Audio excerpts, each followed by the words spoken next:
It's the Worldwide Sports Radio Network. Mitchell Robinson out for 6 to 8 weeks with an ankle tear. Well, it might be a fracture. I don't know what it is, but Mitchell Robinson, we don't even know. Did the referees mess up the end of the Pacers and Knicks game 1? Jimmy Butler says if the Heat would have beaten the Celtics and the Knicks, he would have been healthy enough to win a championship, and much, much more here on the Sports Loudmouth.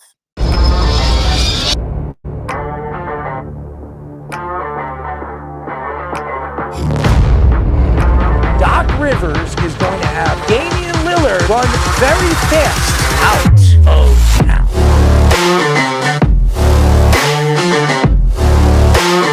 Does he help them win? You're under 500. Aaron Judge helps the Yankees win. You're paying the player $300 million. You better be sure that guy's going to help you get over the hump.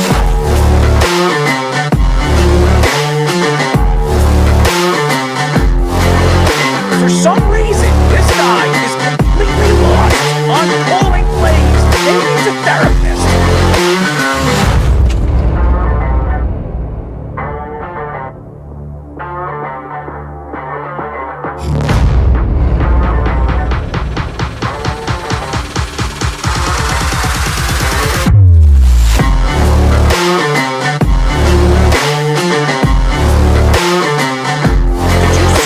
Jackson crying to the referee. No, he didn't.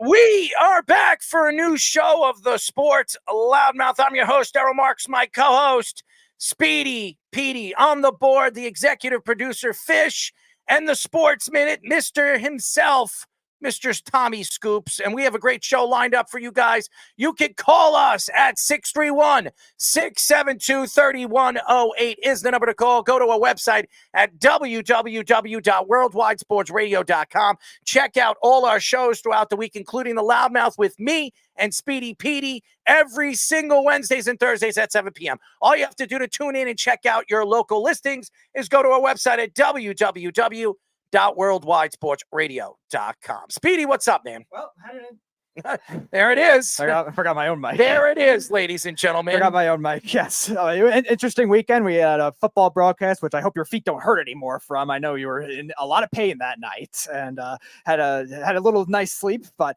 I had fun. I had an interesting broadcast. First time doing play-by-play in over a year. Shout out to Ben and shout out to all the coaches and referees and all the people over there that made that event possible. I will say this. I will never do a sporting event where I'm going to be doing color commentating, especially if I don't know if it's going to be 40 degrees. I had no gloves. I'm not wearing any warm socks. I was freezing out there, absolutely freezing. And by the way, I will say this, I will be nice about it. For all the fans out there that showed up, for all the kids, man, oh man, nobody had a smile on their face. Nobody had a smile on their face during the games. But hey, you know what? They came down. They had a chance to see some of the young athletes, some of these young football players really grow into their bodies. And I will say this, some of the 11 and 12-year-old guys, kids right there, and by the way, some of the girls, there were girls playing too, but some of the 11 and 12-year-olds look like they're 17, 18 years old. It's crazy how big these kids are. I don't know if they're drinking enough milk. I don't know what the hell they're doing, but their parents have been, obviously feeding them something, chicken, turkey, or whatever the hell they are. Maybe they're teaching them how to pluck a turkey, Speedy. You like I don't drink a lot of milk. So, yeah, it's true. He doesn't drink a lot of milk. No, I don't. But, obviously it was fun, and I really enjoyed it. So thank you to Ben, and thank you to all the fans that showed up there. I think it had to be about 300 people that showed up there. It was really, really fun. It was over there in Medford. It's my hometown. And I got a chance to really get to see the new field and some of these kids really grow into their bodies. So thank you to Ben and 495 Elite and all the different fans that showed up. Speedy. So we have a very fun show lined up for you guys. A little bit later at 8:30, we'll be talking to establish the run lead fantasy football analyst, our friend John Daigle. He's going on the 6th time on our show. It's unbelievable. He's going to break records on the show. And this guy is one of the best when it comes to fantasy and also when it comes to football. This guy knows everything, college draft, everything. And this guy is as good a fantasy guy in the business. So definitely tune in at 8:30 if you're a big fantasy player and you like fantasy sports. He's definitely the one to check out. At 9:30, we'll be talking to former Ravens and Falcons all-pro fullback, our friend Ovie Mughelli. I'm sorry. I always mess up his name, but Mughelli, he's going to be joining us, and Ovie's always fun, knows his stuff, and especially football. And I'm interested to see what he thought about the Ravens draft, who a lot of people thought very, very much knocked it out of the park. Everybody is going to say that their team knocked it out of the park. And even with the Penix move, a lot of people aren't crushing the Atlanta Falcons. A lot of people are not. So, and Ovie was one of those guys that actually believed the Falcons were going to go after Penix at number 8. So, very interesting. I'm very interested to hear what Ovie thought about Atlanta's draft as well. Mitchell Robinson out 6 to 8 weeks with a left ankle injury. So, we will get into that. That is horrible news. But, hey, you know what? It opens up some opportunity for Precious, who I think should be playing. I think he's been fantastic in the second half of the season. He's been really the heart of the New York Knicks, especially when it comes to the inside game that the Knicks were running. And they were running it through him and obviously Hartenstein when obviously Mitchell Robinson was out with that ankle injury. So him having another ankle injury opens up an opportunity for Precious to actually start playing again. So I'm excited about that. Did the referees mess up at the end of the Pacers-Knicks game at game 1? So we will get into that. I don't believe they did, but hey, some people are complaining about that. Jimmy Butler says that the Heat would beat both the Celtics and the Knicks if he was healthy, which means he believes they probably would have won the championship this year. I think he's out of his mind, but Pat Riley came out and said some interesting things to him as well after he opened his mouth. So I love what Pat Riley stands for, and that's why a lot of people love him. Jamal Murray throws his heat pack and towel on the court during game number 2, obviously frustrated with the Timberwolves and the way they're just completely kicking their asses. So, and that was in Denver. Now they're heading over there to Minnesota. What's going to happen over there? But I do not believe this series is over. I just want to let everybody know it's not over yet. Just because they're up 2-0 and they beat them in Denver twice, it doesn't mean. And by the way, both coaches were all over the place in that game. So very interesting. Gilbert Arenas says that the 1990s basketball was trash and the players were on steroids. Gilbert Arenas, again, ladies and gentlemen, opening his big fat mouth. Can't wait to get into this segment. Recapping Tom Brady's roast. I watched every single bit of it. I didn't watch it live on Netflix on Sunday. I was too busy doing what I've been doing over the last couple of years, is working on our product throughout the network. So I didn't get a chance to watch it live, but I did watch it on Monday, and it was funny. I will say that. Not a big Kevin Hart fan. I'm just going to mention that. But everybody that was there, Nikki Glazer, everybody, they were all funny. Even Tom Brady was funny. Peyton Manning showed up. Bill Belichick showed up. He was hilarious. So I was very happy that he showed up, and it was very fitting that they went back and forth on who was really the reason why they won all those championships. I thought they played it really, really well. So shout out to the roast on Netflix. I think they should do this more, and I think they will, because it brought in a lot, magnetically brought in so many fans to check it out on Netflix. It's the number one thing watched on Netflix this week, and I'm sure it's going to pick up more steam because a lot of people missed it. So I'm very interested to see what everybody says about the roast. They should do a roast on Draymond Green. I don't know if they're going to do that, but now there's a betting line. Somebody actually sent me something on my Yahoo Mail, and it said that, what is the prediction? What is the betting lines on who's the next person they're going to roast on Netflix? Of course. And there was like a list of them. I think it was like 25 of them. And it was like 25-1, 30-1. The Rock was one of them. Michael Jordan was another. There was just a bunch of different people that had lined up. Stone Cold Steve Austin. So who's going to show up to Stone Cold Steve Austin's roast? Who wants that? Stone Cold is gone. Nobody even gives a shit about Stone Cold Steve Austin. So that's just my opinion. Anyways, JJ Watt says he wouldn't rule out making a comeback with the Texans. So is he planning to come back? I mean, there was some questions about Tom Brady as the roast. A lot of people made jokes about that, him coming back and playing for Oakland. Or I'm sorry, Vegas. And was the NHL draft lottery rigged? Which I think we all believe it was. So we will get into that a little bit later in the show. So why don't we get into it? In the last 2 minutes of the Knicks versus the Pacers in Game 1, and the NBA referees admitted to 4 total incorrect calls. Pacers guard Aaron Nesmith was incorrectly called for a kicked ball violation with the game tied before Dante DiVincenzo hit a go-ahead three-pointer. And DiVincenzo should have been called for an offensive foul as well. Pacers center Miles Turner was involved in a lot of controversy. He should have been called for a 3-second violation before Jalen Brunson game-tying jumper with 1 minute and 19 seconds to go.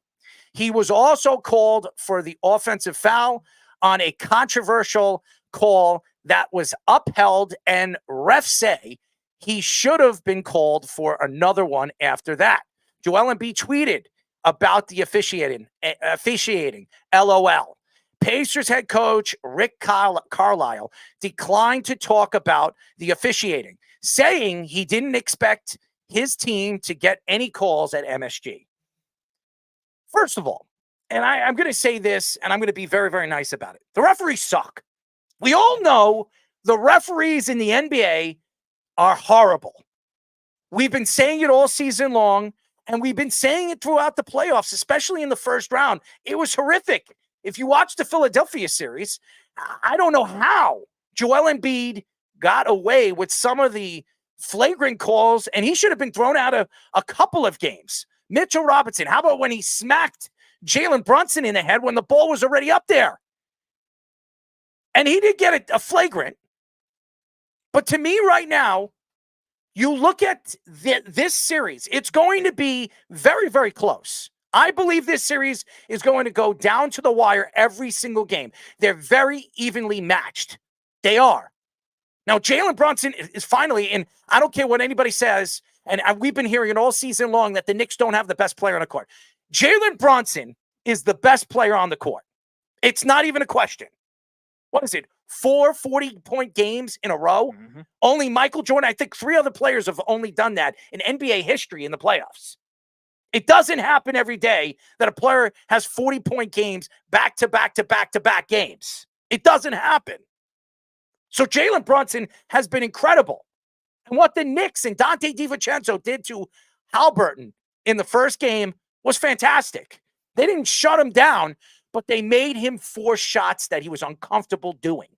He couldn't get to the rack, so he's shooting these 15, 16-foot jumpers where he's not comfortable shooting.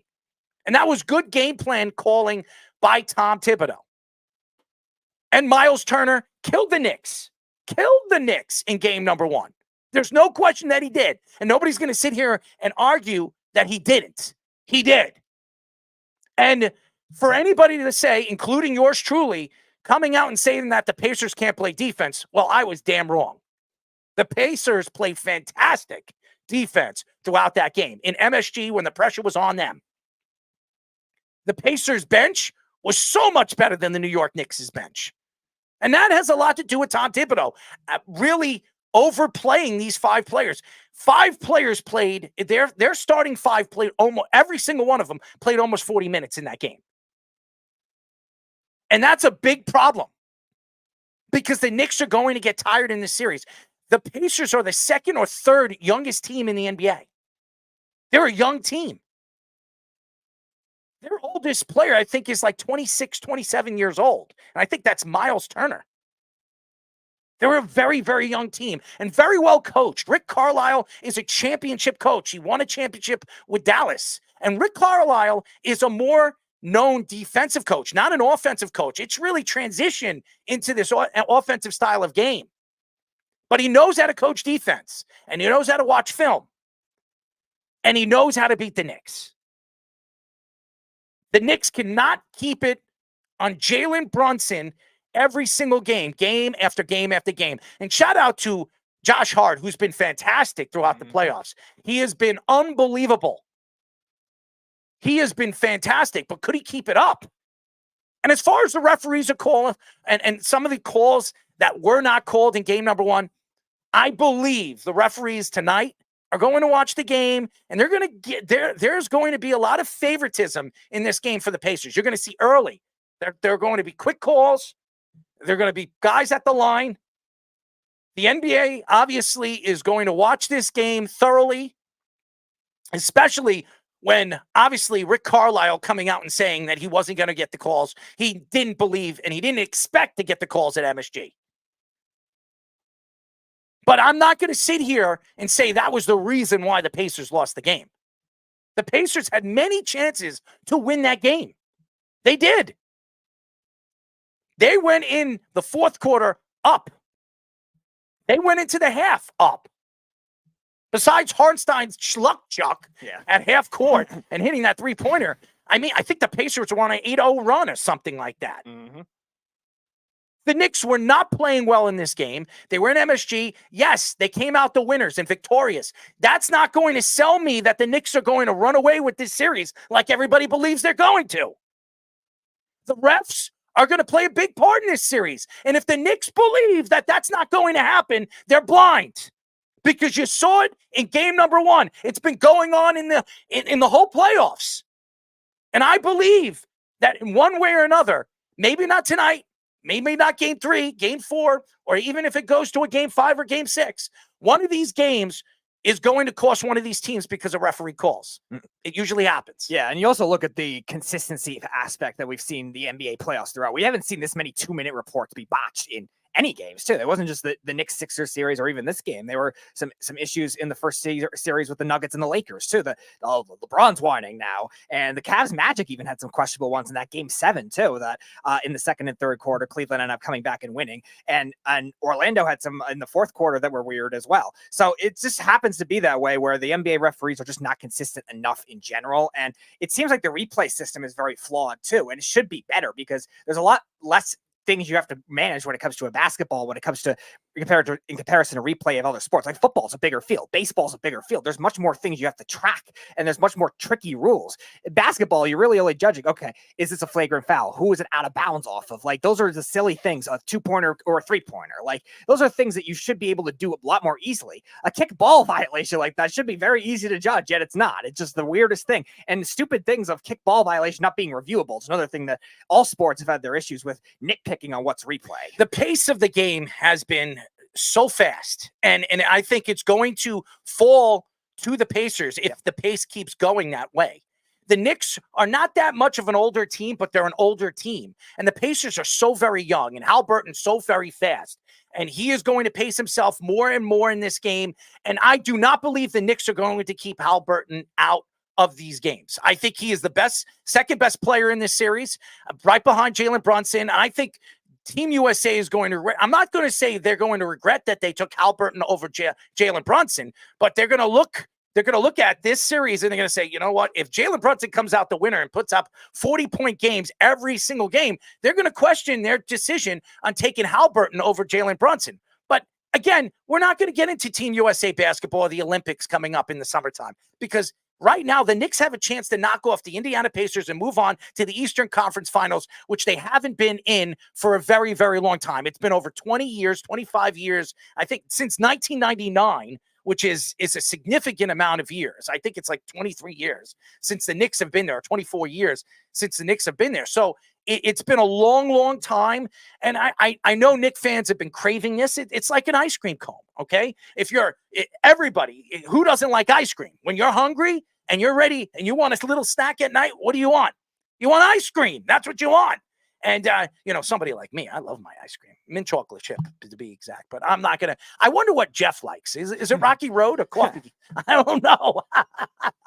But I think that, when you watch these games, they're going to be fun to watch. It's going to be fast paced. I was so impressed with the defense the Pacers were giving the Knicks, and the pace of the game was too fast. And I love what Josh Hart is, and he's a rebounder for a guy his size, 6'4", doing what he does on the boards. It's really incredible that he's out rebounding guys like Miles Turner, and he's out rebounding guys like Nesmith, who are big, strong guys that can absolutely beat you up under the rim. And he has been fantastic. And I don't know if he's going to be able to keep at this pace. That's what worries me. And Dante DiVincenzo, is he going to put up 20 to 25 points a game, which he's up and down. And Dante, really, in the second half of the season, especially the last 3 weeks of the season, he was up and down. He would score 8, score 15, score 25, and then go down to 6. He needs to be consistent. The Knicks need that secondary and thirdary scoring if they're going to compete against this Pacer team, because when they get back to Indiana, the crowd's going to be loud and they're going to have the advantage. And you also look at the bench point trajectory for the second half of the season since the trade deadline for the Indiana Pacers. And it was surprising because they traded Buddy Hield to the Sixers like they were going to be sellers. Everyone thought they were going to be a play-in team. Then they got hot, and their top 6 pick from a couple of years ago, Benedict Mathurin, a good shooter as well, he's hurt for this series. And the Pacers are still number 1 in the NBA in total bench points per game. And you definitely saw that in this game where they were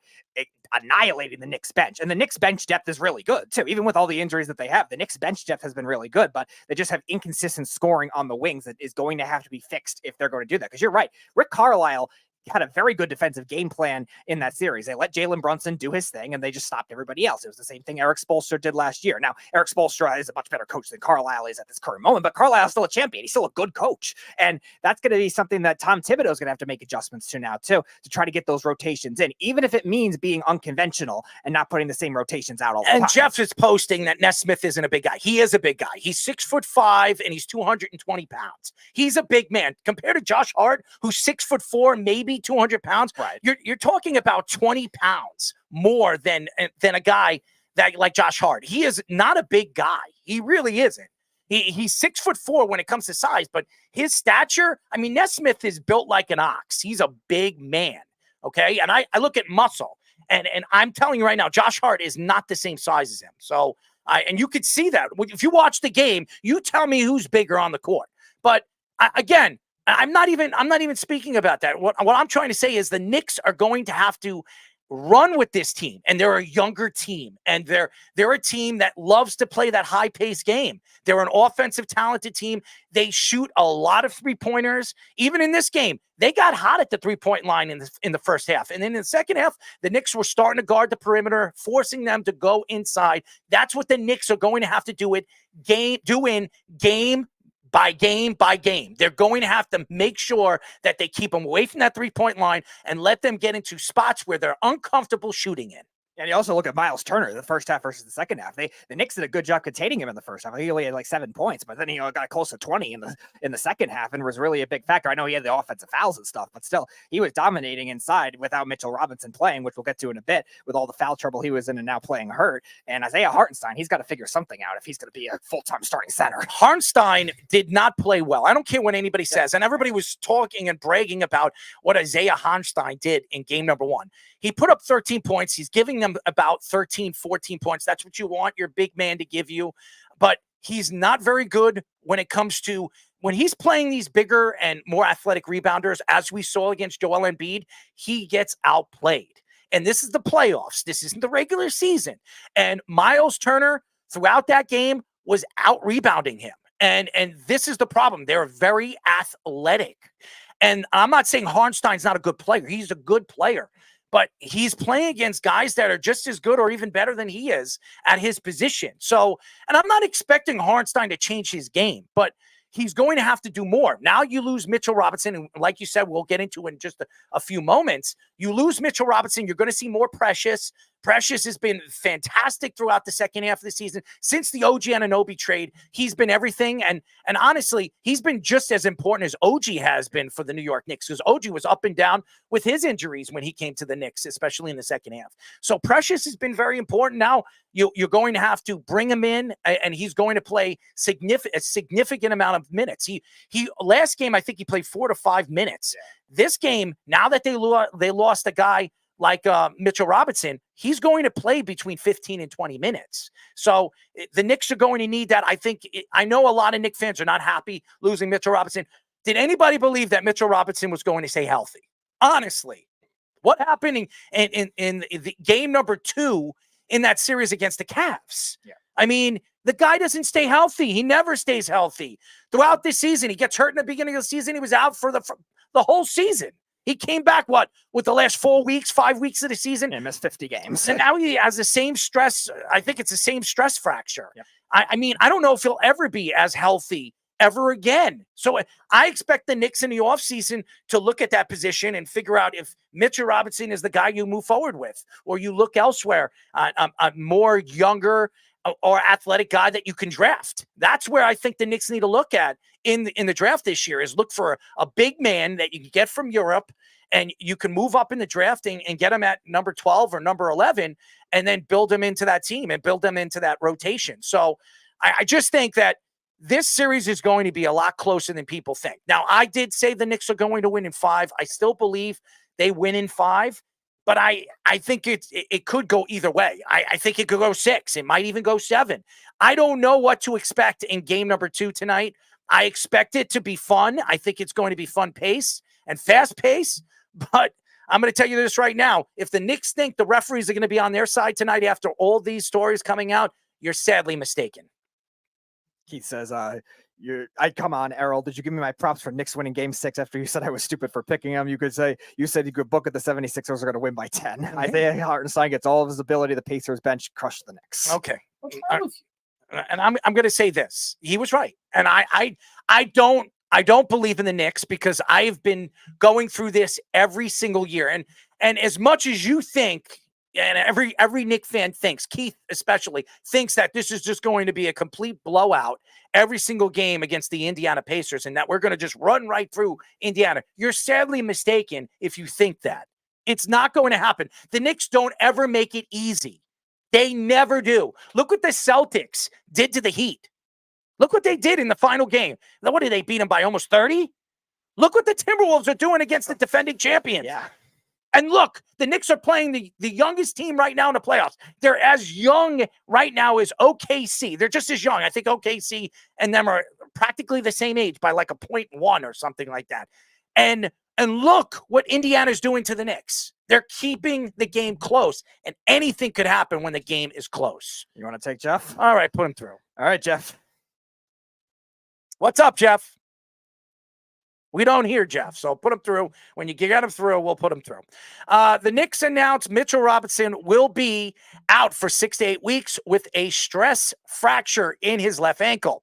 The Knicks are hopeful to have him back if they are able to reach the NBA Finals. But even that would likely be later in the series. Robinson missed 50 games in the regular season and missed game 4 versus the 76ers after being a target of a flagrant foul called on Joel Embiid. Robinson played just 12 minutes in the Knicks game 1 win versus the Pacers, having 2 rebounds, 2 points, and 3 fouls. Robinson averaged 5.6 points per game, 8.5 rebounds per game, and 1.1 blocks per game in 6 postseason games. Do we have him on? No, he must be in a bad service area. I tried calling him back. It's like call failed. All right, so here's the thing. I don't believe any Knicks fan believed that Mitchell Robinson was going to play healthy throughout the playoffs. I don't think anybody believed that Mitch was going to be fully healthy. He hasn't been fully healthy since he's been back. The Knicks were happy. The fans were happy that he was back because he adds size. He has ability in the paint, especially rebounding and blocking.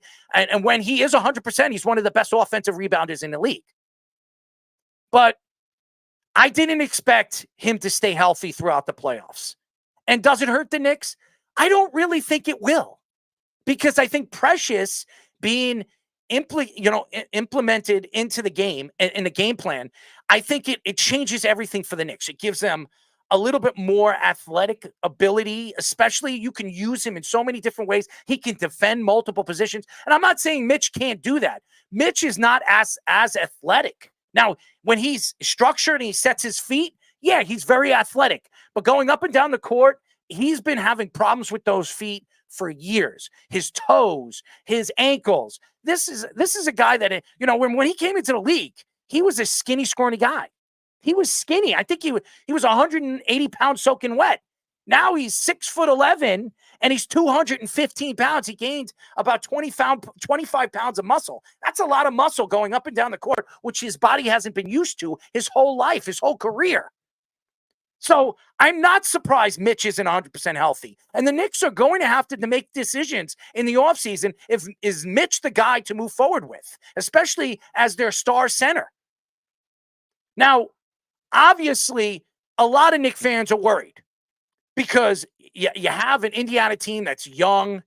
They have the ability to rebound. They're not, by the way, they're not a good rebounding team. Throughout the season, they've had problems rebounding. But throughout the playoffs, especially against the Knicks, they out-rebounded the Knicks in a lot of the quarters. Now, in the fourth quarter, the Knicks played better. They rebound the ball better. And that was the difference in the game. They gave Jalen Brunson second chances, and that gave Jalen Brunson the ability to get his 40 points and put the Knicks up, especially with the last 2 minutes of the game, and it came down to the wire.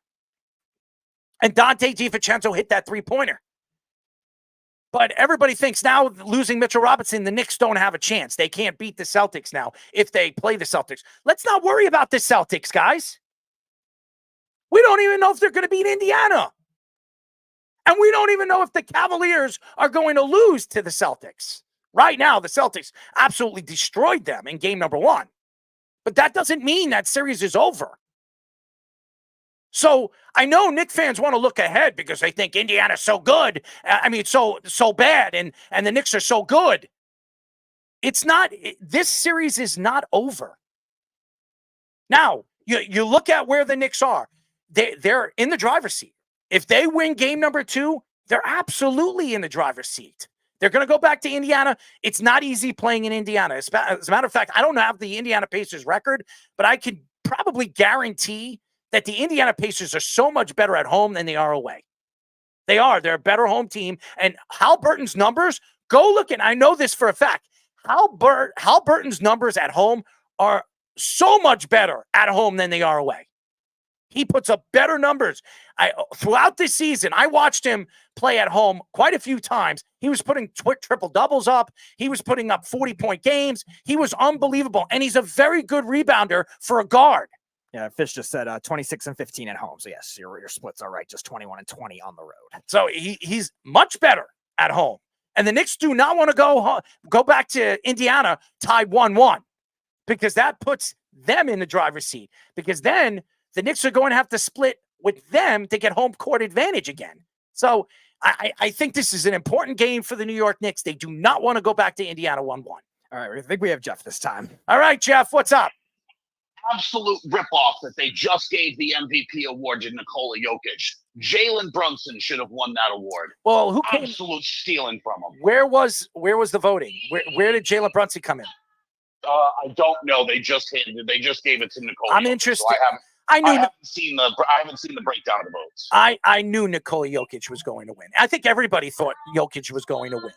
And what's that music in the background? What are you dancing or something? No, it's the national anthem. A game's about to start. You don't recognize your own country's national anthem? I'm doing a live show. I'm not paying attention to what you're listening to, buddy. You have it blasting. And I don't like the way that you're talking about our Knicks. Our Knicks are going to sweep these Pacers. Okay. Pacers stink. So he was 5th in the voting. It went Joker, then Doncic, then Shai Gilgeous-Alexander, that's ridiculous. Then Giannis, and then Jalen Brunson. Of course. And then listen, Keith is not worried about the Knicks in this series. I beg to differ. I would be worried. I'm with Keith. Yeah. Great human being, Keith Rooney. Believe in the Knicks. That doesn't mean I don't believe in the Knicks.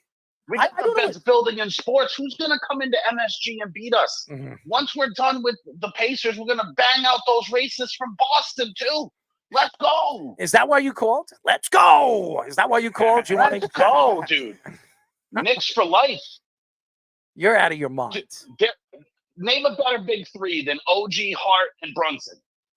I can name them right now. Your team, your Celtic team, right there. I would. Yeah. Well, he says they only have two. Porzingis is out, and they're not my team. First of all, Drew Holiday is a pretty damn good.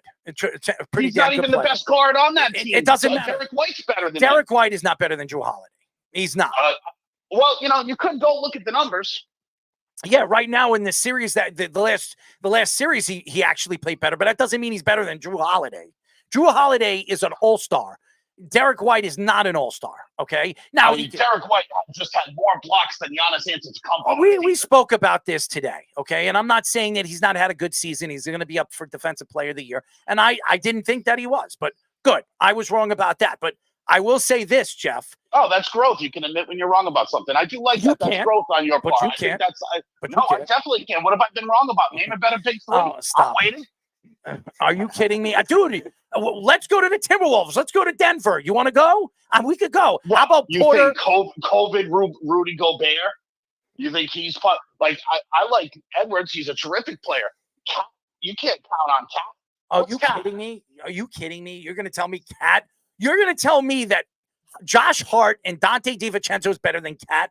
Karl Anthony Towns? No, OG, Hart, Brunson. OG is not better than Karl Anthony Towns. OG gives us defense, man. We need He's not better than Karl Anthony Towns. And by the way, the best player in game number 2 was Karl Anthony Towns, not Anthony Edwards. Okay? He had the better game. So I don't know what you're speaking about.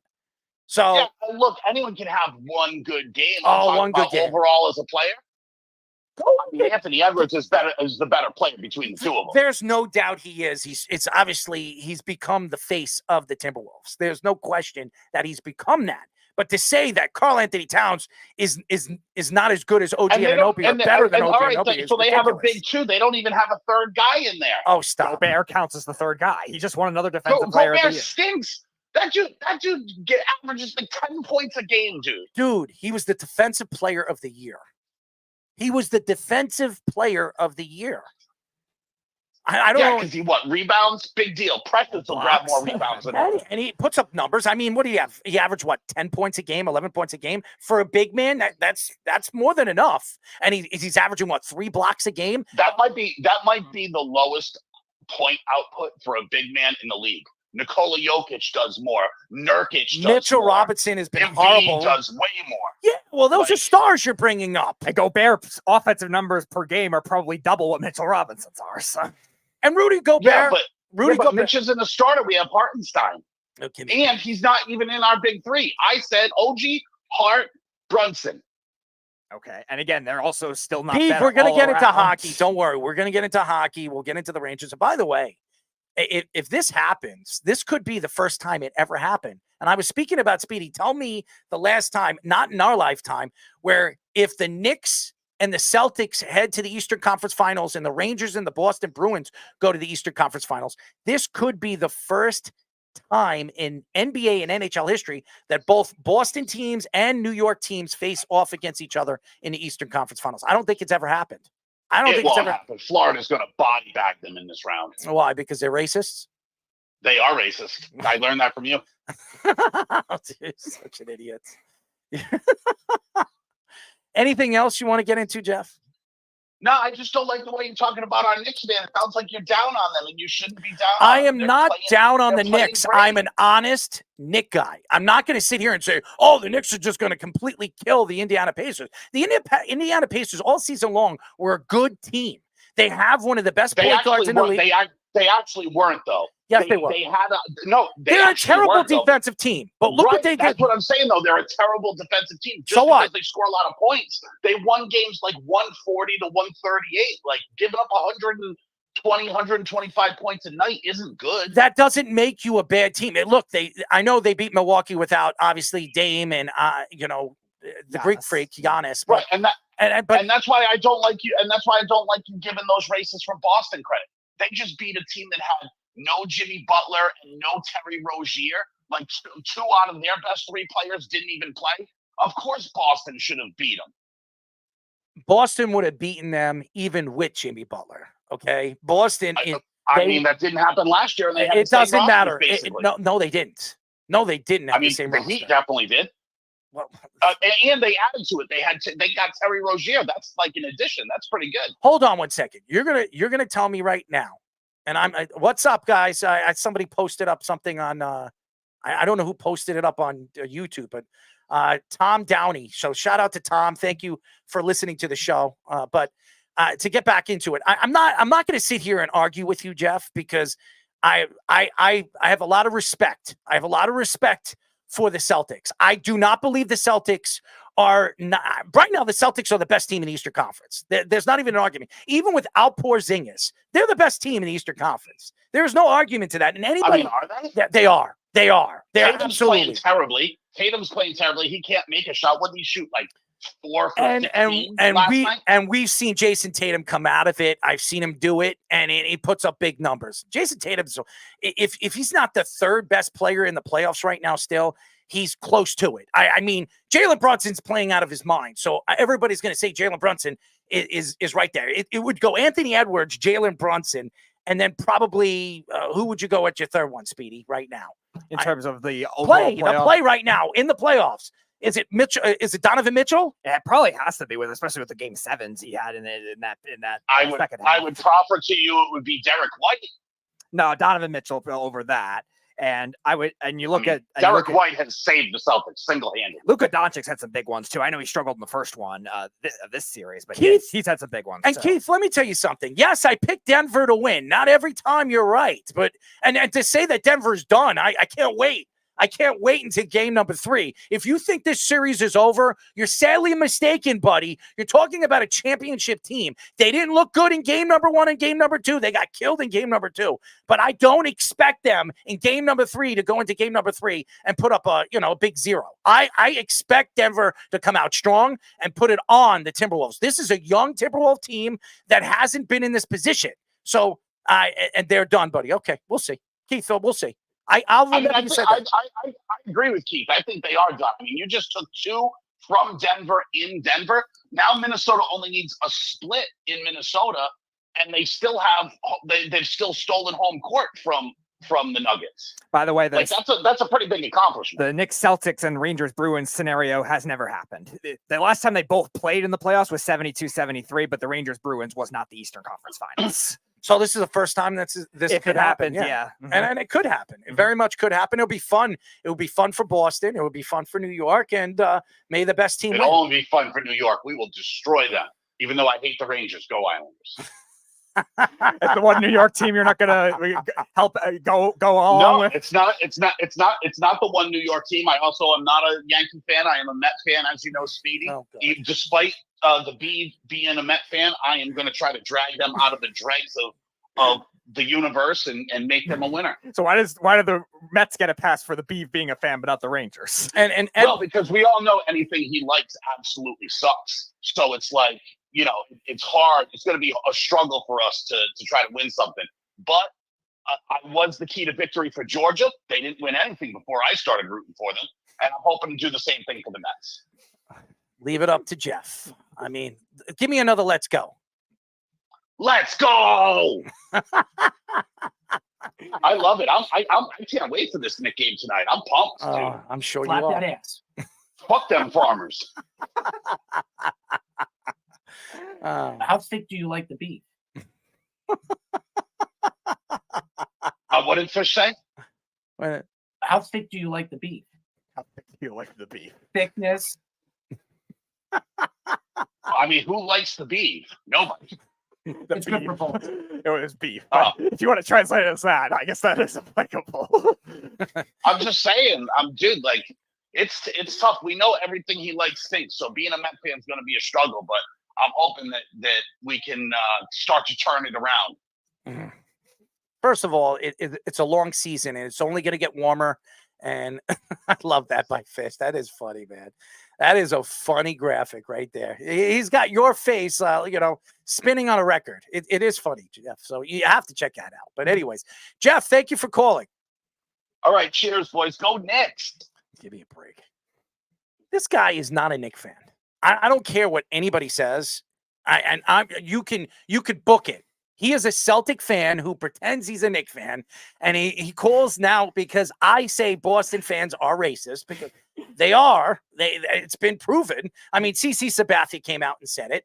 I mean, Nick Swisher said it. I mean, there's a lot of Adam people Jones, that said it. Yeah, they all Adam Jones, Andrew Jones. Everybody said. I mean, even I think even their own players have said that. Manny Ramirez came out and said they're very racist.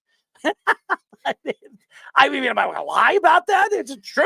We even got a firsthand experience with our Nets fan, Mr. Chris Milholland, who said even in the locker room there were racist things he heard from Celtics fans in the Nets Celtics series a couple of years ago. Yep.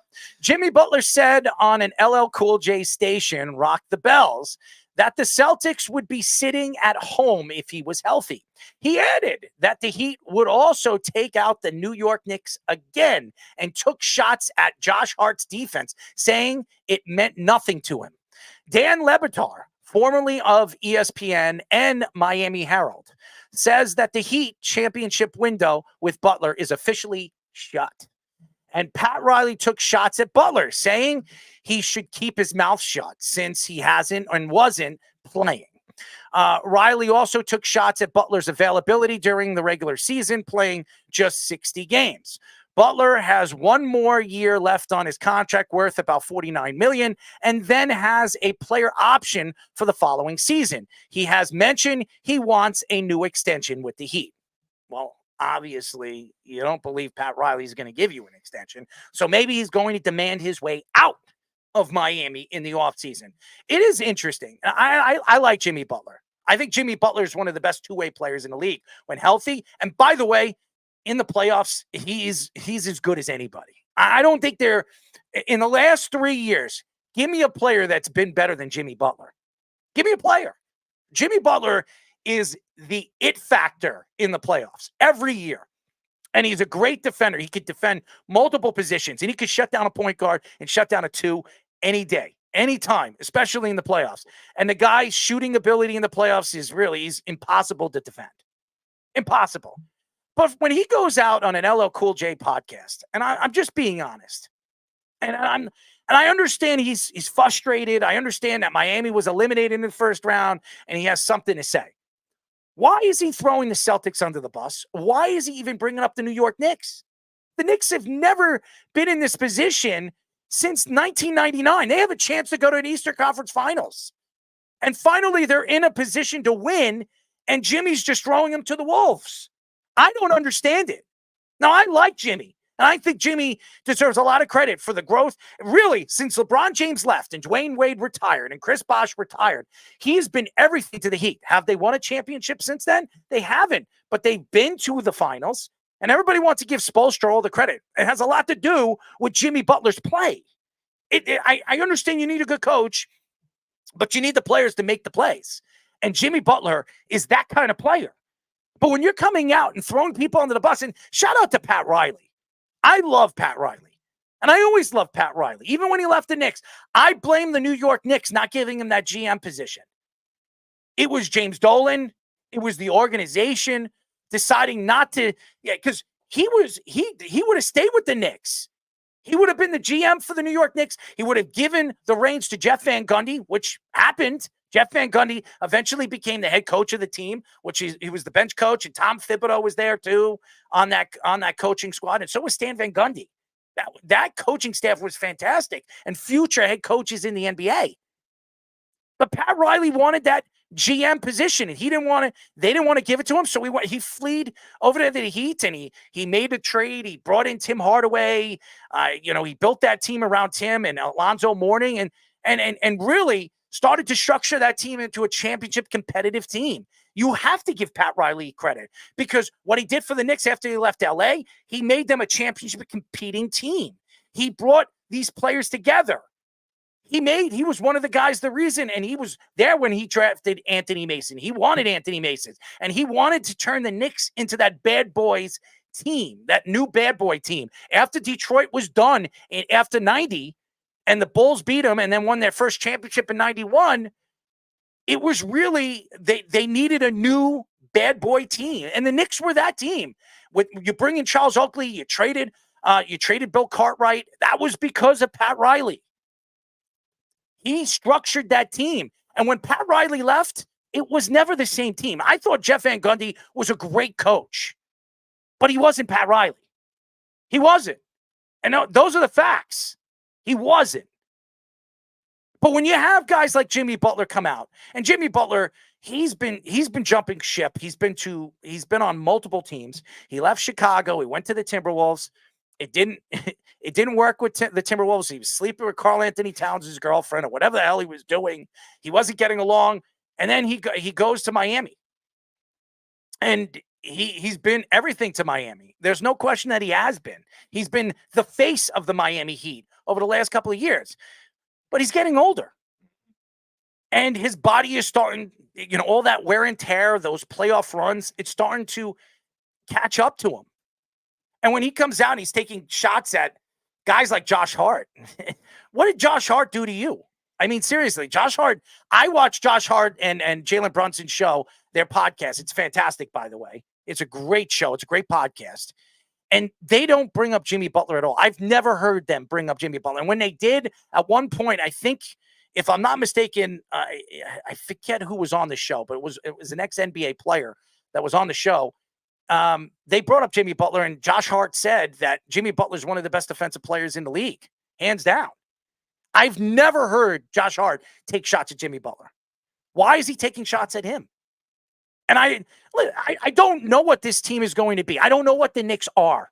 I don't. And anybody that thinks that they are going to be a championship team this year, I think they're a year away from being there. I think they're away a little bit. They're missing that other player. Now, I don't think Julius Randle is the other player. I don't think that other player is on this roster. That is going to be up to Leon Rose and Worldwide Wes to make that decision in the offseason. Are they going to trade those picks? Are they going to trade somebody or two players or maybe even draft picks with 2 or 3 players to bring in a superstar player to play with Jalen Brunson? I don't know. But what I do know is this team has heart. They're out there. They're working. They're pacing themselves. They got a superstar player. We have not seen a player like Jalen Brunson ever. I'm just being honest. Patrick Ewing was a sensational player. Bernard King was a great player for like 4 years before he hurt himself, before he hurt his knee. Walt Frazier was a great player. So was DeBusschere and Willis Reed. They were great players. They really were.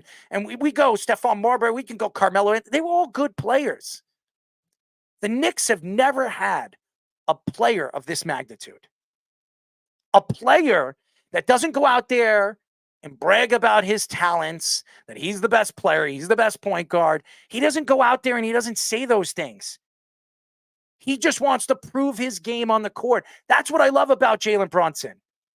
He's not out there to prove a point to all you fans out there that he's the best guy for the job. And the Knicks were the smart ones and everybody else was dumb, including Dallas, by the way. But what we have seen from Jalen Brunson has been absolutely amazing. It's an amazing story. And whatever happens in the next 2 to 3 years, we're going to remember. Everybody remembers Linsanity. And that was like, I don't know, 2020. That was like 18 games, 19 games. That was it with Linsanity. He was gone. All right. The Knicks didn't even re-sign him. Yeah, they let him go for $500,000. And he signed $40 million. I think he went to the Rockets or something. Yeah. He got a $40 million contract because of that 19-game spurt that he had with the New York Knicks of some incredible run. This isn't 19 games. This is 2 years of this. He was up for an MVP this year. Should have been a top 3. I don't understand that. It doesn't make any sense. This guy was the best guard in the Eastern Conference all season long. Might have been the best guard in the NBA all season long. The fact that he hasn't gotten any credit for that, it just doesn't make any sense. The story sells everything. But you know what? He is the best. He could go down as the greatest Knick the Knicks have ever had. Mm-hmm. He could. If he wins a championship, forget it. He is a bigger star right now than Aaron Judge. I'm going to tell you this right now. He's a bigger star than Derek Jeter was when they were a championship team. The New York Knicks have been the team of New York. I don't care what anybody says. You have the Rangers, the Giants, the Jets, the Brooklyn Nets, whatever. The Islanders, whatever. The Buffalo Bills, whatever. You want to name the New York teams? That's fine. The face of New York has been the New York Knicks. It's always been that way. And you see what the Knicks fans are doing after the games, after their wins. They're outside celebrating like they won a championship. And you look at the disrespect level that you've seen Jalen Brunson have to go throughout his career, and it kind of relates to what we were saying with Jimmy Butler too. Like Jimmy Butler was traded out of other places because he ended up looking like a scapegoat. Karl-Anthony Towns was the big star. Joel Embiid was the big star. And look at Jalen Brunson. Luka Doncic was the big star. Mark Cuban all of a sudden didn't want to pay him 4 years, $104 million. They go after Kyrie Irving, and it did not work for that first season. They didn't even make the playoffs, and the Knicks make the playoffs. They as a 5 seed. They should have beaten Miami. They didn't, whatever. But this year you're seeing the level of just taking it to the next level for the Knicks as a 2 seed was something we haven't seen since that Carmelo Anthony team. And this team is a lot deeper. This team is a lot more well-rounded. And Jalen Brunson is that star that is creating more for the rest of the team as well. Now, Carmelo Anthony was a great player, and I do think a lot of those teams that he was around were not great with him, but at the same time, he wasn't that type of player to elevate everyone else. And by the way, and Keith keeps saying, Keith, you obviously don't listen to a lot of these. The only people that are giving him respect, and by the way, I watch a lot of these basketball shows. They still think it's a fluke. Yeah, there are guys giving him respect. You have Charles Barkley finally giving him respect. He still picks the Knicks to lose this series. He also says that Jalen Brunson isn't the best player on the court. He thinks Halliburton's the best player on the court. So I don't know what you're talking about. And I've heard Shaquille O'Neal, I've heard Charles Barkley come out and say that Jalen Brunson, no matter who they play, isn't the best player on the court. And again, it's just that same old mantra. So I don't know what you're talking about. Yeah, the Knicks are going to be stuck in that. You're blind. You're another Knicks fan. That's what it is. Yeah, the Knicks are going to be in that same old mantra until they show me something. We're not going to trust them whatsoever because they're the Knicks. It's not the same case that way. They're actually a stable team. Yeah, their dysfunction still lingers from James Dolan. Here's another thing. If he's getting his respect, why didn't he get picked on Team USA? Ask that question. Answer that question. Don't even ask the question. I'm asking you that question. If he was getting his respect for what he's doing this year as an MVP, was Halliburton a top 5 MVP candidate? No, he wasn't. Who was picked over him? That's the facts. He's a New York player. That's the facts. They don't, for some reason, there's hatred for New York players. And this is a cliche of just choking in the playoffs, which still could be a thing for a lot of teams, which is fine. Being dysfunctionally run, which is still fine for a lot of teams. And the Knicks were definitely in that stretch for up until probably 3 years ago. The Knicks were still thought of that way. But still, that doesn't mean you have to judge it for what it is right now. Judge the team on paper for what it is. Matchups, the impact players that the superstar players are bringing. And Jalen Brunson in the last 2 years, we were talking about it with Anthony Edwards. We were talking about it with some of these other players. He's been one of the best playoff players of any team the last 2 years since he's gotten to the Knicks. So that kind of thing has to be put respect on a lot more. And same kind of thing with Jimmy Butler. Jimmy Butler's kind of been thought of that way throughout his career too, where he's being thought of as, all right, he's not as good as he should be because he's running his mouth at Karl-Anthony Towns. He's doing all this and all that with Philly. And that kind of thing, he did not get as respected for as he did. And I give him sympathy for that. But this kind of instance here, speaking of, it's like, oh, we would have beaten the Celtics. Oh, we would have beaten the Knicks if I was there. You lost in 5 games to the Celtics. I mean, yeah, your presence maybe makes that series competitive. Does it guarantee a win? I don't know about that. And then the Knicks played a very physical series with you guys last year too, Jimmy. And you had your moments, but it's not like you were amazing every game in that series either. And that's why Pat Riley came out and said what he felt. That's why I give Pat Riley a lot of credit because he didn't have to do that. And Dan Lebertar coming out and say they've missed their window. And maybe he's right. This is an older team. Maybe going in the offseason, maybe you trade Bam Adebayo. You start rebuilding. Tyler Hero, I don't know anybody that's going to take that contract. No, same thing with Duncan Robinson. So yeah, I don't know who's going to take that contract. So you're now talking about a team that is now going to be hunting for that next player, Donovan Mitchell, if he becomes available. If he's doing what he's doing right now in the playoffs with the Cavaliers, do you see the Cavaliers parting ways with him? I think they're going to do everything they can to re-sign Donovan Mitchell. And this is the problem right now. These guys don't go to free agency. It doesn't really happen unless these guys don't want to be there. Joel Embiid could be available. I mean, he could be available to be traded for. Yeah, what do you have to trade for? You have to start a trade package with Bam Adebayo in that case. A lot more than Bam Adebayo. I know, right. Joel Embiid's one of the top 7 players, top 5 players in the league when he's 100% healthy. And yes, he's a little bit older and he has bad knees, but that's what they're going to sell high on him. So there's a lot of questions here. And I think Miami is going to have to figure out this is not Pat Riley's forte. He doesn't really rebuild. He just adds. That's what he does. And now, does anybody want to go and play for Miami? Mm-hmm. I mean, seriously. We were hearing it in the offseason. It was Damian Lillard's number 1 choice. Does he end up going there? I don't know. I don't know. Why would he want to go there? Jimmy Butler's getting older. Yeah. He wants to win a championship. Does he make a difference? He went over there and played with the Greek Freak. He went to play with Giannis, one of the best top 3 players, top 4 players in the league, and it didn't work. So what do you think is going to happen if he goes and plays with Jimmy Butler and Bam Adebayo? And by the way, he's going to want to get paid. Right.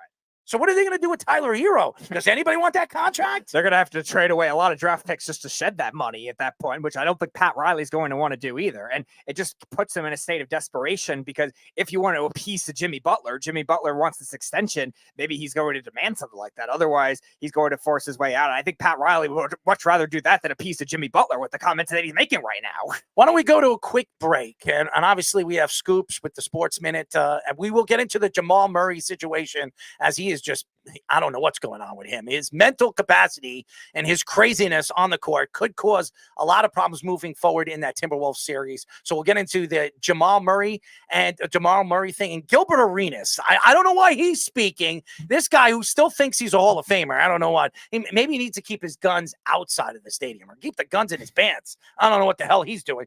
But Gilbert Arenas says that in the 1990s, basketball was trash and their players were on steroids. I've got a lot to say about that with Gilbert Arenas when we come back. But first, our Sports Minutes with Tommy Scoops. This is the Sports Loudmouth Sports Minute. Are you ready to get loud? With Tommy Scoops. That is right, ladies and gentlemen. I am back here on a Wednesday. It's been a while since I've been back on Wednesday, but we are back for another Loudmouth Sports Minute report. I'm the man, Tommy Scoops.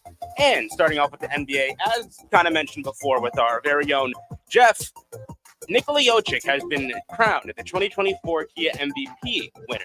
He beat out Luka Doncic and Shai Gilgeous-Alexander to win his 3rd MVP in 4 years. Thanasis Antetokounmpo actually just announced that he has torn his Achilles and will undergo surgery, and Giannis Antetokounmpo's brother will be out for at least 6 months. In other NBA news, Indianapolis police announced that they are investigating the Pat Beverly incident after he threw a ball at a fan after the Bucks elimination Pacers loss. Police in the news release announced that they will be taking this situation and all accusations very seriously. And finally, over in the MLB, Ipe Mizuhara pleads guilty for illegal bank fraud transferring from ex-client Shohei Ohtani. Mizuhara actually will be repaying $17 million in restitution to Ohtani and still faces prison time. Going over to Scoops' scores now, where I'm going to give you a quick rundown of the scores going on right now in the league. Currently, over in the MLB, the New York Yankees currently have a 5-1 lead over Houston. Over in Texas, they have a 7-6 lead over Oakland. Arizona and Cincinnati are tied up at 2 apiece. Baltimore and Washington both tied up at 1 apiece, with Chicago having a 2-1 lead over Tampa Bay and Atlanta having a 4-0 lead over Boston right now. Over in the NHL, Boston currently has a 1-0 lead over Florida, and we are currently waiting for the Knicks and Pacers game to get underway, as it is certainly set to tip off any minute now at 8 o'clock. That's currently all the time I have for you guys right now. I'm going to send it back to the boys for their next segment on the Sports Loudmouth. This is the Sports Loudmouth.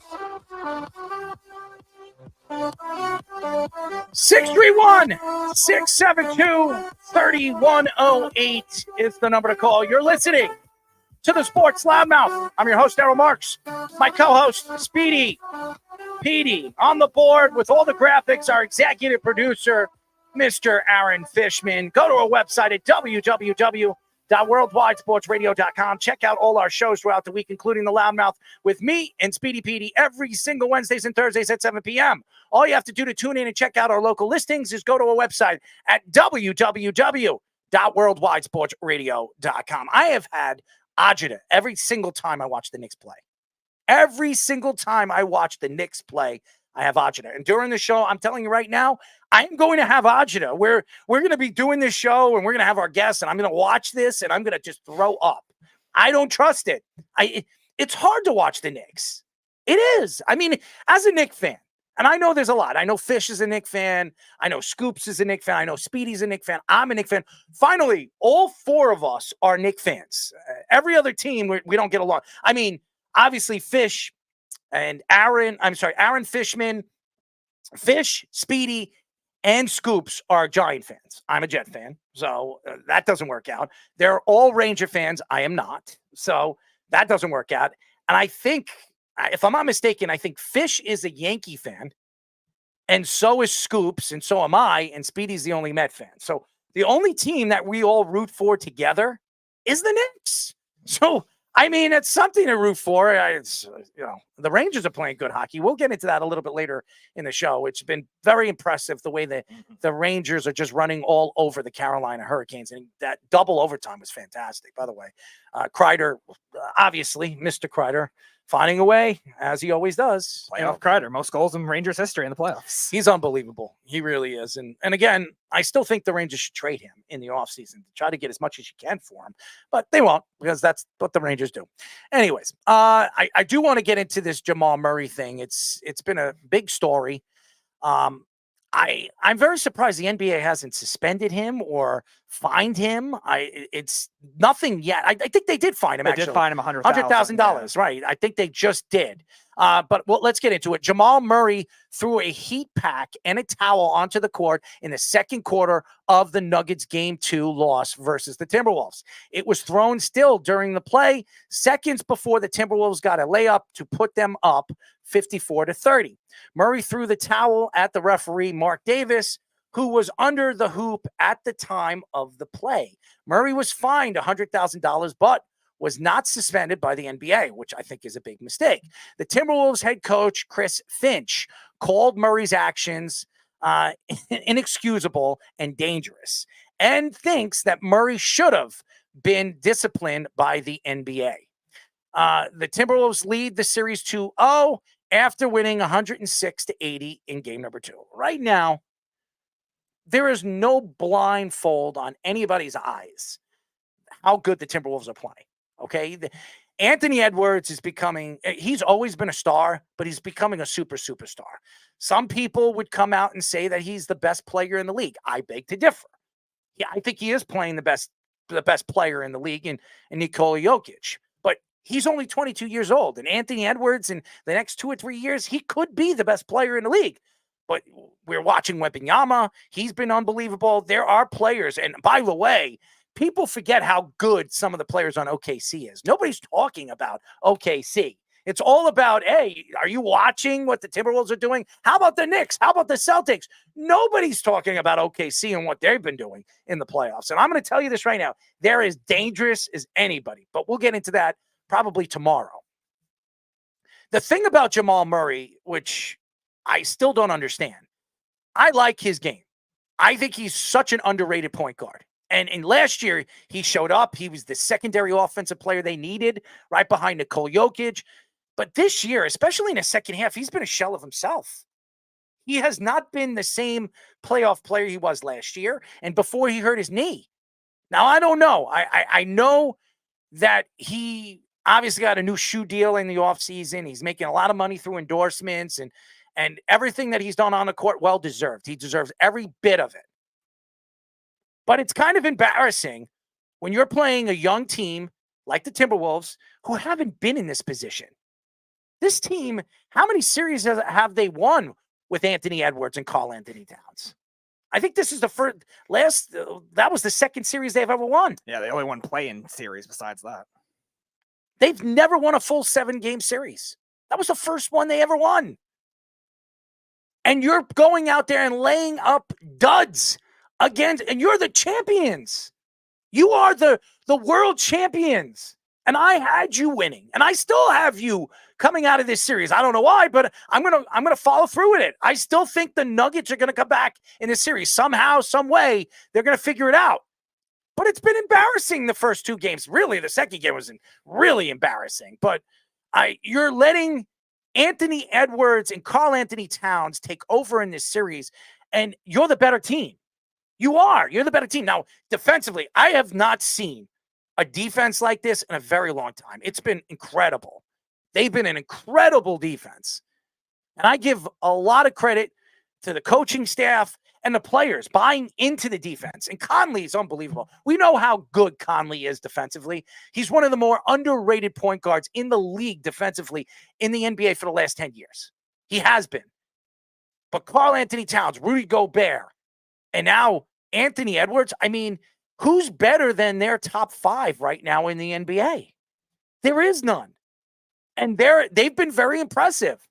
Now, does that mean that they could beat OKC in a 7-game series? I don't know. Does that mean they're going to run away with this series, even though Keith and obviously Jeff think it's over? I disagree. It's not over. It's not over until the fat lady sings. But what we've seen is their ability to be able to cancel out the best concept of a person in that game. And it isn't always one player. They're not always double teaming Jokic sometimes, and then they're single covering him and guarding the perimeter too. Like, they're mixing it up and making it very tough. Something we did not see from this coaching staff in previous years too, because they had a lot of these same players outside of like Gobert being healthy for the full time. Now Anthony Edwards taking it to another level, but a lot of the roster construction was still the same. 2 years ago, the Timberwolves were the #1 offensive team in the NBA, and they were like number 25 on defense, and they blew all those leads against the Grizzlies. And they've come a long way since then defensively to one of the best, most well-rounded defenses. And the depth is really showing for Minnesota too, which I thought was going to be an issue for them in this series. And I thought it was offensively, especially, I didn't know if they had enough to be able to overcome the Nuggets. And they've been very impressive out doing the Nuggets bench too, which we all thought was still very good from their championship team, even losing a couple of players and having to make some trade deadline acquisitions. But Minnesota's been as dominant as any team in the playoffs so far. And I'm watching the game right now, and the Knicks again are having problems rebounding, and losing a guy like Mitchell Robinson is going to hurt him in this series. Hartenstein is not as good of a rebounder as a guy like Mitchell Robinson, and he is getting out-dueled in the middle. Halliburton out-wrestled him in the paint. I mean, Halliburton, who's 6'6", and Hartenstein's what, 6'10"? Yeah. I mean, you don't let a guy like Halliburton out rebound you, and that's going to be a big problem in this series. If Indiana is going to out rebound them, they're going to have a problem. And again, OG Anunoby misses a dunk. This guy misses a dunk every single game. Third of the playoffs already. Like, He misses a dunk every single game. Look, they're getting out rebounded again. Offensive rebound is affecting them in this game. Siakam, yeah, they can't get out rebounded by guards. That was the same thing that hurt them against Miami last year. Yeah, and they're going to get. It's going to hurt them. They have to conquer the pain if they think they're going to win the series. I'm telling you right now. Oh, you're not worried about Indiana, Keith? You'll see. There's Hartenstein again, that stupid lob. Anyways, to get back with the Jamal Murray situation, the NBA needs to look at this. They cannot let him get away with this. You cannot be throwing things on the court and putting somebody in harm's way.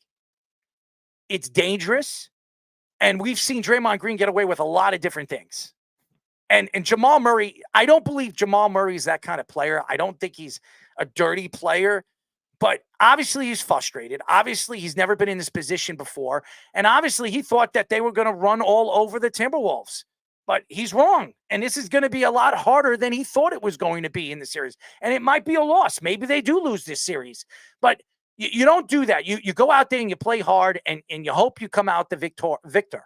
But if I was the Timberwolves, I would definitely complain to the league. I would definitely have them watching. If Jamal Murray does something stupid again, right, he gets thrown out of the game and gets suspended for the other game. You cannot let him get away with this. And this has been going on. I mean, Steph Curry for years in the playoffs, when he didn't get his call, he would throw his mouthpiece and he would do things on the sidelines that we've seen, throwing at fans and stuff like that. He never got in trouble because he's a superstar player. And we could go in and out of this. We've done this before on this show, saying, well, if he's a superstar player, it's looked past that. Leagues have looked past those superstar players. You cannot let these guys get away with the stuff that they're doing. So that's my opinion towards this. And again, a lot of these NBA players are going to still be like that because these rules are not going to be inflicted on them because, they're going to get star treatment. LeBron James complaining about the refs. They're finally not on my side. Well, they were on your side for years. That's why you made it to all these Eastern Conference finals in a row with a bunch of scrubs. First of all, Keith, I'm not reading what you're posting. Just so you know, I don't read what you're posting. So I know you want to attack me like Snug and Jeff. You can keep your smart ass remarks because I don't read your stuff. Whoever reads your stuff is either my guys and Speedy. I host the show. I don't read the stuff. Okay. But I know you think that this series is going to be so easy. And I know that's what you think. It's not going to happen that way. And I don't care if they win tonight. If the Knicks give this win away to the Indiana Pacers, they're going to lose both games in Indiana. They're going to lose both games in Indiana. And you watch, they'll be going back to New York up 3-1. So yeah, you are, Keith. You sit there and you kiss Jeff and you kiss Nug's ass. And I'm tired of it. That's my opinion. You kiss their asses. You want to play with their dingleberries? Go play with their dingleberries. Anyways, I want to bring the guys in. I want to bring Fish in. I want to bring in Scoops. I want to know their opinion right now. I mean, the NBA looking past this. This has been a big problem in the NBA. It's been a huge problem, and I'll go with you, Fish. What are your thoughts to the Jamal Murray situation? So I think it has to be said that Murray was trying to hit the referee with the heating pad and not Karl Anthony Towns, because he was so mad at all of the non-calls. And I think the interesting thing is, I think they're going to sweep them. I think the Timberwolves are going to sweep the defending champs out of the playoffs. And I was listening to someone today, and I've heard a couple of times in the last couple of weeks that the general manager of the Timberwolves was the guy who got all that crap for trading all those picks for Rudy Gobert. But he also was the Nuggets GM for the previous 9 years. It appears that he decided to make a team that could beat the Nuggets. I don't think he cares about really anything else, but that's what you do. You know, you hear that like football, you got to make a team that could beat the Chiefs. You got to have a defense that can stop that speed when they had Tyreek Hill. Now, obviously, they got a bunch of speed demons again. You know, it appears that the size and length of the defense, having some really great defenders on the wing, and then having a lot of height for Jokic to deal with. He doesn't have easy vision for making his passes. They were stopping that play they always run where Jokic dumps it to Gordon for an easy layup or dunk. You know, like the easy stuff that they do, they're stopping. It's like they intentionally made a team to beat them. It's really remarkable to watch, in my opinion. And then there's Anthony Edwards, who, you know, you can't say enough about. And I think Anthony Edwards is fantastic. He's a sensational player, and we've seen this over and over and over again from him over the last 2-3 weeks. His game has been flawless, and what he did in the first round was impressive. And what he's doing right now, what they're doing right now to Denver, has been remarkable. And if they keep it up and they knock off the defending champions, it will be something that nobody expected. But Scoops, your thoughts to Jamal Murray's mischievous craziness on the court? It's just really honestly unprofessional. That's really all it comes down to. It's very unprofessional. And I get, like you said, Earl, he's very frustrated. You know, the Nuggets for the past few years, really since the bubble, that's really been the right a little Mario Kart graphic there.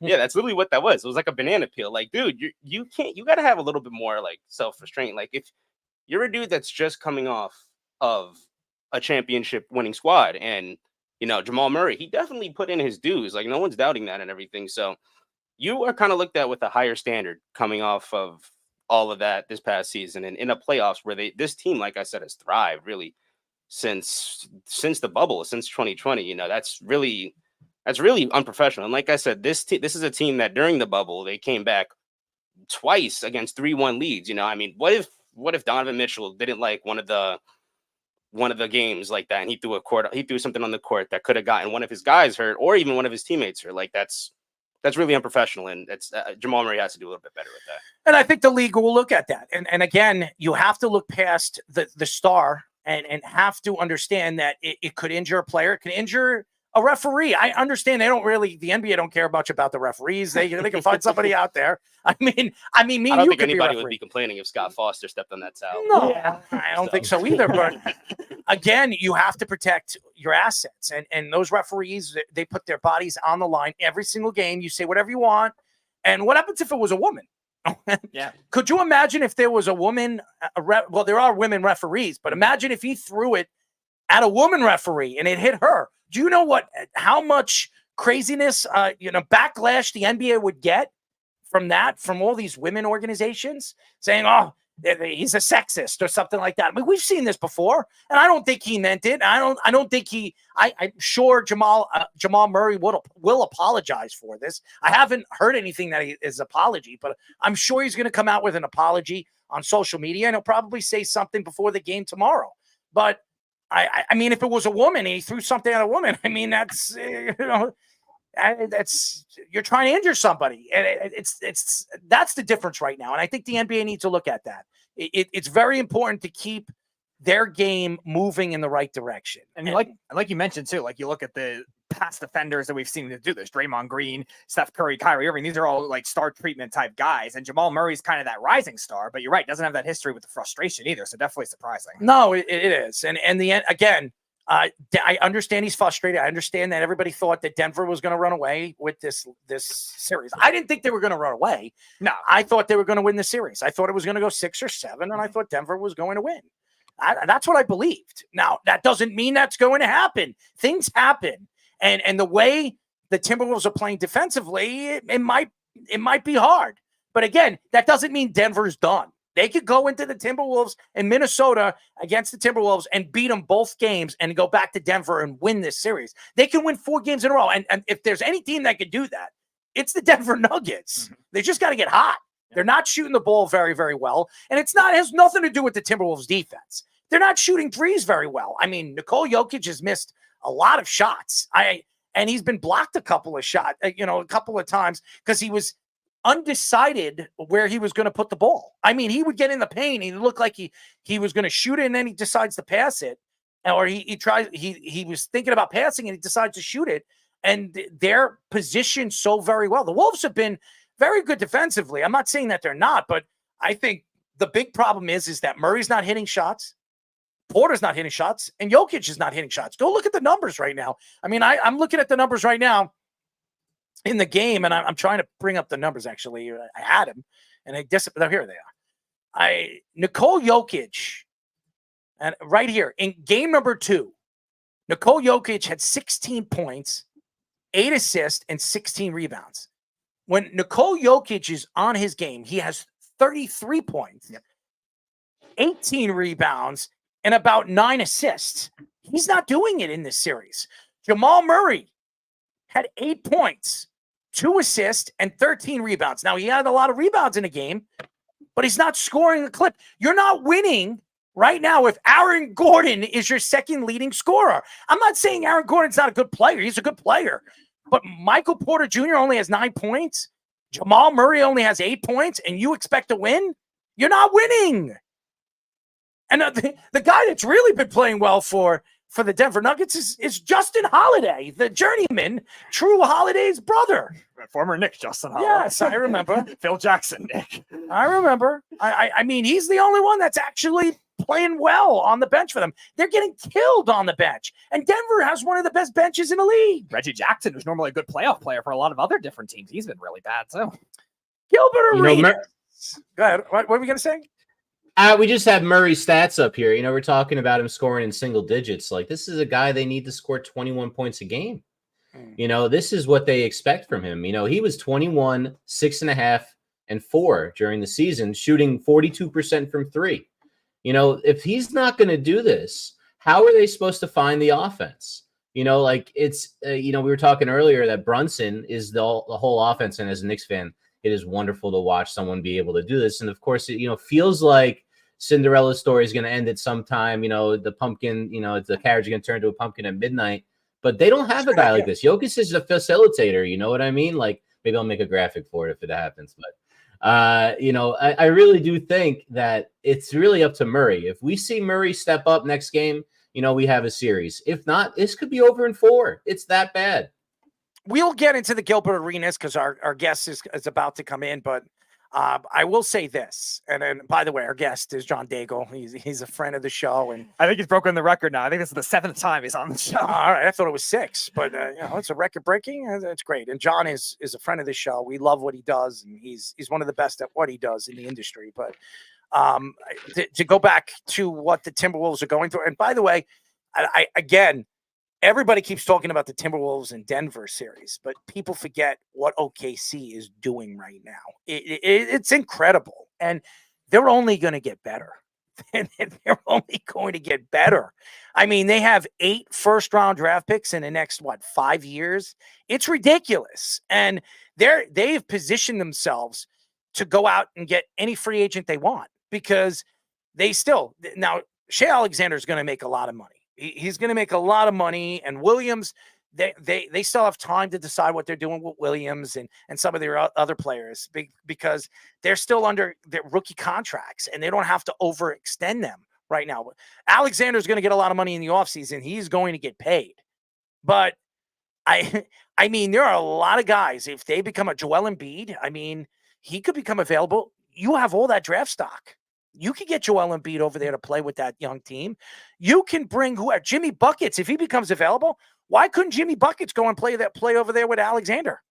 I mean, I understand he's an old player, but you bring a veteran player to that young team, it absolutely changes everything for that organization.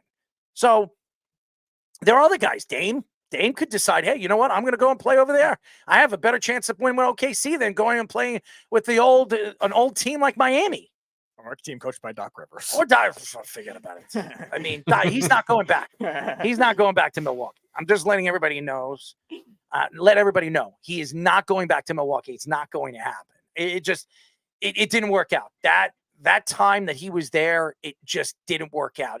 It didn't mix. Now that doesn't mean it couldn't and it wouldn't. They're getting older. They're getting older, and Milwaukee needs to decide. Is it time to trade Giannis? They did sign him. They did extend him. They gave him a 3-year extension. I think it was 3 years.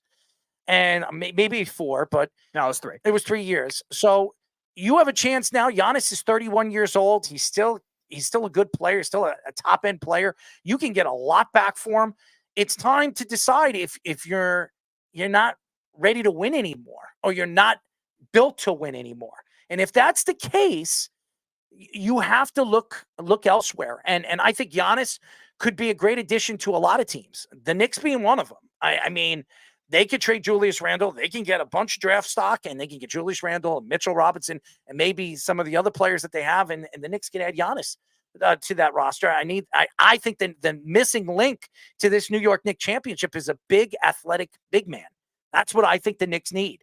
A guy that's going to go out there, he's going to give you 30 points a game. He's going to out-rebound the opposition, and he's going to be dominating in the paint. He's not going to give you opportunities to, dominate, in positions where the Knicks need to dominate. And that's what Jalen Brunson, his game, and everybody thinks he's a shooter.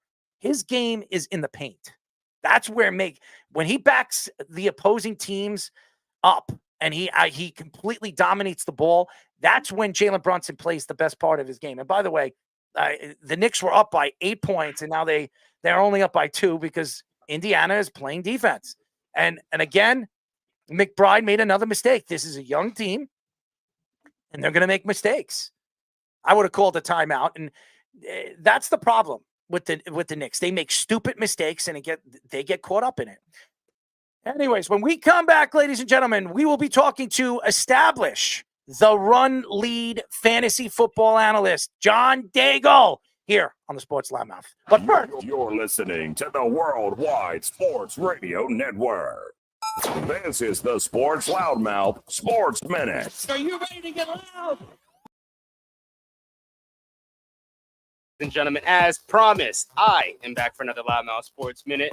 And right now, for the first bit of news in the NBA, earlier today, the NBA announced that currently a lot of NBA teams are currently monitoring the Portland Trail Blazers and Chauncey Billups situation. Chauncey Billups is expected to be a high head coaching target for certain vacancies if he leaves Portland this season. And over in other NBA news, the Mavs coaching assistant, Dan Wood, is actually linked to multiple head coaching jobs as well as the Lakers coaching job. LA just fired Darvin Ham this past week and looks to bring Dan in for the LA Lakers. And currently, switching over into the NFL, ex-Jaguars wide receiver Zay Jones just visited the Cowboys today after visiting the Titans and Cardinals earlier this week. If the Cowboys do sign Zay Jones, we'll pair him with people like Brandon Cook and even CeeDee Lamb for a possibly very good wide receiver room. Switching over now to Scoops to Scores, where I'm going to give you a rundown of all the scores going on right now. Currently in the MLB, Minnesota has a 3-0 lead against Seattle. Atlanta has a 5-0 lead against Boston, with Chicago having a 4-1 lead over Tampa Bay. Baltimore currently has a 3-1 lead over Washington. Arizona with a 3-2 lead over Cincinnati. And New York with a 5-1 lead over Houston. Over in the NHL, Boston currently has a 1-0 lead over Florida, and currently in the NBA, the Knicks have a 1-point lead over the Pacers. That is currently all the time I have for you guys right now. I'm going to send it back to the boys for their next guest on the Sports Loudmouth. This is the Sports Loudmouth.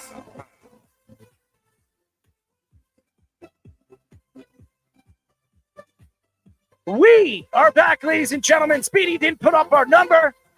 You can go and call us at 631-67. I don't remember the number, but you could call us. Thank you to my producer for giving me the number or not giving me the number on the feed.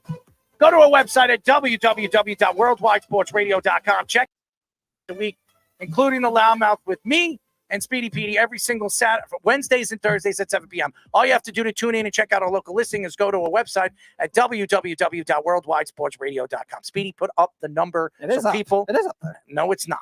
It's not up there. So make sure that it gets up there every single time we go to the break so people can call the show if they feel like it. So that's something that you don't do, and I'm trying to give you information. People complain about that all the time. Anyways, John is in, and we're very happy to have him on. We are now talking to Establish the Run lead fantasy football analyst, John Daigle. John, what's up, buddy? How's it going, fellas? Usually the time of the year we all get to talk to one another. I am coming down from the NFL draft, not yet gearing up for the regular season, but you mentioned Establish the Run at the top. We did just release our half PPR, full PPR rankings. So the season will be here before we all know it. Well, I can't wait until the NFL season. And it's getting really, really close. The draft is over, and now we're going into OTAs. We have rookie camps, and I'm watching the Jets, the what do they call it? Jets 24 or whatever the hell they call it, Flight 24. Mm-hmm. And I'm getting the opportunity to get to see some of the ways they drafted and the ways Joe Douglas went after some of these free agents in the offseason. And I know you're a big football guy, and going into the draft, what did you see the Jets doing? I know a lot of people came out and thought that the Jets were going after a wide receiver or tight end. I think they surprised a lot of people. I wasn't surprised, but they surprised a lot of people going after Olu, who is a fantastic offensive lineman. I think might be the best offensive lineman in his class, which has been a very deep offensive line class. What were your thoughts to the Jets? Did you think the Jets were going after a wide receiver or tight end? I thought it was going to be either an offensive lineman or tight end. Apparently, we found out afterwards, at least they said. Every team says odd things after the draft. But Joe Douglas said that the Brock Bowers thing was nearly a smokescreen. They were just going to go offensive line the entire time. And honestly, it's what I thought they needed to do because we're looking at a 1-2-year window for Aaron Rodgers. We all know the offensive line, even after Aaron Rodgers, since he only played one snap, got injured, we all know they were a major issue last year. And although they did do a lot of moves in free agency to improve that unit, we've seen the Bengals and Bills most recently in the last 2 to 3 years prove that just slapping things together on paper and free agency doesn't necessarily improve the product whenever they come to the field. Even a veteran like Tyron Smith, that was his most games played last season in the last 5 years. It's only a 1-year, $4 million contract. So I actually thought they did need an offensive line just to make sure that this 1 to 2 year window with Rodgers can actually be played out, can actually keep him protected. So I believe they made the correct move there. And then we'll see. It's so volatile with all these, not just the offensive line deals, but with Mike Williams, who's historically been injured on a 1-year deal as well. But if he's at full strength, we know how explosive he is when he's fully healthy. They're a fascinating team, honestly, because they range from the typical 4 to 6 win Jets to a 13-win perennial division contestant. So I'm excited to see if it all comes together, at least beginning in training camp. So the Giants, everyone was wondering if they were going to trade up for Drake May, possibly draft a quarterback at 6. They were interested in JJ McCarthy. They ended up going Malik May versus keeping Daniel Jones. What are your thoughts to that? Do you think they made the right decision? I do, yes. And everyone really, I know the quarterback rumor started swirling in the twilight hours, and I didn't even have a good draft betting weekend. It's gotten a lot harder the last 2 years, but I did have JJ McCarthy over 5.5. That's one bet that really saved my ass at plus money in the last 48 hours, just because it seemed like we could whittle out McCarthy from the Giants process. And if that was the case, then we knew the Cardinals weren't trading with the Vikings, because the Cardinals, if they didn't get either Marvin Harrison Jr. or Malik Neighbors, someone was getting fired there. They literally couldn't afford to trade down to 11. It made no sense. And from there, we also knew Harbaugh was going to take whichever offensive lineman he liked the most. Joe Alt was a chalk. Alt got there, but they were just going to take whatever lineman they needed the most, they liked the most at number 5 overall. So I luckily backdoored JJ McCarthy over in the last 48 hours, and I was very happy with that. But the Giants, I also think it's very clear, one, that they took on Daniel Jones last year. We were all questioning why at the time. I understood they were in purgatory. They really had a choice of having no quarterback or at least a league average, at best is what we think Daniel Jones is, for a few years. And they kind of had no choice then but to give him a little bit of extra money and be strapped down for 2 years with him. But very clearly, it's all gone wrong. I don't think they're interested in anymore. I think they're looking for that long-term answer. And honestly, from what I've heard behind the scenes, like, it seems like if Drew Lock's going to play well the first month, as Daniel Jones continues to rehab from last year's injury, it may be Drew Lock's job this year, quite honestly. So I think we're still looking at a rebuilding team. And so Malik Neighbors' choice didn't really surprise me, since he's much better than I shouldn't just say slot receivers. He's much better than the guys they typically target, but that is the kind of guy they target. Someone who can get open over the middle of the field and then turn up field to create yards after the catch. That's what Malik Neighbors is. We are talking to the establish the run lead fantasy football analyst, John Daigle. I said establish the run. Anyways, there was a surprise in the first 10 picks, and everything kind of fell exactly the way everybody thought everything was going to fall until the 8th pick. And Michael Penix fell to Atlanta, and even Kirk Cousins, all over social media, was like shocked. Everybody was shocked that Michael Penix was going in the top 10. On my draft board, he was probably in the second round, early second round. I didn't even think he was getting drafted in the first round. I didn't think there's a lot of questions to Michael Penix and his game. What were your thoughts? Did you think that Atlanta was going to sneak in there and draft a quarterback when everybody was saying it was going to be a defensive lineman? Absolutely not. The only wild card I had them doing was drafting Rome Odunze if they wanted to add to their 3 wide sets, which we know Zach Robinson, new offensive coordinator, is going to run heavily there, since that's just the Sean McVay tree, since he comes from Los Angeles. That's exactly what Kevin O'Connell did when he went from Minnesota. That's exactly what we believe Zach Robinson will do with Atlanta. So to swoop in and then grab a 24-year-old quarterback with multiple knee injuries in his past was very odd. I wouldn't even say I hate the pick I hate the pick from a process standpoint. I don't necessarily hate the player if they were to do that. My issue is they should have chose one or the other. Like right now, Best Ball, for example, on whatever platform everyone plays on, Underdog, FFPC, the list goes on. We draft as if we're right because we're playing for millions of dollars. And so like if I draft a quarterback in the first 5 rounds, whether I think that quarterback is actually going to be a top 5 option, like I have to treat him like that. And I can only draft 2 of them because I used high fantasy football draft capital on them. The Falcons gave Kirk Cousins $100 million guaranteed. It's basically a 2-year contract. And we've seen all kinds of deals now escaped out of, whether it's Matthew Stafford's, Jared Goff's, Matt Ryan, Carson Wentz, Todd Gurley. We've seen that the NFL now, you can separate with literally any contract you'd like to. Russell Wilson this past year. I'm not so much worried about that.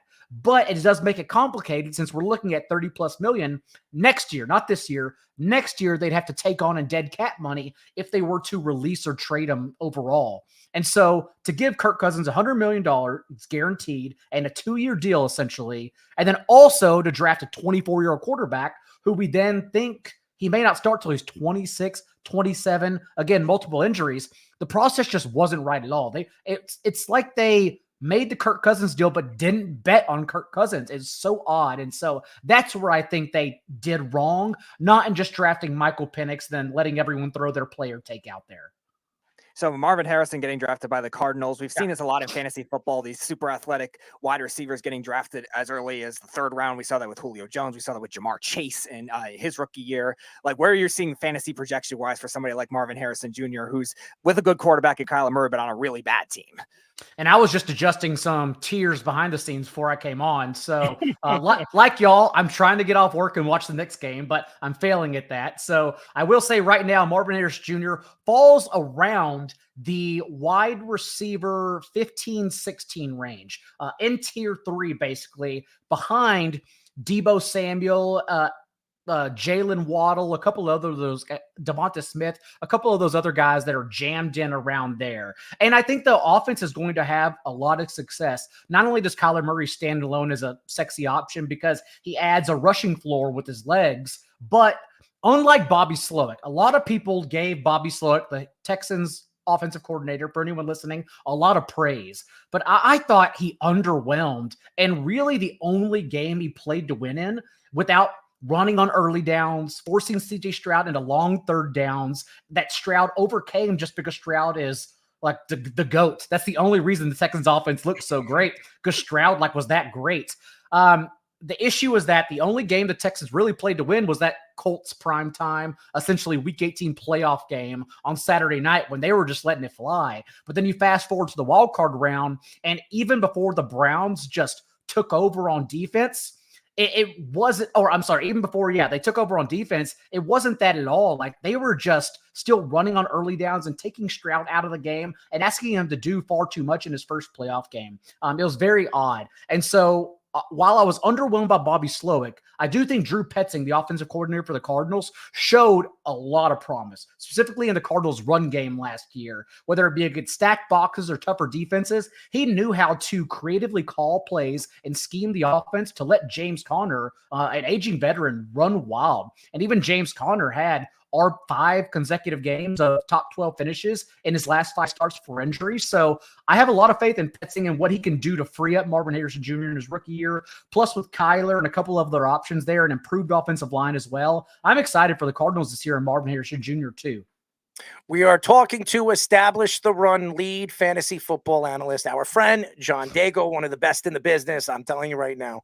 I don't know if you guys if you don't follow him, shame on you. All over Twitter, his YouTube channel, they're fantastic. Everything that he does is fantastic. Must listen, must check out. So I'm telling you guys. But there is a team, the Eagles, that I thought really won this draft. Everybody keeps saying this team, the Jets had a good draft. This team, everybody had a good draft. You don't know what these guys are going to be. But the Eagles needed secondary help. And boy, oh boy, did they land it. They added Quinyon Mitchell in the first round at number 22. I think some people think he could be one of the best corners that since really Sauce Gardner. And then at number 40, a guy that I believe was in my first round. I was very surprised he fell to the second round, Cooper DeJean, who was fantastic over there in Iowa. What were your thoughts to their draft? And a lot of times guys like Cooper DeJean only fall out of the first round due to their medicals. But that one was odd in particular because he was cleared at his pro day and then, of course, went on to burn a rough 4.3 40, just a super athletic guy. I think the reason he fell out was because teams were not sure if they would have to declare him at cornerback or if he was a hybrid nickel safety, but the Eagles didn't care, and rightfully so, because he's a first-round talent. He's a top 32 talent that should have gone on Thursday. The Eagles just took him understanding they had a need, and then also to get Quinyon Mitchell, as you mentioned, small school Toledo got cornerback, but super athletic man-to-man individual. So I thought the Eagles did amazing, as they typically do, because they just take all the advantage. Howie Roseman also knows how to pick up conditional picks. And so whenever he's wheeling and dealing on day 2 and 3, it usually comes with picking up 3rd and 4th round conditional players and just trying to backdoor multiple picks in later years as well on day 2 and 3. And that's what he did again this season. So I thought he did amazing. And not only that, but a lot like how, I'm throwing out Josh Allen, the Bills offense down the stretch. Like, they looked better, but under Joe Brady, there's still a lot of concern that they went far too run heavy and took the ball out of the best players' hands. With the Eagles, Jalen Hurts, it's probably going to get lost since, our attention spans just get worse due to TikTok and headline news now overnight. But Jalen Hurts, it's ignorable, honestly, what happened down the stretch with him while dealing with concussion and that ankle injury. He slipped in his last 7 starts to 6.5 carries per game. For record, prior to that, he was at 12.5. Like, that's not who Jalen Hurts is. Not only that, but he was only completing 55% of his passes for 6.5 yards per attempt. He was bad at passing as well. That's not who Jalen Hurts is. So I'm expecting both the offense, especially with Barkley underneath now. I still don't think Barkley is going to live up to what will likely be into first, second round turn fantasy status, because we know that Tush is getting pushed in Philadelphia. But to help out with the soft hands underneath, just to let Hurts dump it off, an option he hasn't had in the past, that's really good for Hurts and the Eagles offense. So overall, the Eagles have definitely won the offseason, in my opinion. Yeah, they don't have a Boston Scott to steal Giants touchdowns from Saquon Barkley. Right. Saquon will just run all over them. And also losing Jason Kelsey, it does affect them. I mean, they didn't really fill in that spot in the offseason. I didn't see much. And I thought going into this year's draft, they were going to look for somebody to fill in for a guy like Kelsey. I mean, you're not going to find a guy as good as Jason Kelsey. And with the Kelseys, especially Jason, I do believe that if something happens this year, I could see him coming out of retirement and going right back in there, especially if they're a contender. So I know everybody thinks that you might have seen the last of Jason Kelsey. I don't know about that, because what I've heard, his father came out and said, usually when a guy wants to retire, they lose a lot of weight. But Jason Kelsey is still pretty damn big, and he's still eating like a horse. So I don't know if we've seen the last of Jason Kelsey. Just hope that the horse doesn't poop into the streets of Philadelphia, because then their fans will just. Oh, he'll probably eat it if he's hungry. I mean, everybody else does. So I wanted to ask about the Bears. I know you say you're not a Bears fan, but I know you were growing up. And Caleb Williams, obviously, DJ Moore, Keenan Allen, the big offseason that they had. So where do they rank now into the status of the NFC? Obviously, that division being very good with the Lions, the Packers, what they did in the playoffs this year, and just the NFC as a whole. It's going to be fun to watch, at least, because, whatever everyone thinks about Rome Odunze, whether he can get on the field, we know, first of all, they're going to be a significantly pass-happier offense this year. Not only because they just added a couple of very important offensive pieces, but because they're changing offensive coordinators, and the way these guys mesh is also going to be very important. Like DJ Moore last year was top 5 in yards per route run against man coverage. Keenan Allen, a slot receiver, was top 5 against zone coverage in yards per route run. And Rome Odunze led the whole nation, the FBS, in catches 20 yards deep and contested catches. He's just a big play specialist. So to put all 3 of these guys on the field together, also like having now been to like a WNBA preseason game here, I got swept up in the Caitlin Clark storm. Also, I went to a Cubs day game the other day. These guys are all hanging out everywhere. Like, they are literally in the suites at every single event together. Caleb Williams, Keenan Allen, and Cole Kmet. I haven't seen them leave each other's sides all offseason. They're clearly getting to know one another. Not only that, but behind the scenes right now, we're getting the schedule releases, everyone knows, this upcoming Wednesday. But right now, just based on their schedule, not weekly, but just overall who they're going to play, the Bears have the 7th easiest passing schedule. So I genuinely think they are going to compete. Now, it's odd because, like the Jets, the Bears are perpetually cursed. It just seems like nothing, even when they get it right, they can't get it right. But remember, whenever Jalen Johnson, elite cornerback who they re-signed this offseason, whenever he was healthy down the stretch in the second half of the year with Montez Sweat from week 9 on, that Bears defense was top 3 in most stats, including EPA per play and limiting opposing explosive plays through the air. So honestly, they have an amazing unit on both sides of the ball right now that you can drop into the NFC North and let them compete. So I think they are going to surprise a lot of people given the schedule, given just everything else in front of them right now. And I think they will be competing for the NFC North title. As everybody knows, we are talking to Establish the Run lead fantasy football analyst, John Daigle. John, you look at the league as a whole, and we've gone into this, and we talk about fantasy all the time. And going into this year, it's wide receiving happy. And Devontae Adams decided he's come out and said that he wanted to stay in Vegas. He's happy in Vegas, but I beg to differ. I think who's throwing him the ball this year? Aiden O'Connell, a Gardner Minshew. I mean, there's nobody throwing him the ball. Yeah. And if Las Vegas starts the season really soft and they go 1-5, you know you're going to hear rumblings that he wants out of Vegas. If he does, could you see a team like the Jets go after him at the trade deadline? And if he is available, what do the Jets have to give up to get him? It's a lot of money still to take on, because remember, whenever the Raiders initially took him on, which was not Antonio Pierce's choice, although any coach would be more than happy to say they were the ones to take on Devontae Adams' contract to begin with, but that was the team, obviously, who then gave him $100+ million. So it'd still be a lot. I still think it would be probably a third rounder.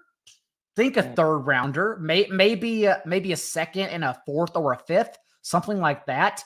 I don't know if it'd be the Jets. Maybe Aaron Rodgers does have that pull, especially because the last two, triggers he pulled, whether it was Alan Lazard's contract or Randall Cobb, Mecole Hardman as well, his choice, those didn't go too well. So maybe he tries to make up for it this offseason. If they do start off poorly, I could see both sides having a mutual agreement. They're all adults over there. Antonio Pierce is a player's coach. He'll definitely listen if Adams just says, like, I would love to go compete somewhere with the quarterback I want to play with. I could see the Jets being involved. I could see the Cowboys being involved. We all know they don't mind splashes, at least in season, because this offseason, obviously, they haven't done a single thing that matters whatsoever. But yeah, I could see a couple teams being interested, but only if the Raiders were to struggle. We know what the Raiders are going to do. They're going to come out and play the same kind of ball that did the last 2 months last season. When Antonio Pierce took over from week 9 on, the Raiders were literally the number 1 defense in the league and the number 1 fantasy defense. And they then just rode both Josh Jacobs and Zamir White, especially over that last month, into positive game scripts and just dominating teams that way. The whole thing is, the way the NFL works, you can't really do that over an entire season. Like, when push comes to shove, it's still a passing league. You still have to have a quarterback capable of getting you over the top. So if the Raiders aren't in a position to play low-scoring games where they can just run the ball heavily within 1 score of their opponent, what happens then? And that's what I'm not sure about. So maybe the Raiders do go backwards and Adams looks his way out. I would think, though, to answer your question, I would say at least a third rounder, at least. So one of the other things that was interesting during the draft was the Raiders drafting Brock Bowers after drafting Michael Mayer the year before. Yeah. We had another fantasy guy on our live feed, Dennis Bennett, who was saying that Zamir White was actually the biggest winner of that because those two just cancel each other out in a sense. And so what are your thoughts to the actual draft pick itself and the fantasy value of both Bowers and Mayer? So odd. And both amazing players as well that I'm excited to watch develop. But together, without quarterback play, with a target hog who we've seen, like Devontae Adams dominates the target tree there no matter what. I don't know how both grow, both Bowers and I just don't know how they grow together, honestly, as receivers. They're obviously both going to be on the field blocking quite a bit, but who is going to dominate the other? I'm just not sure. Having said that, it is the best 12 personnel. It's the best 2 tight end set since Aaron Hernandez and Rob Gronkowski, absolutely for sure. It's just a matter of, again, how involved will they be at pass catchers with one another? I think it's worrisome for fantasy in particular, but it's exciting to see play out. Yes, Zamir White is absolutely the winner there, especially since all they did in the draft was add a 6th-round small school Dylan Labe, who was a return specialist in college. I imagine they drafted him solely to test out the new kickoff rules and see if he can succeed getting more carries that way. Raiders love getting random return specialists. Yes.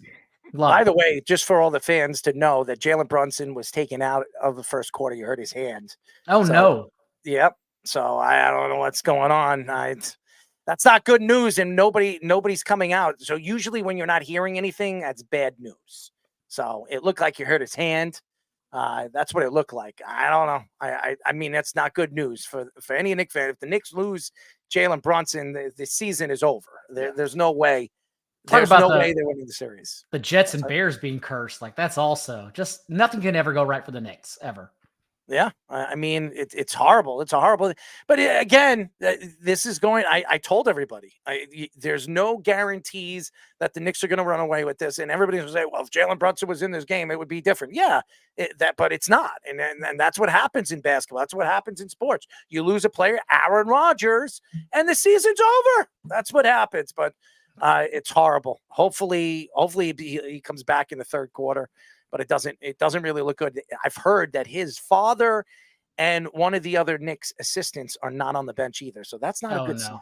Not good. It's not a good sign. So I don't know. They're playing hard. I have to give them, but they're making a lot of mistakes. Josh Hart, he's complaining a lot on the, but he's the one that's making all the mistakes. So I don't know. Anyways, finishing up with, you and John, by the way, if anybody hasn't checked out John's, his information, his fantasy football stuff, you can go and check it out. Establish the Run, lead fantasy football analyst, John Daigle.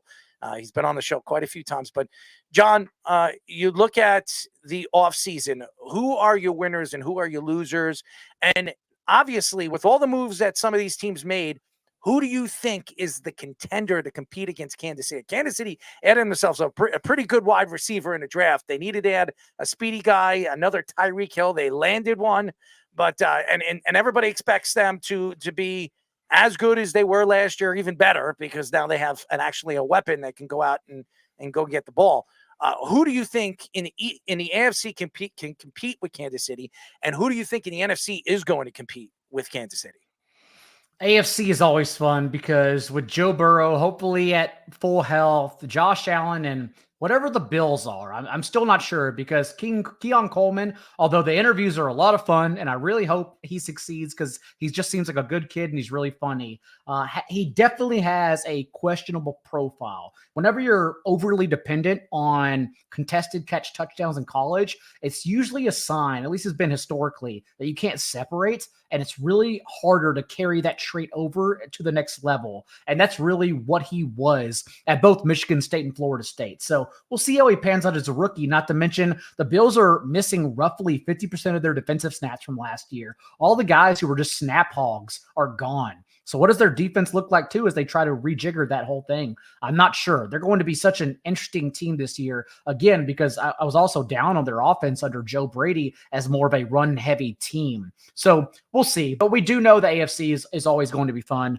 And speaking of, let's get to my winner. I really do think, as you mentioned, Xavier Worthy going to Kansas City, but really it's Patrick Mahomes, because although he is Patrick Mahomes, and everyone knows who he is, and everyone usually gets excited about having him in fantasy, I think what we're going to see, everyone hasn't caught on, no one's looking at rankings yet or anything, but I've been doing everything behind the scenes already, and I think it's going to start out, at least in July, when everyone starts catching up and studying, that they're going to see that the Chiefs are a run offense. They got there, won the Super Bowl on great defense. Patrick Mahomes didn't have good receivers, yada, yada, yada, and he's going to get drafted. He's going to get drafted behind CJ Stroud for sure, Lamar Jackson for sure. But honestly, I'm just not sure that's the case. It's like a great stock that plummeted, and now we have a chance to buy Apple stock at its lowest point in the last 7 years. I think if that's the way you put it, everyone wouldn't be on top of it. And that's what's really happening, because Mahomes last year had career lows in touchdown rate, fantasy points per game. It was Kansas City's lowest rate of touchdown drives since he's been under center since 2017. And it was also the first time an Andy Reid offense passed for less than 30 touchdowns since Alex Smith in 2017 as well. So like everything should, honestly, those are numbers I cite, not because they just happen, but because they're numbers I look at every year because they regress. Like they're numbers that typically bounce back. And now we have a chance to get Patrick Mahomes at his lowest stock ever in his career with those numbers expecting to bounce back. So I do think Mahomes and Kansas City's passing offense, Xavier Worthy included, Marquise Brown included, because I do think we are going to get a 4 to 6 game suspension for Rashee Rice. And that's the case, everyone's going to go to the shiny new toy in Xavier Worthy. And Worthy is very good, in my opinion. Not just everyone looks at speed, thinks he's just a small guy like Tank Dell. Not the case at all. Quinn Ewers, the Texas quarterback last year,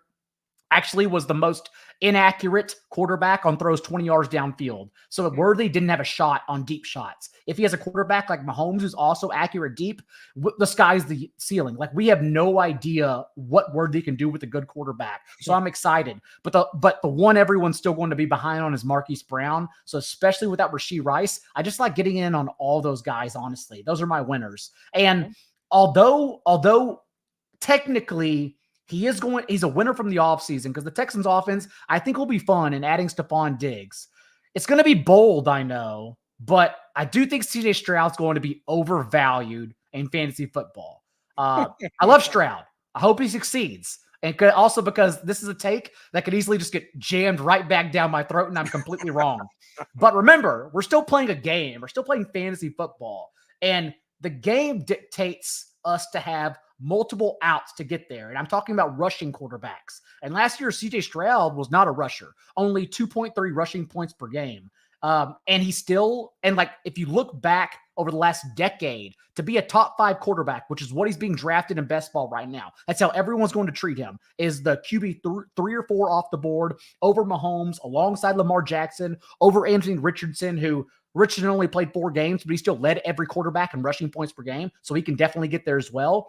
But CJ Stroud, like, usually you have to average over at least 3 rushing points per game. Stroud did not do that. So the way people are drafting him, he has to have 4,500 passing yards, which only 7 quarterbacks have done the last 2 years, because zone coverage goes up every season. Literally, the last 5 years, zone coverage has gone up each year, which means more safeties are playing and limiting explosive plays. So it's harder for quarterbacks to just pass and get there. They have to run in fantasy football. Not only that, but like, if you look back over the last decade as well, you basically have to have 34 passing touchdowns, and only Dak Prescott had over 34 last year. So it just seems like the way it's going, CJ Stroud for fantasy can be arbitrage. Like, he doesn't fit in that range in this dumb little game we're playing. Again, Stroud is amazing. He could easily shove that take right back at me, but I do think he's going to be significantly overvalued in fantasy football. So any landing spots of like sleeper prospects that you like for fantasy specifically, not the most conventional guys? What's funny is that I know this class was being touted as one of quality, but I think that was overblown. It's one of quantity, not quality. They have a lot of depth pieces that have a lot of question marks. So the fact we at least got a Ricky Pearsall in night 1, even Xavier Leggett, even though oddly enough, Xavier Leggett is the same profile of Jonathan Mingo, where he was literally a 1-year breakout player. He averaged 10.5 yards per game for the first 4 years of his career. And then the 5th year, as a 22-year-old, had 1,200 yards. Like, usually when that happens, like a one-hit wonder, that one season is an anomaly for that player coming into the NFL. It's really the course of his career that usually dictates how he's going to play in the NFL. So not good for Xavier Leggett, but first-round capital is important. Like, that means teams valued him as a top 32 pick. So he at least has that going for him. I guess the sleeper, though, that I think everyone should be noting is one, Roman Wilson for the Steelers, because without Deontay Johnson there is truly a path. We look for opportunity. There's truly a path for Roman Wilson to open in 2 wide sets. So any rookie on the field, and that goes round 11 through 15, wherever he's going to go in your league, because not many people are going to have heard from him, that's going to be a good spot. So I think Roman Wilson landed in a really good spot. And then also for a running back, I don't know if y'all know Kamani Vidal for the Chargers. 6th round running back. If you weren't watching, you don't have to. No big deal. It's my job to watch the 6th round, not yours. But he was actually a great prospect with amazing, I won't bore everyone, but he had a great advanced metrics, and he just needed to land in a spot, again, that had a direct path to opportunity. And right now, in that zone running scheme the Chargers are about to have, yes, it does have a few favorites in Gus Edwards and J.K. Dobbins. But again, we've seen those guys not be workhorses and not stay healthy. So Vidal being the team's 3rd running back, I do think there's a real chance we're going to get him in the last 2 rounds. And he's a guy you can stash and end up using like down the stretch as someone who's really making an impact. So that's someone I'll also be touting heavily come August when I come back and join y'all again for everyone to draft. Well, we're going to get you on before that happens. Yeah. I will say that. But we love you, man. Keep up the good work. And your product is as good as anybody out there. So we love you. 7 times, man. You're breaking records, baby. You're breaking records. And by the way, say hello to your girlfriend. I know you're in Chicago enjoying yourself over there. And how is Chi-Town? You like Chi-Town? Love it. Yeah. I can say that unbiasedly since I've lived in different parts of both the country and the world. So I ended up in the Midwest now. I guess it's like 4.5 years ago. And I absolutely love it. Well, I'm glad you love it. And now you just got to come back. And since our plans fell through last August, I will say I'll also love the dinner we're going to have this August because I will be back for sure. And we will keep in touch because we're definitely doing dinner this year. The plans will not fall through this year. Let's have some fun. Let's go to a nice place, nice dinner. We'll hang out, Speedy and you'll drink and I'll just laugh. Okay. That'll be cool. Good. That works out.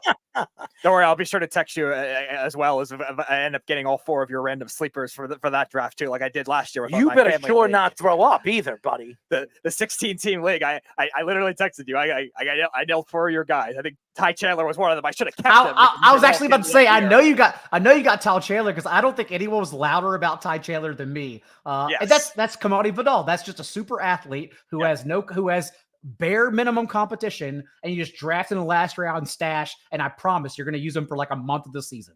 I should have done one with the Mingo though, because Mingo was a bust. I listened to you about Laporta, and you were right about that too. So I won my fantasy league. I'm glad you did, but like even I couldn't have predicted the number 1 tight end in points per. Like never would have predicted that. I just thought he would be usable. That's it. Well, we appreciate you as always. Thank you. And we'll see you soon, by the way, because it's getting close. So very soon, by boys. the way, we love you and keep up the good work. And we'll talk to you soon, buddy. See you later. Go Jets. John Daigle, ladies and he's going to go Knicks. Watch this team just debacle right in front of our eyes. That doesn't mean you can't root for them. I mean, it sickens me. It really does. Why don't we go to a quick break? When we come back, we'll get into this whole Gilbert Arenas. I'm so pissed off right now because if Jalen Brunson's out for the rest of this series is over. It's not even watchable. I don't even want to watch it anymore. It's embarrassing. This team does not look the same without him. And we still don't have any information. So this is not good. So for all the fans out there, there's no information on. I've been looking throughout the X waves since John's been on, and nothing has come out yet. So I'm very upset. So anyways, let's go to Tommy Scoops for a Sports Minute.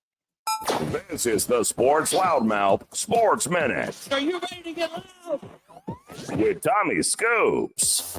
Once again, at the top of the hour, as usual, giving you guys all the Loudmouth Sports Minute report with the man Tommy Scoops here. And currently in the NBA, Luka Doncic is actually still battling a knee injury. The Mavericks point guard is still listed as questionable for the Thunder and Mavs matchup tomorrow. Going over into the NFL, the Broncos announced that they are agreeing to terms with their 7th round and 5th round picks, Devon Veal, Nick Gargiulo, and Audric Esteen. All 3 of those players currently are now under the Broncos contract and ready to start for next season. Not start, but we'll see what happens there. Over in other NFL news, Joe Burrow announced that he is excited to play with new explosive teammate tight end Mike Gesicki. Gesicki just signed back in March with the Bengals after losing Joe Mixon and Tyler Boyd. Joe Burrow is looking to be very successful with Mike Gesicki. And switching over now to Tommy Scoops and Scores, I'm going to give you a quick rundown of currently right now in the MLB. In the MLB, New York Yankees are currently up 8-2 against Houston. Texas is currently up 7-6 over Oakland, with Arizona having a 4-2 lead over Cincinnati. Baltimore has a 3-2 lead over Washington, and Chicago White Sox have a 4-1 lead over Tampa Bay. Over in the NHL, Florida has jumped out in front of Boston to get a 2-1 lead. And over in the NBA, currently at halftime, the Pacers have a 10.73-63 lead over the Knicks. Currently all the time I have for you guys right now. I'm going to kick it back to the boys on the Sports Loudmouth. This is the Sports Loudmouth.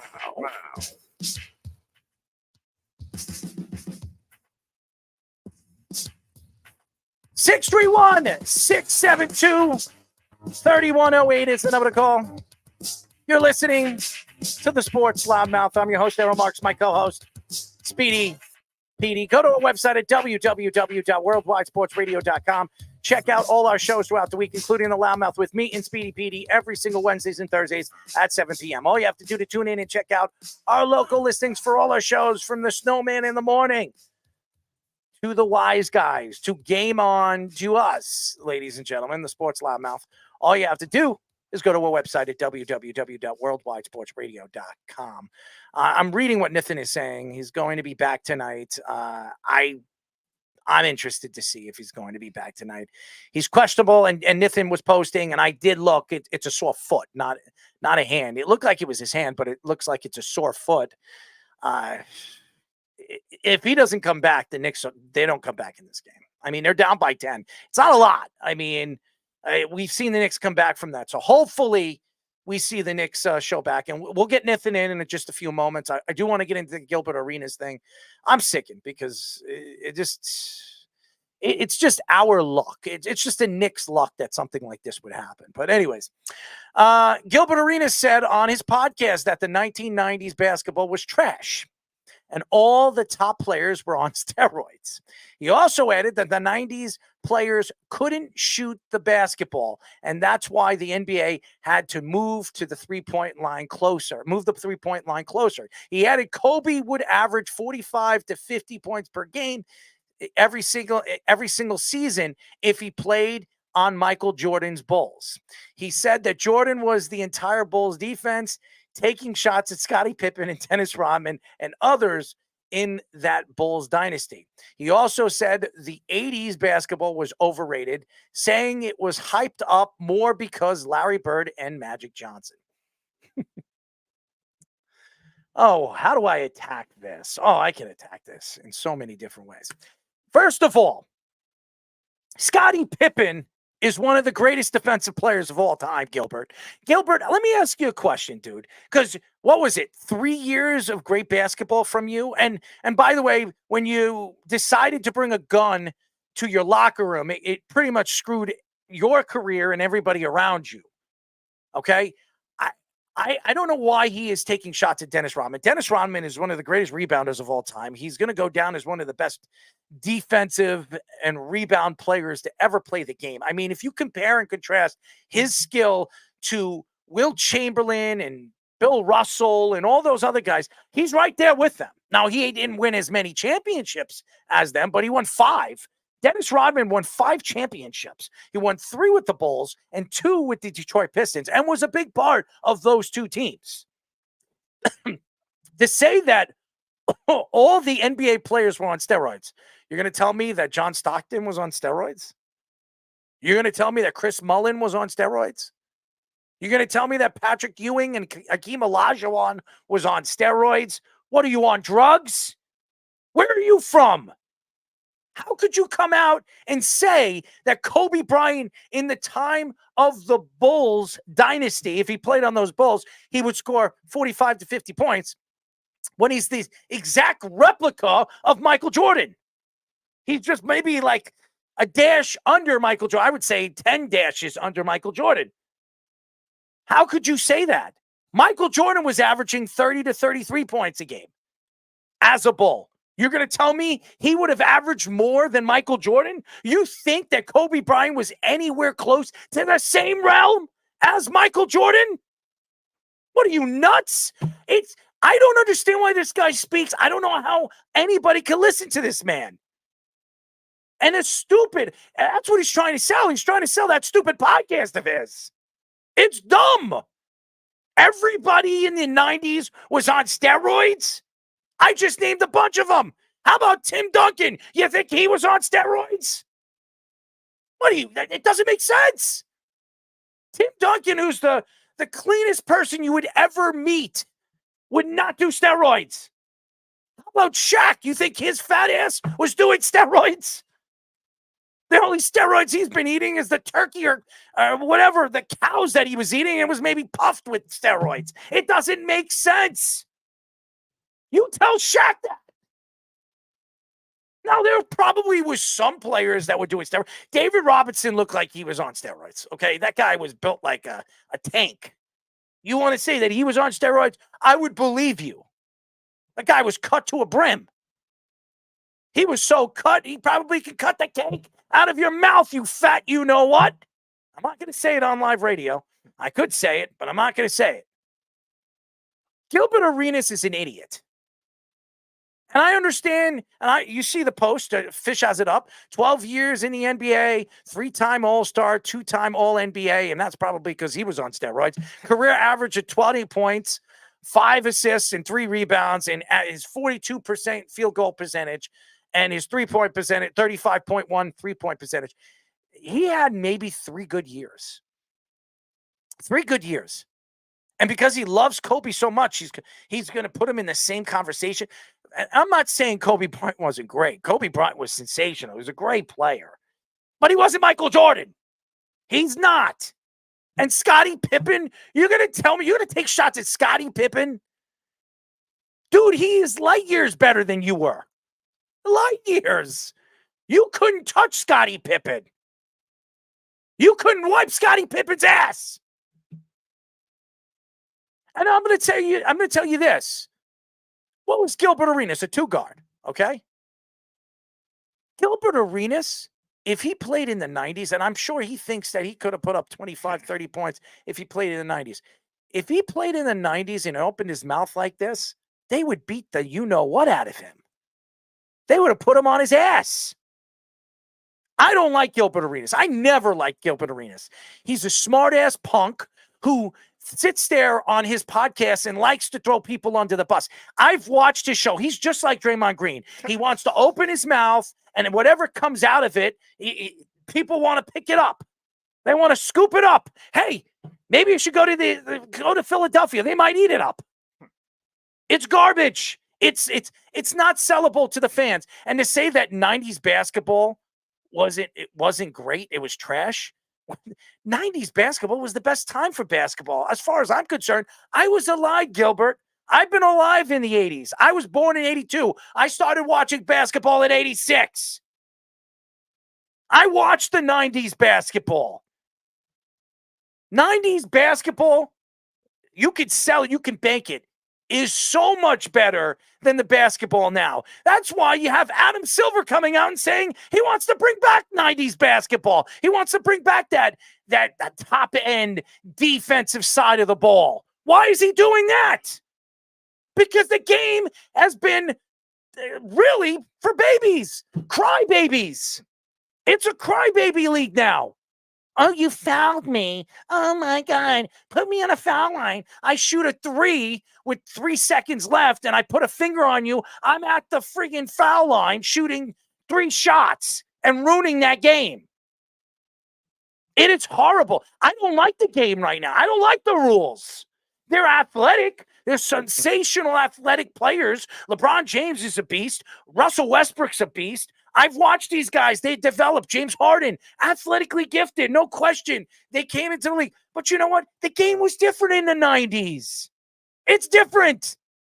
And for you to take shots and say that every single NBA player was on steroids, I would love to hear what Charles Barkley has to say about that. Well, now the real question, where is Gilbert Arenas rank in terms of the athletes that should be roasted? Let's do a roast. Let's reach out to Gilbert Arenas. I would love to roast Gilbert Arenas. I would love it. Get me on the phone with Gilbert Arenas for 5 minutes. I guarantee you it would take 50 seconds to piss him off. He'd hang up the phone. 50 seconds. Not accurate. 50 seconds. As he's yelling at me on the phone, trying to tell me, what do I know? You never played in the NBA. How would I know? I know a bunch of NBA players are Hall of Famers that would smack the you-know-what out of you. Smack the taste out of your mouth if you said it to them in person. Yeah, Tim Hardaway was on our show last year, said that even though he played in the 90s, and that was he was on steroids too. Oh, yeah, allegedly. Yeah, totally. But come on, even though he played in the 90s, he said the 80s quality basketball was like the best one. We've had a lot of basketball analysts that have said that too. Like the 80s quality with the balance of the rules too was very good. And the balance, I mean, the Celtics and the Lakers were like the dynasties, fine, but they were still competitive basketball, good basketball across the league. He's an idiot. There's nothing that sells me anything that this guy he is probably on drugs. I honestly believe that Gilbert Arenas is doing something. Gilbert, send me what you're actually smoking, what you're drinking, whatever you're taking. What do you have? Maybe you're popping something. I need some of that. Give me some of that. Because if you actually believe that all the 90s basketball players were doing steroids, I have a bunch of basketball players that I know that played in the 90s will have another thing coming to you, my friend. There's nobody that actually believes Gilbert Arenas and his take on that. And by the way, Scotty, Rodman, all these guys. And by the way, Ron Harper, remember him? Remember Ron Harper? I remember Ron Harper. Ron Harper is one of the most underrated defensive players of those Bull teams. He played for many, many different teams. He's one of the best underrated defensive players of all time. He was on those Bull teams. I got to tell you this. If Ron Harper played you one-on-one, he would shut you down. He would shut you down, stuff you down, stuff you up, whatever you want to, stuff you like a turkey. Idiot. Keith says Jordan would average 50 points a game today. He could probably do it now. LOL. Arenas is hitting the pipe, and Arenas knows he's lying. You got it right. He's just trying to sell his podcast. And shout out to Chris William Wynn as well. New commenter. If by steroids he means Jägermeister and champagne, then okay. LMAO #90s hoops. You could tell that Jalen Brunson, he is shooting the ball. You can tell he's hurting. You can tell it. He's shaking his head. He's going to play. He's going to try to play. I'm interested to see how this is all going to last. They're going to play really tight on him, and they're going to test his foot.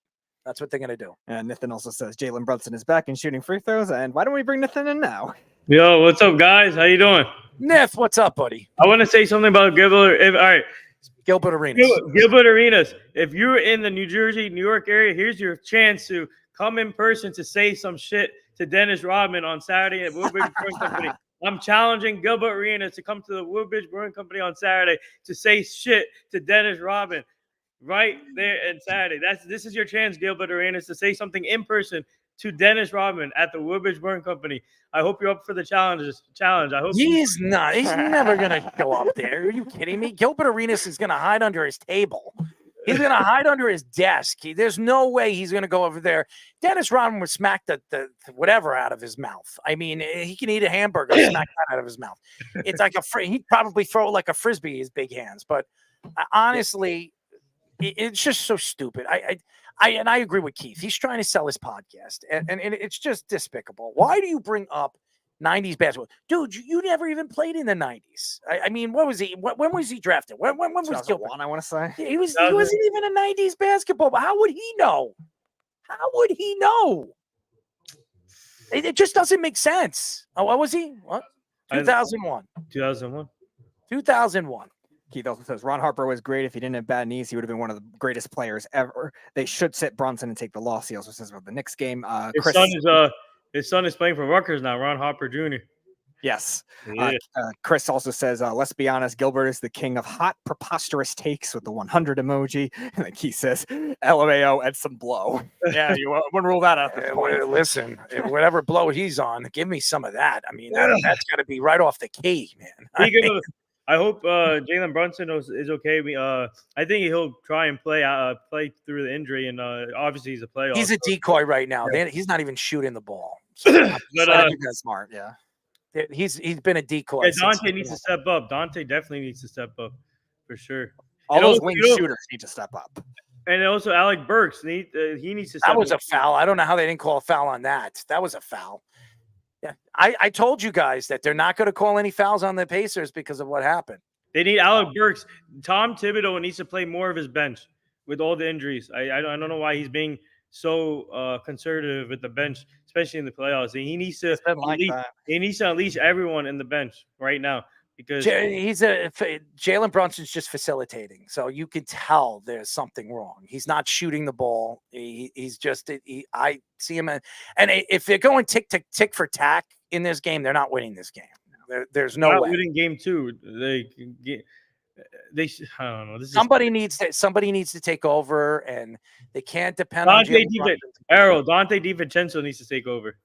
Well, he's shooting the ball. I mean, he's been doing it. He's scored the last 5 points for the Knicks, but they don't play defense. They're not playing defense, and they're not stopping them. So they keep coming down and shooting up threes, and they have Jalen Brunson on. I know Knicks fans are happy about that, but it's not the same Jalen Brunson. So it's you. I can tell you right now, he is on the court to be a decoy. That's what he is. I don't even think it's his foot. I think it's his hand.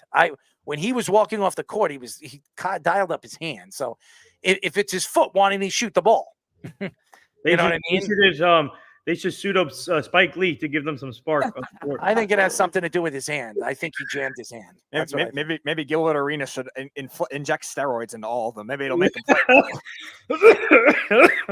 Yes, Dante is taking over, and it's also like you're saying, Nathan, like the pace that benefits the Pacers too, because it's a 79-74 game right now in the third quarter. Like both teams could very easily get to high 90s, low 100 points at the rate they're going at, which that kind of thing benefits the Pacers a lot more. No, it does. It's a juggernaut. And without Jalen, oh my, that's a foul. They called that. They're beating him up. Speaking of my guy Tommy DeVito's at the game right now at the Knicks. Sure, yes. They're beating him up. I can tell you that right now. They've been doing that. That was a foul. Turner just pushed him right to the ground. But they're doing that.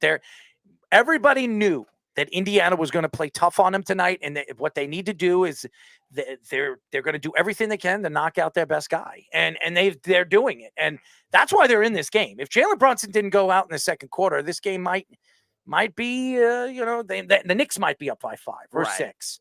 You know what I mean? So it's losing Brunson definitely affects him, and him coming back, it shows his toughness. There's no question. And Fish, why don't we bring Fish in too? Because I'd love to know Fish's opinion on what's that. Up, Fish? Hey, what's up, guys? I've got some conspiracy theories. Number one, maybe he got his big toenail ripped off and they just had to tape it up, but that takes a little while to get done. I don't think it has anything to do with the toe. I don't think it's his toe. Listen. Maybe it's a plantar fascia tear or something that it's just going to hurt, and he's just got to tough it out because he's a warrior. He's going to tough it out. Or it's just an act, like a Paul Pierce move from years ago, where they're trying to lull him into sleep, get them to expend their energy in fourth quarter. Brunson time again. 21 points last time. He's coming back for him. Don't worry about it. What are you trying to sell me? Jalen, we trust. I don't know. I'm trying to sell myself. That's really what it is. Well, that's that Ranger jersey on, I think. I think you're a little lost there. I don't know what. Let's go Rangers. Let's go. How about that game last night? Oh, please. I just, as a Rangers fan, I'm just not really sure what it's like to lose in the playoffs right now. I forgot what that's like. How about that game last night, huh? How about that game last night? Hey, man. I'll tell you what, watching Lafreniere. They're 6-0. I've been very impressed with them. They're 6-0 in the playoffs. In the playoffs, the way that he has to mirror what he did. He didn't really score in the first series, but didn't really need to beat up the washed up Ovechkin Caps. It was, which brings me so much joy. But at the same time, it's watching the Rangers, watching Igor really thrive. First half of the year struggled. It's come on really, really hot in the playoffs, and that's what you need to win in the playoffs is a hot goalie, and who better than Igor to be that hot goalie? I need some Kentucky Fried Chicken, baby. I'm watching these commercials. My mouth is just dripping. I just want to let Knicks. All right, calm down. It's a commercial. Where were you? The Knicks aren't sponsoring Kentucky Fried Chicken. I'm watching the Kentucky Fried Chicken commercial. You're ruining this for me. I'm all about my mouth watering. I want that buttery bread. Oh, I want those. You have to get roped in the food art. Yes, I do. I do. We should do a food eating contest on the show. Food challenge. Who's going to defeat our Fish, man? All right. I think Fish would win. I think so. I did enter freshman year of college a wing eating contest in Buffalo, and I thought it was real tough. I thought I was going to do it. I mean, I'm a bigger guy. But then I show up, and these two guys that look like they were playing left tackle on a D1 football team sit down. The guy next to me unbuckles his first belt, his buckle in his pants. He goes, "This is how it's done." And I stood no chance at all. I thought I did well, but it didn't matter. All I got was like a bottle of Frank's Red Hot or something in the end. But a little you like Frank consolation. Speedy? That was my one chance. What's your favorite part of the Frank? It's not. That's not the meat part, the thick part. What do you like? He's talking about hot sauce. Pay attention. I'm speaking about Franks. You like Franks? You like yes, Frankfurter? I do. Well, you like the little Frankfurter or the big Frankfurter? The regular size. You like them? You don't like the little, what do they call them? They're fine. What do they call them? Pigs in a blanket. Pigs in a blanket. You're like, they're fine. It's like the outside though with what normally would like be it peeks out. Have you ever tried this? Have you ever taken one of those little frankfurters and like you cut off the bottom and you just like kind of push it and the frank to like sticks out on the top? You ever try that? No. You got to try it. I mean, it's something. You tell me what it looks like when it comes out. I think I've seen pictures of those. I think it looks like banana peels or something but, like that. It looks differently. Yeah, it looks a little bit different than that. I mean, Okay. You got to look at it and you kind of like Feels like it wouldn't stare be. at It still feels like it wouldn't be worth the effort. Oh, it's definitely worth the effort, especially when you're looking at something that really arouses you. I mean, Shave the ass, Speedy. Shave the ass.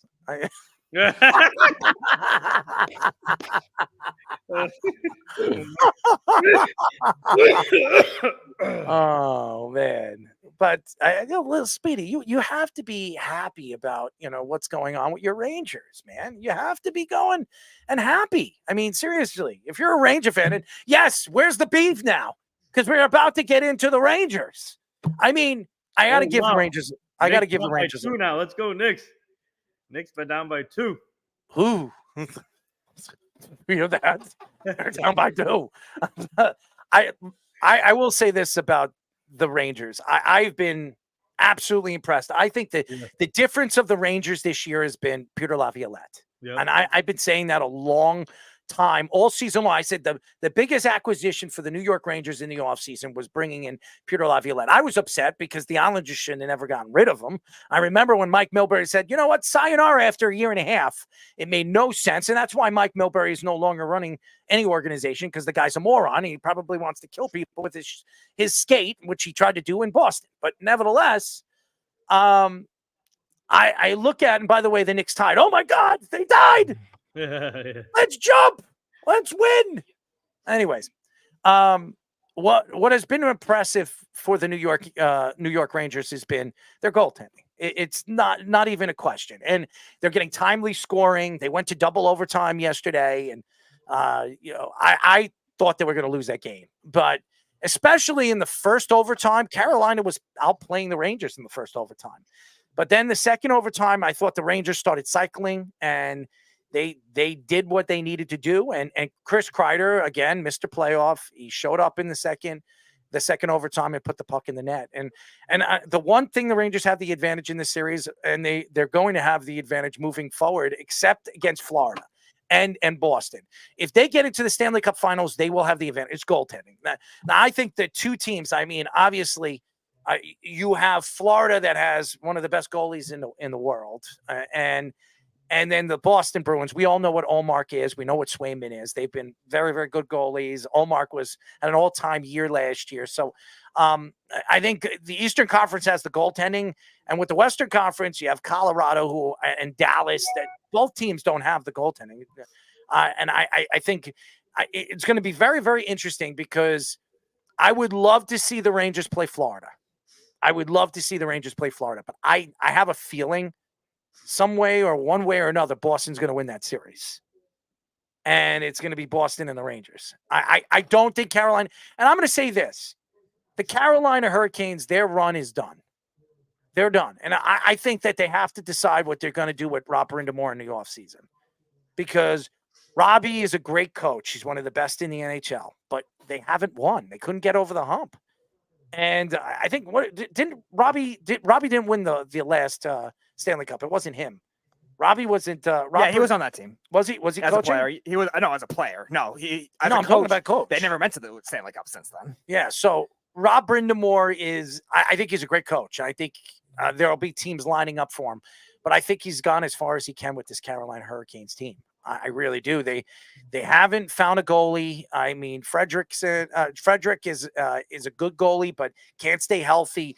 For years, they've been playing 3-4 goalies, and they can't get over the hump. And their goaltending, they have a tremendous defensive team. They really do. They have a bunch of all-star defensive players, and Aho's a fantastic player, and they have all this talent there.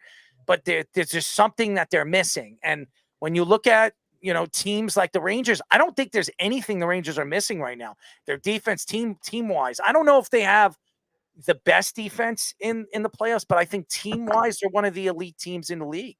And that has a lot to do with Peter Laviolette, the way he coaches, the way he plans, and their penalty killing has been one of the best in the playoffs. And they get timely goals, and they've been getting timely goals, and that's why the Rangers, I think, are the only team still in the playoffs that are undefeated. Yep.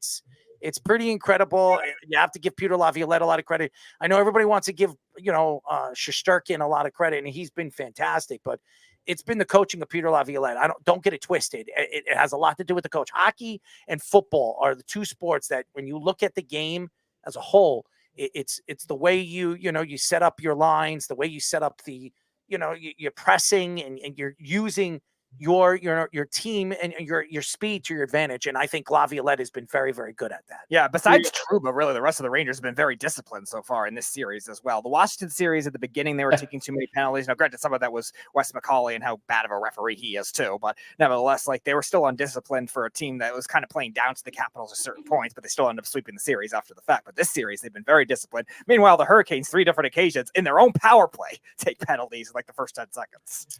Go ahead, Nathan. Yeah, it's been pretty crazy. Go ahead. Go ahead, Fish. Oh, sorry. Go ahead, Nathan. Go ahead, Fish. Go ahead, Fish. And then I'll go. Yeah, I was just gonna say, the Hurricanes doing these dumb penalties right off the face-off, negating their power plays isn't uncalled for. But Trouba's been a psychopath on the ice. Whether he's just trying to set a tone or not. Did you see he whiffed on a hit? I forget, it was one of their better players. I remember who it was, but he literally Supermaned off the ice and went head first into the leading with the elbow. He's just out there you're in the hockey version of NFL Blitz from back in the day, just trying to murder people and just scare everyone. And he's the captain of the team. He sets the tone. But I'd argue he's the 4th best defenseman we have. Yeah, the way Keandre Miller's been playing has been fantastic this year. That's really been the biggest leap, in my opinion, on the team outside of Lafreniere. I think it has everything to do with Peter Laviolette. I mean, he put him with the right guy, and it's been working. And it's all about pairing. It's pairing the guys right, and they're playing team defense. That's what it is. It's not. And that why were the Islanders so good when Barry Trotz was there? They were a good team defensive team. The offensive players bought in. The defensive players bought in. When you buy into the coach, that's where everything changes. And I think the Rangers bought into Peter Laviolette. Yeah, Nathan. Yeah, so this we got Nathan. Yeah, so everybody, all my friends who are Ranger fans, also they've been telling me that they're getting the 94 vibes of this team. Stop with this 94. I don't want to hear this. Stop it. They're nothing like the 94 Rangers. I'm not saying I'm not saying like them. All my friends. The 94 Ranger teams were gritty. Yeah. They were a gritty team. Steve Larmer, Mark Messier, Brian Leach, Adam Graves. Yep. We go up, Sergei Nemchinov, all those guys, Sergei Zubov. I remember all of them.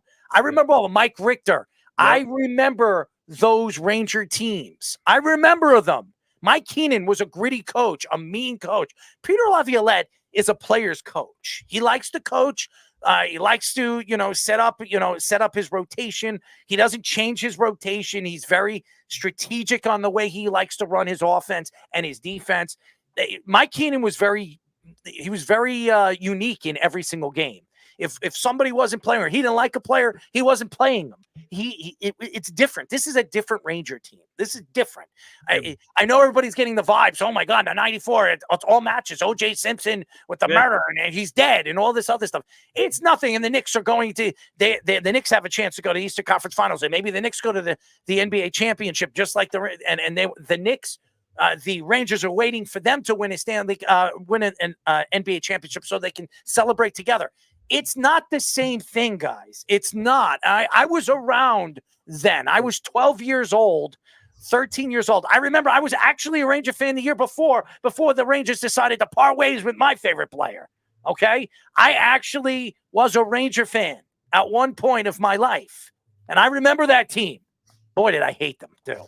But I remember them. And go Tony Amonte. I mean, that team was different.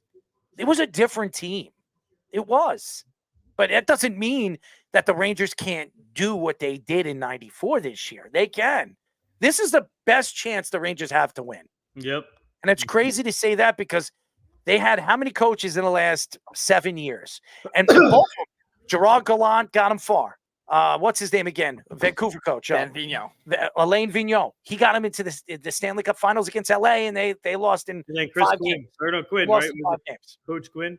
What's his name? No, they didn't do in the playoffs besides the COVID year with Coach Quinn. Yeah, Coach Quinn But sucked. Vigneault got this cup the first year, and then second year to the Eastern Conference Finals, they lost in 7 against the Lightning. I would rather watch a dead turkey coach that team than Dan Quinn. Okay, I mean, I always got fired by the All great right. San Jose Sharks. I honestly, Dan Quinn is horrible. And where is it? San Jose now? No, they fired him. Oh, thank He's God. gone now. I mean, that's Jeff's best buddy. He actually played hockey with him.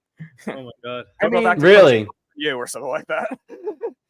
That's funny. I mean, look, he was one of those guys that the ownership was convinced, oh, we need the college guy to get them to work harder because they've been lazy. We're going to go back to brass tacks. That doesn't work in professional sports, like especially hockey. It just was a horrible match, I thought, but nothing as bad as Gallant basically shaming Panarin, the best player on the team, and ruining the vibe and everything they did last year. It's so wonderful to watch Panarin play well. Best player in the.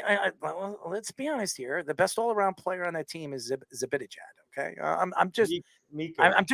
understand when you look at his points and you look at his goal scoring ability and what he does when it comes to points. He's fantastic. He's a great offensive player. But all-around game, I want Zibanejad. If you were to, I'm an Islander guy. Okay, if I were to pick a player right now that I want on my team, I'm taking Zibanejad. That's who I want because I want a two-way player. I want a guy that can penalty kill. I want a guy that can go and score goals. I want a guy that can do everything. And he could win faceoffs. He could do everything.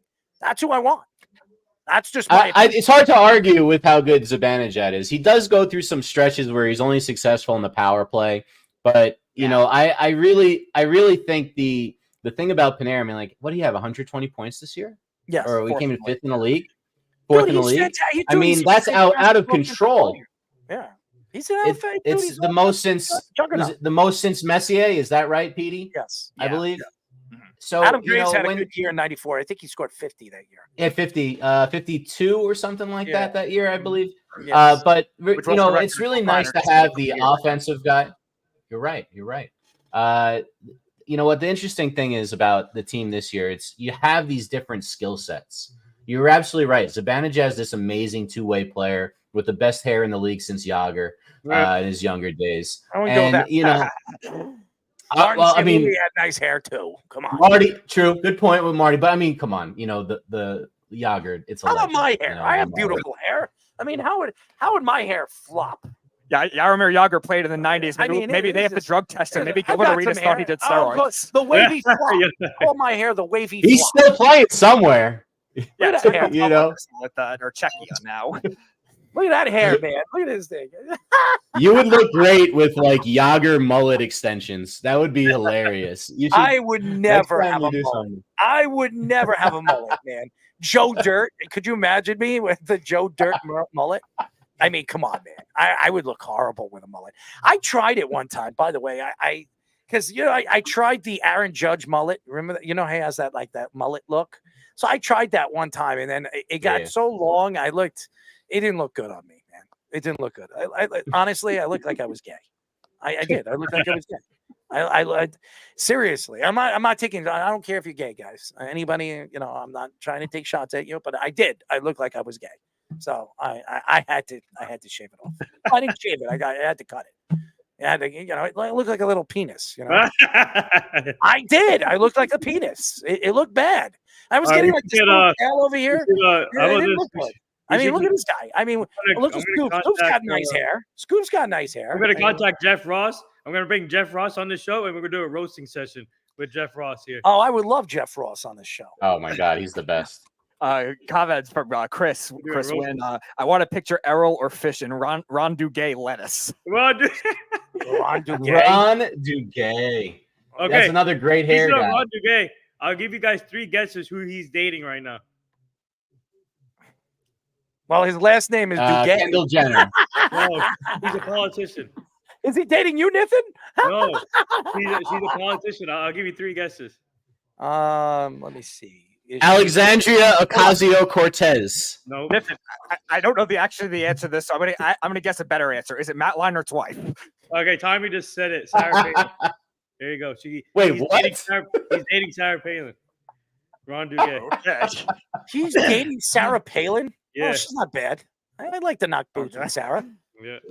I bend her over the That's, table. I'll show her a thing or two. Sarah Palin is good. I'll show her. I'll show her the Twin Tower. You know? Sarah Not the Palin. towers. She Speedy, still got we'll it. have She to still bring got the it. towers together. Sarah Palin still got it. Sarah Palin. You want to do the Statue of Liberty together on her? What? We'll do the Statue of Liberty. I do not know what that means. We'll do this. There's now. definitely I know some what Statue kind of of Liberty is. I don't know five-hole what it joke. means. We'll Running demonstrate an it. action. We'll do it together. You know. Oh You're gonna my God, rebuild the OG's out Statue of now. Liberty? Breaking news. OG's out now. OG Abanovi's out. What? Yep. Uh, Breaking news. What what's happened? wrong with OG now? OG's out now. What's wrong with OG now? What's Tommy's going on Did here? you take him out or is he hurt? He's Did he out. t- Is Is he out? He's I on the heard you say bench. he's He's out. on the bench right there. He's standing up, right? They That's get OG. rest sometimes, Nathan. No. He's- Tommy's OG's standing right there. Isn't that OG? I don't know. Chris also says, Sarah Palin, Glenn Rice hooked up with her back in the day as well. Glenn Rice. Glenn Rice, apparently, according to NBA player you talking Chris. Apparently. Keith says hamstring for OG. But he's sitting out. Great. Yeah, well, he'll still play. I don't think he'll be out. I don't think he'll play in this game, but I think he'll play with a hamstring problem. Who? OG? Yeah. Oh. Well, good It's for OG. playoffs. You're playing. He's gonna play. He's definitely gonna play. He'll probably get in therapy. He'll get therapy after the game, and Yeah. it's So- probably cramps. That's what I think it is. We That's should, what we should put Sarah Palin in the game now. With What Ross. is up with you and Sarah Palin? I just told you I'll bend her over on my table. Yeah. I tell Mr. Duguay that I want to meet Sarah. So tell her I want to meet her. And I know someone that knows Duguay. I can reach out to them. All right. Well, there you go. Tell him I don't want Duguay. I want Sarah Palin. I want Tell Sarah him I Palin. want Sarah. We'll put Sarah Palin on the floor and then put. Gotta do as a lot of ladies. Gotta do that. Do that. Yeah. We'll do that. Yeah. Wants to go burn a bush in a crab.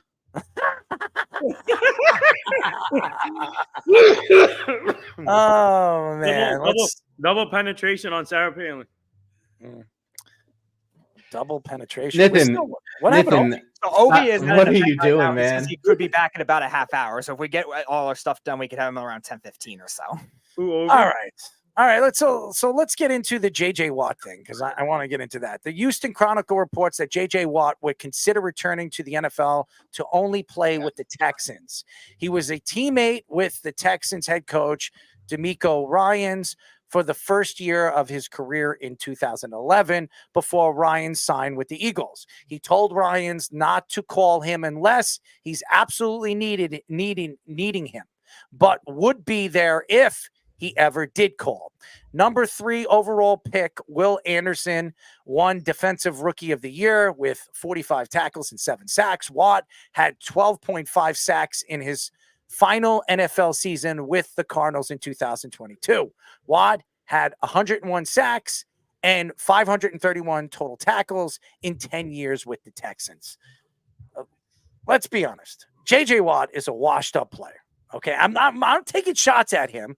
I know in 2022 he had 12 and a half sacks. He's been away from football for a year. That's a long time. And when you step off the football, look at Deshaun Watson. He's a quarterback. He stepped away from football for almost a year and a half, and he's a shell of himself. He's not the same player he was with the Texans. He's not. Don't lie to yourself. He's not. And Cleveland has to pay him for another 5 more years, the idiots that they are. But honestly, you look at J.J. Watt, and I think he was at one point one of the better defensive players in the league. I wasn't a big J.J. Watt fan. I never was. I know he's a nice guy. I know he donates a lot of his time and money to help Houston and many different people that have lost their homes in Louisiana. He's a fantastic person. He's a great person. I'm not taking away from he's a Hall of Famer. There's no doubt he's a first ballot Hall of Famer because he's a fan favorite, he's a league favorite, and he's JJ Watt. But he's nowhere close to what his brother is in TJ. I mean, TJ is on a whole nother level. He is a sensational player, and I'm not taking away from what this family is. I mean, they're very unique, and they're not human. They're not a human, bunch of boys. Okay, but I cannot see D'Amico Ryan reaching out to J.J. Watt and asking him to come back. I do not. Now, J.J. Watt was a good tight end in college before he decided to move to the defensive side of the ball. Now, if they lose a tight end, if they lose Schultz, or they lose Evan Jordan's their other one, was pretty good for them last year too. They just added Diggs. They added weapons all around. I can't see them bringing him back as a tight end. I just don't see it. Now, J.J. Watt coming out telling you that, and him coming out and saying that, he's smelling. He misses, the camaraderie. He's smelling the path back to the NFL, as well as, Tom Brady has over the last, he's been on a podcast the other day saying that if the opportunity comes, he'd come back to the NFL. And it's a joke, because at Tom Brady's roast, how many comedians said that, Tom, let's hope that you don't come back. We don't need another comeback. Okay. Mm-hmm. But again, these guys, when they're great and they love the camaraderie and they love that winning, opportunity, and Tom Brady has won 7 Super Bowls. Why not go after an 8?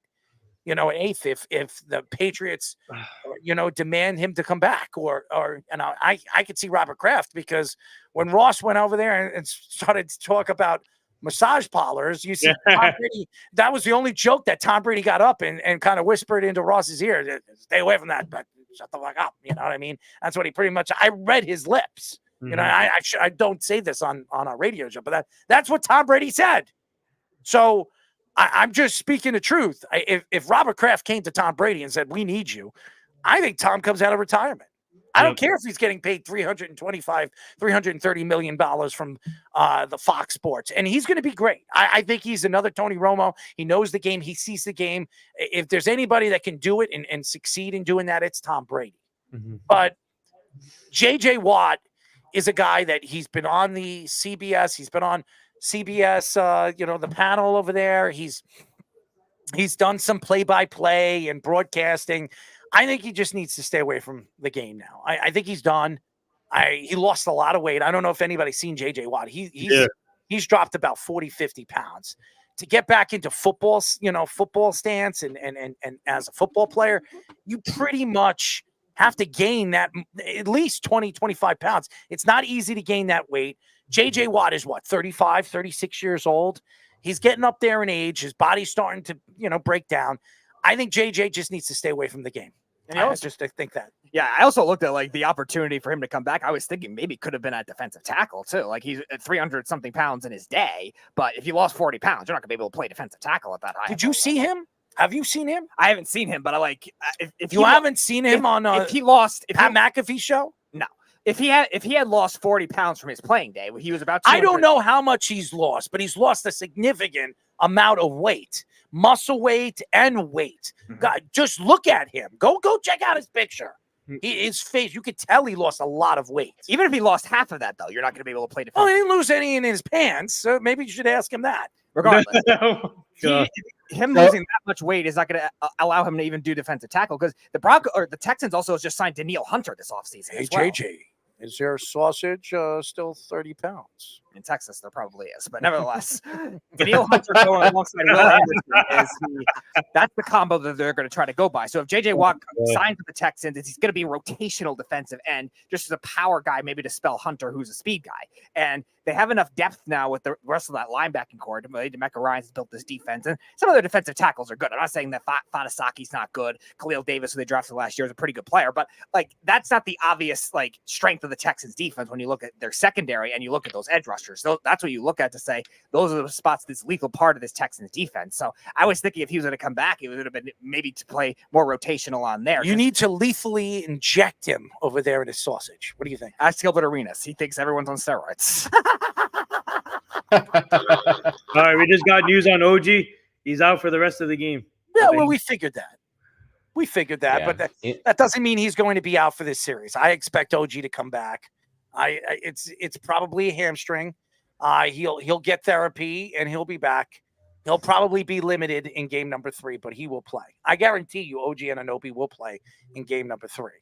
But do I think it does happen, though? It's another thing that because DeMeco Ryans has done this common trend with it, he's bringing back a lot of his own guys. They signed Aziz Al-Shire, who was a former 49ers linebacker this offseason. They've signed a lot of their backup defensive backs with the 49ers. So I do think it definitely could happen based on the familiarity of that. But you can't expect him to be the J.J. Watt of old and expect him to get 12 and a half sacks. You just want a high pressure rate, some power, some good leadership is what you're hoping. Look, you know what he wants. He wants the Eric Weddle off your couch and play in the Super Bowl move. You know, he wants. He's like, look, I gave you. It didn't work at all. You know, and Speedy, you're right. If he came back, it would be because one of those DNs got hurt. He couldn't play tackle anymore. I think, you know, you're selling him a little short though, Errol. Like I think he was a more impactful player than TJ Watt by a lot at his prime before he got hurt. He was like defensive player of the year or up in the running like 5 years in a row. He would get 3. He would go off in games against, offensive lines that were horrible. When he played the Jets, he would have 3.5 sacks, and then he'll play a good offensive line like Indianapolis, and he'd get smothered. Okay. I thought he was highly overrated as a defensive lineman. Now, his brother, that guy could play against anybody. That guy is a beast. TJ Watt, but the thing by far, it's not even close. It's not even close. You can't even compare the two. Well, I have it side by side. It looks like statistically TJ Watt's going to have more sacks, but I don't think they play the same position. No, they don't. That's the thing I wanted to mention is Watt, if you remember, they put him in almost every spot in the front 6 or front 7 and had him rush from different angles, have him play against different matchups. He was constantly triple teamed, and he still would get through. And he obviously played on offense as well, as you mentioned.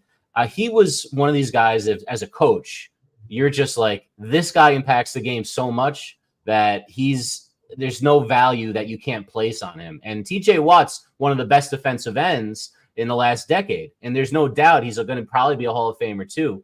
But he didn't do all the things TJ Watt did and command all the attention that TJ Watt did on different parts of the line. And it just made him more useful for the Texans until, later on he got hurt. He became more of a specialist and he really wasn't the same guy anymore. And I think he had a shorter prime because of that. But we forget because it was right before the Aaron Donald, came into the league and started dominating. It was really the JJ Watt show for years. And I just remember being like marveling at just how he could do literally everything on the field defensively.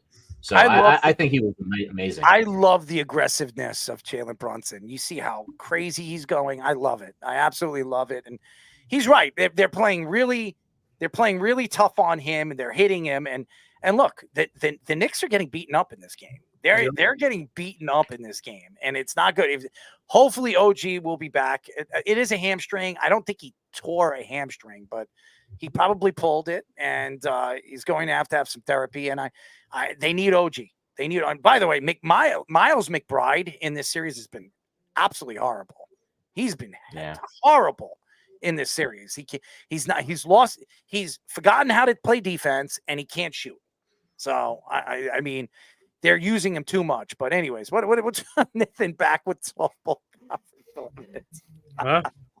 Softball conference tournament coverage, Nathan. You weren't covering the whack or whatever, the MAC.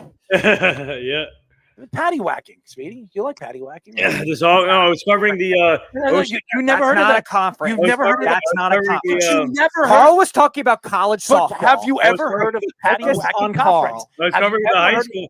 We were covering the high school Ocean County tournament. Listen, what you're talking about, I'm talking about the patty whacking conference. He's referencing what Carl is saying. I'm talking about a conference you don't know anything about. Because it doesn't exist. It does exist.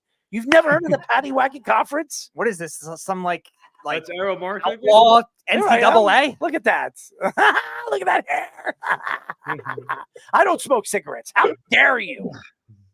What the hell am I, man? I look like Michael Jackson Jr. Joe Dierte right there. Joe Dierte. What was that? Oh my goodness. That's Arrow Mark. That's interesting. That is interesting. Speedy, you like that? Carlos says, and no, not college level, but high school. Keith also says, Nathan is going to wind up in prison for raping farm animals. Not embracing your nonsense. Keith, All right. Good one. What the hell? All right, let's get into the whole roasting. The Netflix roasting of Tom Brady on Sunday night was very successful, consisting of 19 people roasting Brady for about 3 hours. We should roast Keith and all your fans here. We got to roast your fans, Jeff, especially Jeff. We got to roast him. You want to spank Keith? Keith will let you spank him. Spank him. There you go. Spank Keith, it right. Beady. Drew Bledsoe said that his favorite wine is world-class Cabernet. Yep. Whereas Brady was where's the flag? I don't know what that meant. Randy Moss took shots at him, not having a Super Bowl ring, saying why didn't the Patriots cheat when he was there. Rob Gronkowski took shots at Julian Edelman, saying while many people kissed Brady's ass, he was the only one that used his tongue. Edelman responded by taking shots at Rob Gronkowski's dick size. Penis size, Speedy, and also joked about Aaron Rodgers saying he was hung. Kevin Hart hosted the event and took shots at Gronk and Jay Glazer, and even got Bill Belichick and Robert Kraft to take a shot. Bill Belichick said it was hard to butt heads with Brady because he was so far up the trainer Alex Guerrero's ass. Brady got some shots in as well, saying that Gronk is the father of a baby rhino and that Belichick sneaks out of a poor girl's house at 6 a.m. to coach.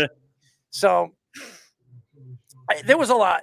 I know anybody that checked out the roast on Netflix, it was very, very funny. I'm not a big Kevin Hart fan.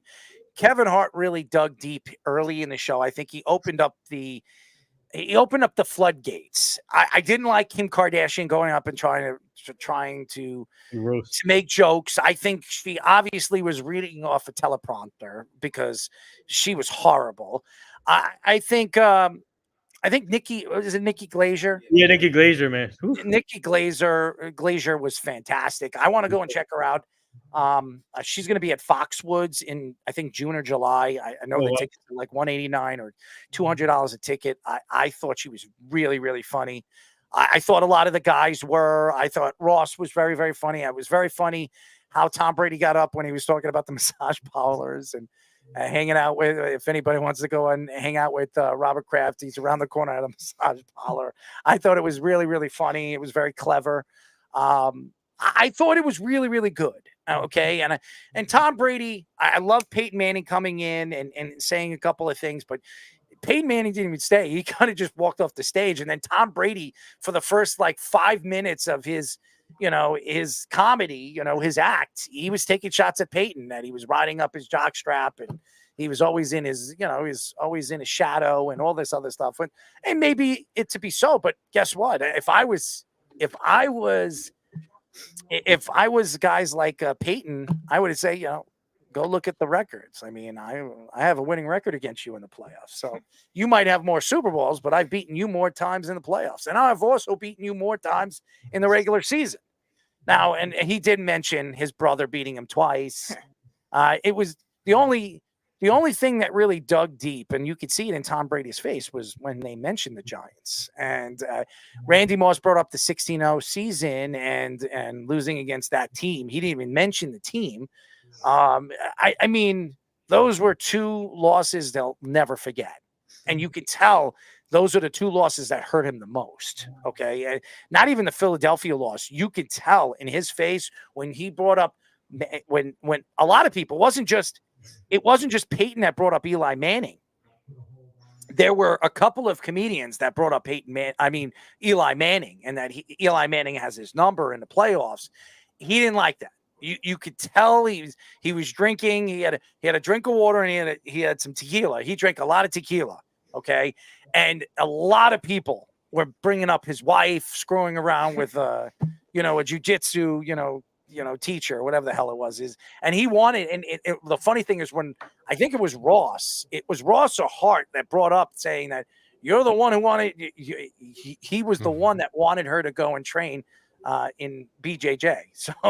So he pretty much let her, let that trainer swing his in her. So I mean, seriously, I'm not going to say it on national radio. I'm not going to do that. I'm not that kind of person, but it was funny.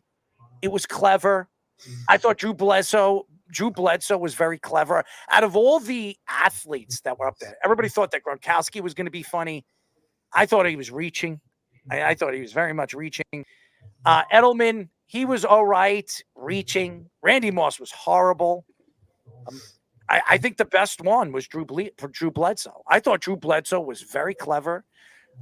He was very fun. I thought when he went up there first, when he was the first one of his teammates that went up there, I thought it was going to be stupid. I was like, oh, God, what is Drew going to say? But I thought he was very clever, the way he was going around it. And funny, he was making fun of his Jeep, his yellow Jeep and everything like that. And it was funny. It was very, very funny. I thought Drew Bledsoe was the best out of the players.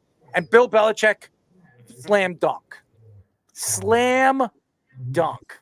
Okay, so I thought it was great how Bill Belichick was a sport coming there and doing what he did. I know that that's not something that Bill Belichick would like to do, but he was there. And I thought it was very, very funny. I thought he was really good. And by the way, it's a sore left hamstring. So it's sore. It's not a pulled hamstring. It's a sore left hamstring. So he'll be back next game. The Knicks are going to just have to pull this one off without him. But I thought Bill Belichick was clever. I thought he was great. I thought I would have liked to hear more Bill than anybody else. I think he was all over the place. He took shots at Gronkowski. He took shots at Edelman. He took shots at all the guys there. Randy. He took shots at all of them, and he did it in such a good way. And to me, Bill Belichick didn't have somebody write off those jokes for him. He was doing that off his head. He was very, very clever. And that's what I love about Bill. I wasn't a big fan of him as a head coach because he always kicked the crap out of my team. But as far as his clever personality, the man has it. And sensational. Bill Belichick was as good as anybody there. I really enjoyed it. Yeah, even though he didn't talk much, he always had those creative sayings that he had in his press conference, even if he only speak for one or two words. The funny one was the with the technology snap face. I still use that one a lot, and obviously Cincinnati one is pretty iconic and all that stuff because he is that kind of person, and now they finally get to showcase that a little more. And a lot of those guys, Gronkowski, Edelman, they brought up Foxborough High, and he says you always brought up Foxborough High. Why? Because you were sleeping with one of the teachers or something like that. It was really, really funny. I thought Bill Belichick really opened my thoughts that he could coach still in the NFL. I really do believe it. I do not think he's old-minded. I think he's got the personality to still coach in the NFL. And I think that some team has to give him an opportunity. I think he's absolutely well worth an opportunity to test out that capability of winning a championship with him. So, and if it could very much be your Dallas Cowboys. They've been very interested all offseason. How about the Giants? Cowboys. He's coming to the Cowboys, Arrow. He's coming to the Dallas Cowboys. Yeah, sure he is, Nathan. Listen, the roast is like my wheelhouse. I love the roast ever for a long time. They actually edited out the booing of Kim Kardashian, and Errol, you'll love this. Apparently, she's getting booed because Taylor Swift wrote a song about how Kim Kardashian something, and that's why she got really booed at the beginning. They had to say something, and Netflix actually edited it out. I have no idea what it was, but I'll tell you what, there were some great stand-up comedians there. Nikki Glaser got an actual standing ovation live. They couldn't hide that. Kevin Hart, everyone kind of celebrated her, what she did. She was just so quick with all the jokes. And it wasn't just her. There's some guys that are a little lesser known comedians if you're not into comedy like that. Tony Hinchcliffe has the Kill Tony podcast. He did a bit up there. It was fantastic. He was fantastic. The Two Bears, Tom Segura and Bert Kreischer. I thought the machine Bert Kreischer. They were up there. They were reaching. They did like a different thing. That's kind of their humor. I thought it was a nice change up. But the thing about the whole roast was it was 3 hours long. as opposed to the hour and a half format that's super edited down that they had on Comedy Central. And they even mentioned it that nobody was willing to do this roast for almost a decade because they don't want to affect their brand. And Tom Brady just feels like he's bulletproof and came out at the end and was as smug as you expect Tom Brady to be, throwing more F-bombs than I expected Tom Brady to throw, and kind of revealing a little bit who he is, especially after about 7 tequilas. It was really cool to see. And Belichick crushed it. He got introduced by Ron Burgundy, which was hilarious. And he said that Ron Burgundy is the only member of the media he respects. Which was my God, Will Ferrell way to do it. Horrible. Oh. Well, if you like, you have to like the character. I love Will Ferrell. I didn't love what he did. I was not fond of what he did on the stage. I thought he was one of the worst out of all the comedians. Brittany's favorite actor. Well, Brittany hates it. The worst. The comedians are all at least like decent. I thought Ben Affleck was terrible at the end. Personally, he wasn't funny at all, and I thought Brady's it was like a waste. That's what he. That's I know, but they brought him on at the end. You got to do good jokes. You know what I mean? Like he just wasn't that good. And Kim Kardashian was, horrible. Whatever. But the rest of it was honestly super entertaining. Bledsoe caught strays all night. It was great. All the Giselle jokes. They even threw in some of Brady leaving Bridget Moynihan while she was like 8 months pregnant jokes in there, which is not all that funny. But Edelman was talking about he can't smile anymore. Stupidity right there. That was Kevin Hart being an idiot. Kevin Hart. And Gronk can't read. Gronk couldn't read the teleprompter and started making stuff up and somehow was able to do so and then spiked the shot glass and shattered it everywhere. The Sharks won the NHL draft lottery in 2024 to get the number 1 overall pick. The projected number 1 overall pick is Macklin Celebrini, good player, by the way, another Canadian player, whose dad used to work for the Golden State Warriors, leading many fans to believe that the draft was rigged. Fans also believe the league was trying to have Chicago get the number 1 pick as they redrew the pick for the number 1 and number 2 pick 4 times. First time in lottery era. Many fans also believe ESPN anchor John Buccigross leaked the pick order on Twitter, but the tweet was deleted quickly when it showed almost the entire order. Outside of the Sharks, Blackhawks, and Ducks in the top 3, every pick went in order of the final standings for the first time since the NHL adopted the lottery format for their drafts. What does that sound right there? What does that sound right there? Oh, nothing. So, nothing. Stop. Okay, so here's the thing. And what is Carl saying right over here? Telling you this zone? I think he's talking about the basketball game. Oh. I do believe that the NHL draft for the last 5 years has been rigged. Ever since they brought, obviously the NBA format to the NHL, it's made it worse. And again, I understand that the NHL wants Chicago to be a good team again. It's a big city for hockey. It's a big city for basketball. We all know that. They obviously have a great player over there in Connor Bedard, who's fantastic. You know he's going to be a superstar in this league for many, many years to come. And having like a Macklin Celebrini to play with him, that would be fucking fun. It would be sensational to watch. But my thoughts here is, and John Buccigross, Buccigross, and I remember John Buccigross, as a broadcaster, he probably knew the order. I think that they've known the order for the last. I know they knew the order for the first 2 hours of this whole lottery. So I do believe the NHL did rig this, and I think it is rigged. I do. I think these lotteries have absolutely been rigged. The NBA. I mean, everybody keeps saying, "Well, why isn't the Knicks ever win the lottery?" Yeah. The only time they won the lottery is when they rigged it. They won the lottery when they got Patrick Ewing. So the Knicks have never won the lottery since then. Is that a coincidence? How about this? As you think it's a coinkydink that the Cavaliers, when they were as bad as they were, their godsend, their son of of Ohio was the number one pick. King James was the number one pick when they drafted him, when they were the worst team in the NBA?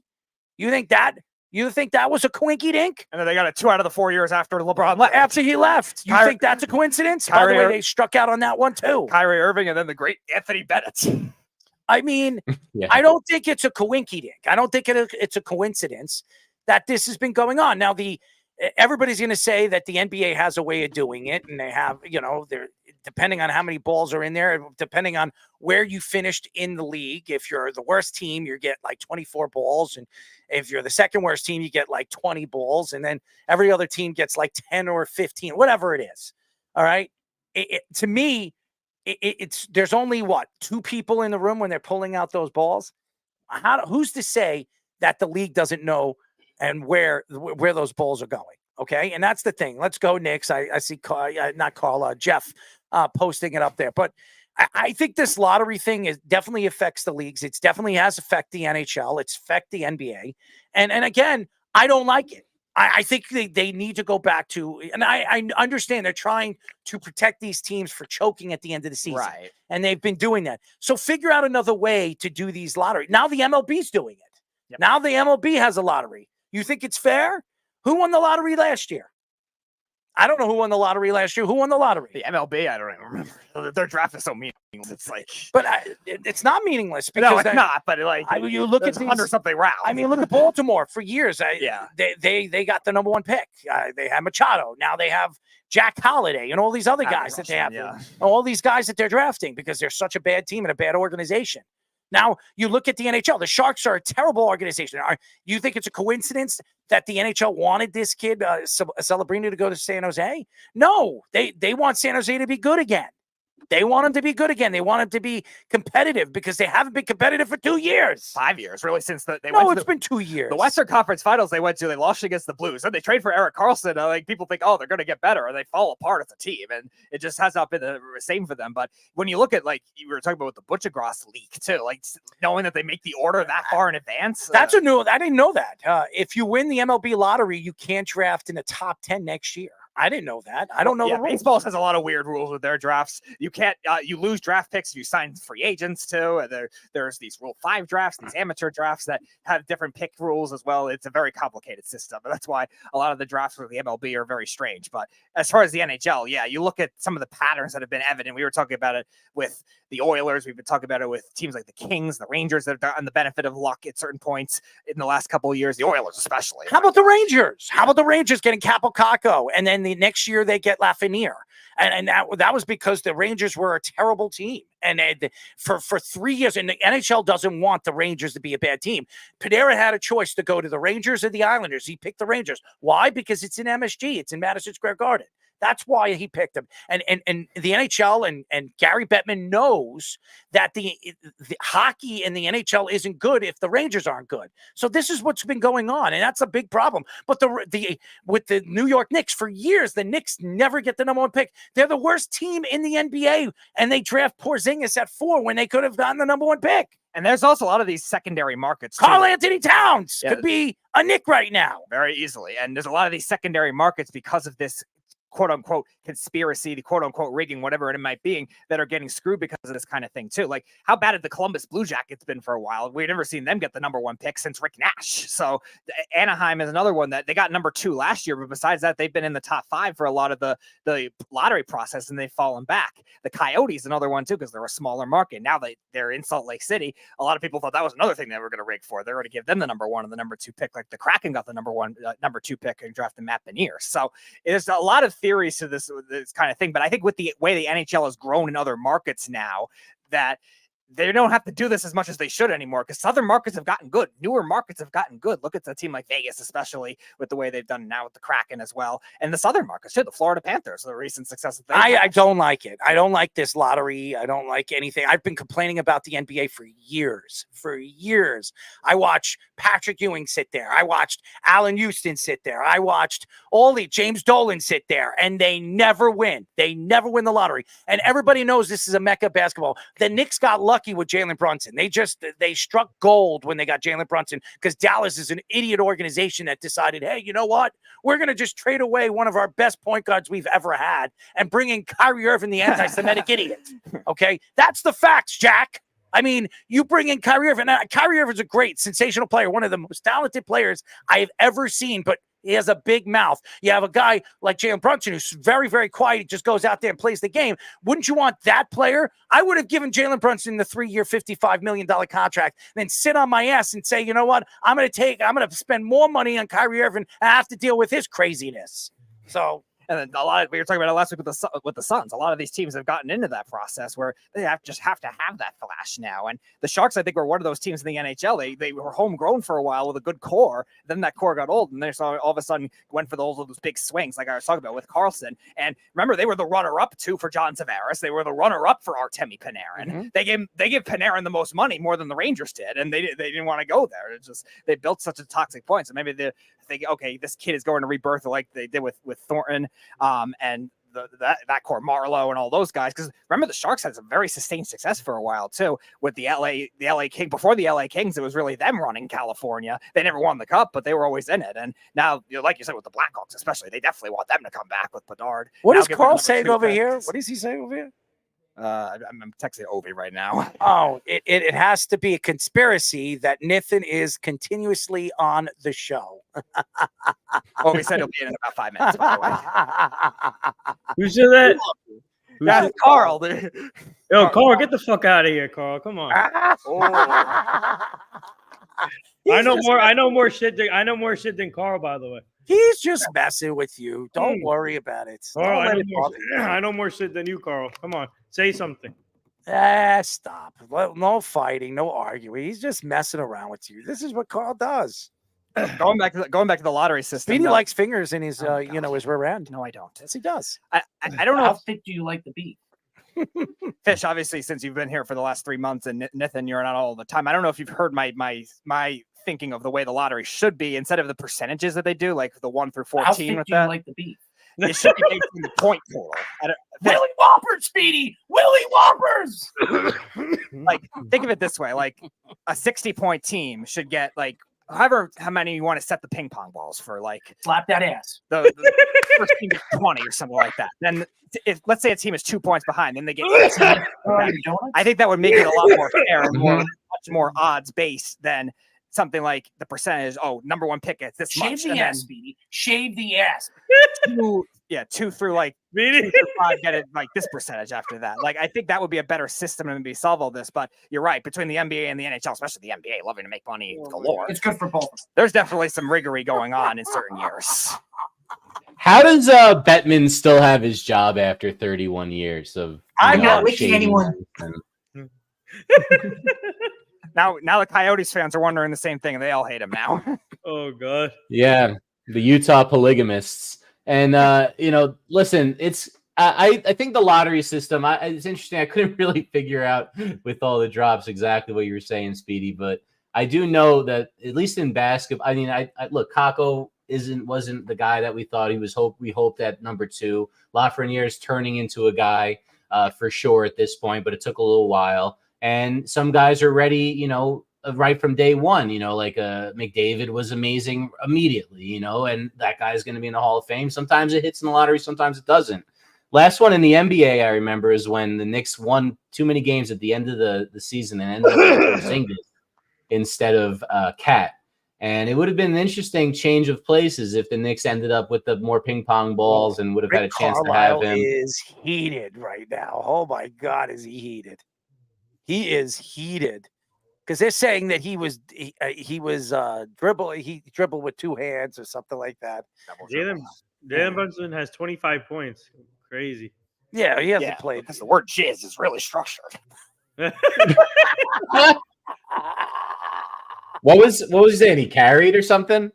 Hardenstein's almost got a triple double, by the way. Who? Isaiah Hardenstein almost has a triple double. Sorry, I made him Jewish for a second there. But you know what? Look, you got Jalen Brunson fighting through the pain. Come on, Dante. You got all these guys. Precious getting offensive boards. Shave the ass. Diving for Shave balls. the ass. Shave the ass, Speedy. Beautiful thing. All right, Speedy, 52 you should- seconds. Let's go. Come on, Nick. Close this out. Come on. All right. Well, let's calm down here. Yep. This is how you shave. Is this how you shave, Speedy? I don't know. Do you shave? Oh, that's off his foot. That should be Nick's ball. Really heavy hair on it. Is that hair? Speedy, you have hair on it? Yes, I have hair. Where? Oh, but you have hair on it. On what? On it. I don't know what it is. Again, you gotta specify. Do you want to play pickleball with Nathan? No, that's No, Speedy wants to play pickleball with Jalen Brunson? Speedy. now, Nathan, finish your response.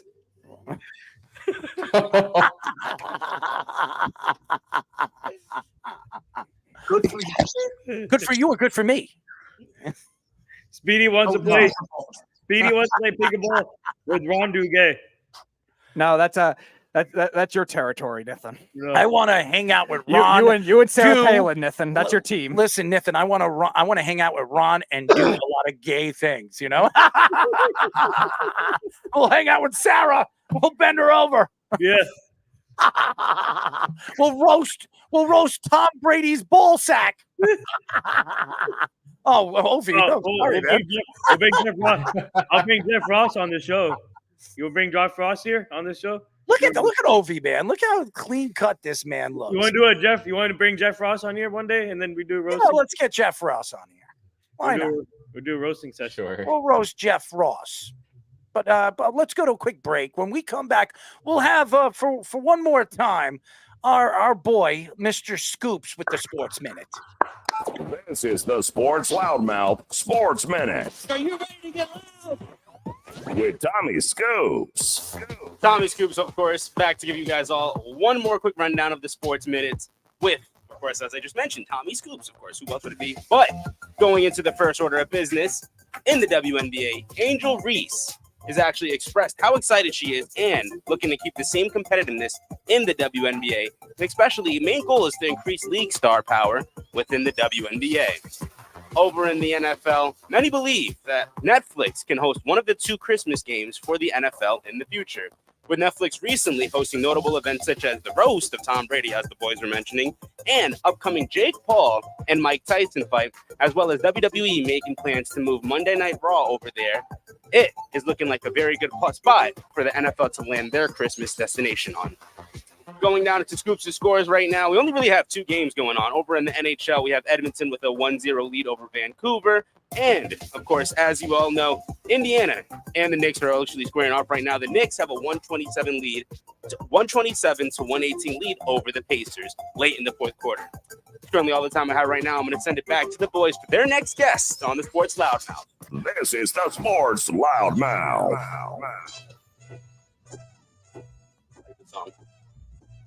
We'll do the running man. There you go, Ovie. Willie Whopper, Speedy. Willie Whoppers. Come on, give it to me. Give it to me. Give me another one. Wow. Give me another drop. It's good for both. Good stuff. I like Good orange stuff. donuts. Chocolate's a good flavor. I don't drink a lot of milk. I'm not licking anyone. This is how you shave. Men in Black memory, at least. King of wishful thinking. Welcome to our soundboard, Ovie. Amazing. Absolutely amazing. 631-672-3108. That's Tommy Scoops. Oh, man. Go to our website at www.worldwidesportsradio.com. Check out all our shows throughout the week, including the Loudmouth with me and Speedy Petey every single Wednesdays and Thursdays at 7 p.m. All you have to do to tune in and check out our local listings for all our shows is go to our website at www.worldwidesportsradio.com. Ovie, I know you've been busy. You look good, man. I love that suit, man. I don't know where you Appreciate it. You are looking good, man. You're dressed. I lost 80 pounds in the last like 6-7 months, man. I had to cheat, man. Got on that darn shot, the not Ozempic, the Mounjaro shot. My doctor was like, "You don't have to be fat." I'm like, "What do you mean?" Like, there are ways to not be fat. I was like, "Is there a magic drug?" Like, almost. I said, "Oh, that stuff's crazy. Not that stuff I see on TV." Like, no, you should actually try it. So I tried it, and I had no appetite. It was the craziest thing because I could eat a whole pizza by myself. and would usually do that to celebrate, if I'm happy, if I'm sad, if I'm excited, if I'm bored, like I'll just eat Chinese food, pizzas and steaks and I fried chicken, and so I love food. And I went from loving food to just not even being hungry. I had to remind myself to eat. So I started going to Orange Theory Fitness, Core Power Yoga, got that Factor meal stuff. They're not paying me, but they're amazing. The food's actually decent, and send it to you every week. And I started losing a bunch of weight, man. So I went from 325 last year to like 245 now. Oh, you look good, man. And listen, keep eating that food. Don't let them take away the best part of your life. Don't take it away, man. I love my pizza. I love it. If I want a pie of pizza, I can't eat it. I can't eat all of it, but I've eaten 3 slices by myself. I love my pizza. I had 2 slices today. And the cool thing is that now that I did the whole calorie deficit and I lost the weight, I'm at like the 240s, I can eat pizza without like blowing back up, like in moderation. Like I can have like 3 or 4 slices, and it's not going to be the end of the world. But it was just like in trying to lose the weight, you can't have like a cheat meal every day, which is what I was doing in my old attempts. So I appreciate it, man. It's I good, love good to be my on Oreo here. cookies too, man. It's always I love my Oreos. I got to eat my hook, man. And my hook is 12 cookies. And you can't, because once you look at those Oreos, you're like, okay, I can have 5 of them. I'll dip them in my milk, and I can walk away from them. Not me, man. I got to have 12 or 14 of them, man. I'm looking at them. I'm a big guy, too. I'm about 230. I'm in good shape. I'm in the gym. But listen, I'm not on Ozempic or whatever the hell that thing is called. I know. I don't. You know what I do? I just automatically say, you know what? That thing, I want White Castle. I want Wendy's. I want McDonald's. Give me some of that, baby. Right, Speedy? Yep. Yeah, so I know Mikey C likes his Oreos. Well, but I'll tell you where you know where he likes to put those Oreos. I don't think Ovie wants to hear. Yeah, Ovie had to deal with it up here coming into the soundboard as it was. Good. Give me that again. It'll never be as bad as that Tom Brady roast. Good flavor. Like nothing you guys can say can be as bad as that roast. I watched it like 2 days ago, and I was just like, how much money do they pay this man to come on there and get battered and beaten and demolished for not like a 30-minute special or an hour special, hours with an S, capital S at the end. And I was like, dang, it must be like tens of millions of dollars, because I wouldn't take that. I mean, because even after a while, like the 28th like Giselle joke, I'm like, shit, this guy's going to lose it. He's going he has that serial killer. There's one joke about him being a serial killer. I'm like, yeah, he'll kill you. Like he kills people on the field. He will kill you. But it was hilarious. That's Aaron Hernandez.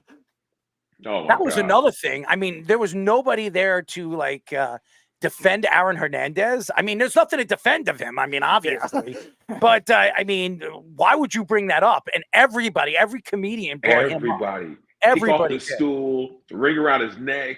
Yeah, like it was brutal. Brutal. Brandon Lloyd, who he knew, his locker was right next to Aaron Hernandez. He knew Aaron Hernandez very, very well.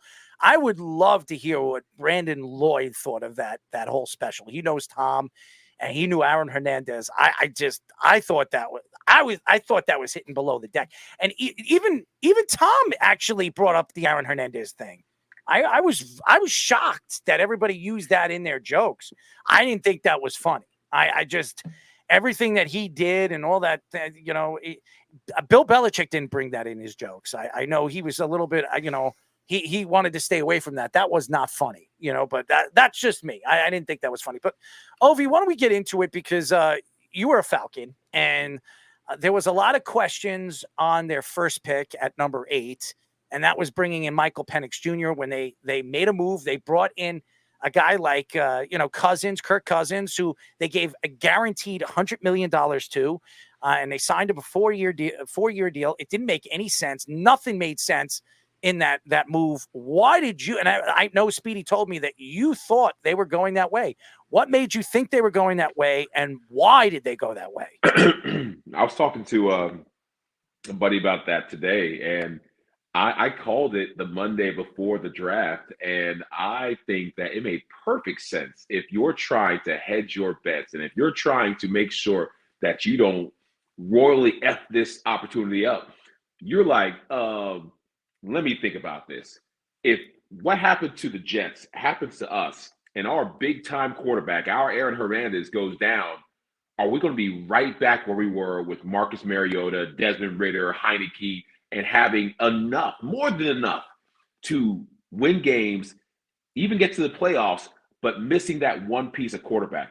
Are we going to put ourselves in a situation to where we're one play away, one position away from winning, but we don't want to double up because that's crazy. Why would you have two great quarterbacks when that's the most important position in the NFL? That's the position that we needed so bad. That's the only position that kept us from going to the playoffs year after year. Why would we get two quarterbacks?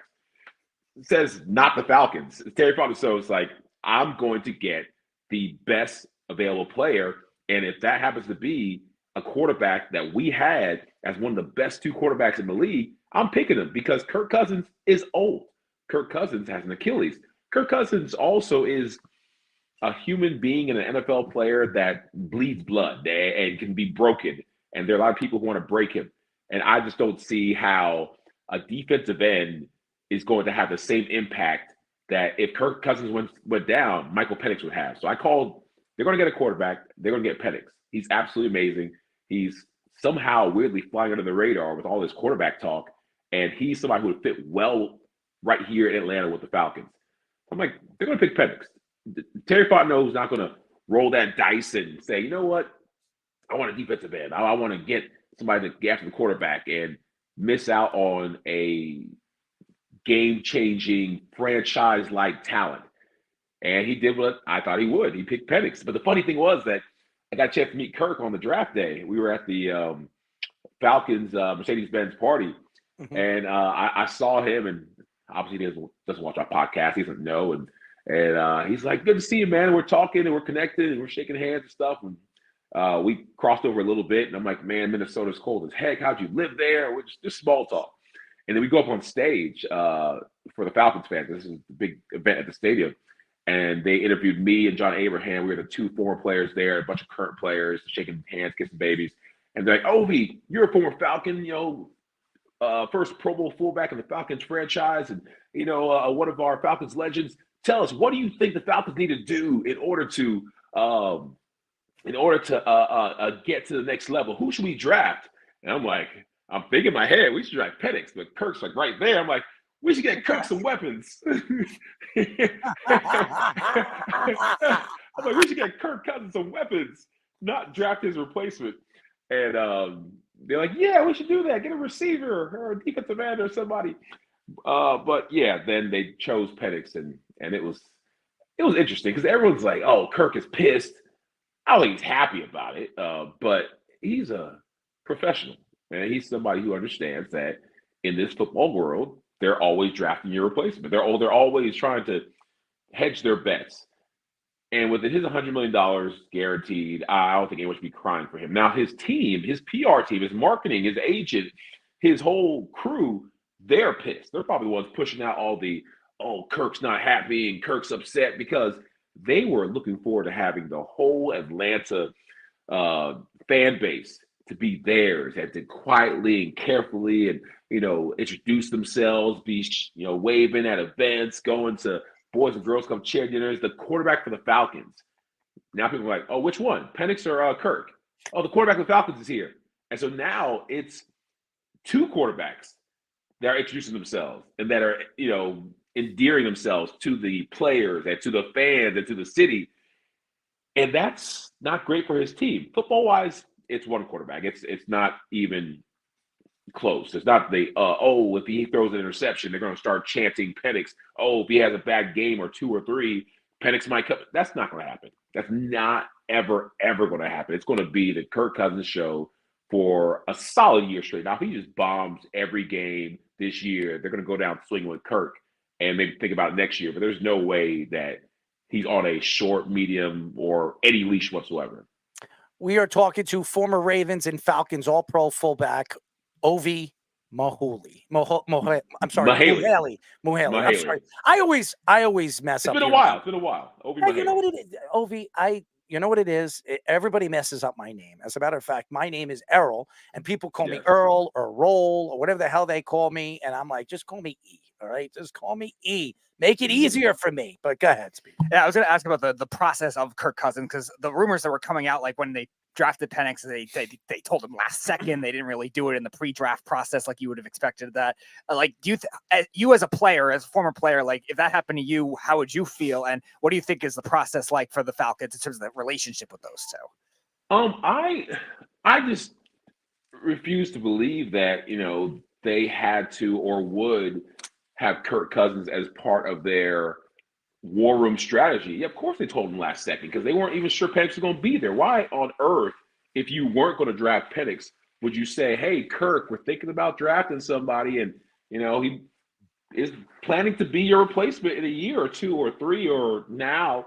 They wouldn't say that. They wouldn't do that. So it's more of they're doing what's best for the Falcons. The Falcons are trying to set themselves up to win now and in the future. And if they decided at the last second that they were going to draft Penix because he was available, they would. I mean, it's nice they even called Kirk to tell him because they didn't have to do that. It's these diva quarterbacks, and none of my feelings are hurt. You need to tell me. I want control. Get the heck out of here, man. It's stupid. Maybe it's just because I'm a blue collar fullback, and I'm like, play the game, do your job, go out there, contribute, get paid very well to do so, and keep it pushing. Like it's just, the Russell Wilson diva quarterback era, allegedly of what he did or used to do or wants to do. It's just, it's silly to me. So I don't think they owed him anything, and he's going to be a big boy and go to work and earn that contract and play football. That's all you need to do. Competition is always there. Ovie, you look at Baltimore, and that's another team that you know very, very well. An organization that was one win away from going to the Super Bowl last year. Lamar Jackson made some mistakes. I don't blame it all on Lamar. There was a lot of mistakes and a lot of players that did not have their best game. There's no question that they didn't.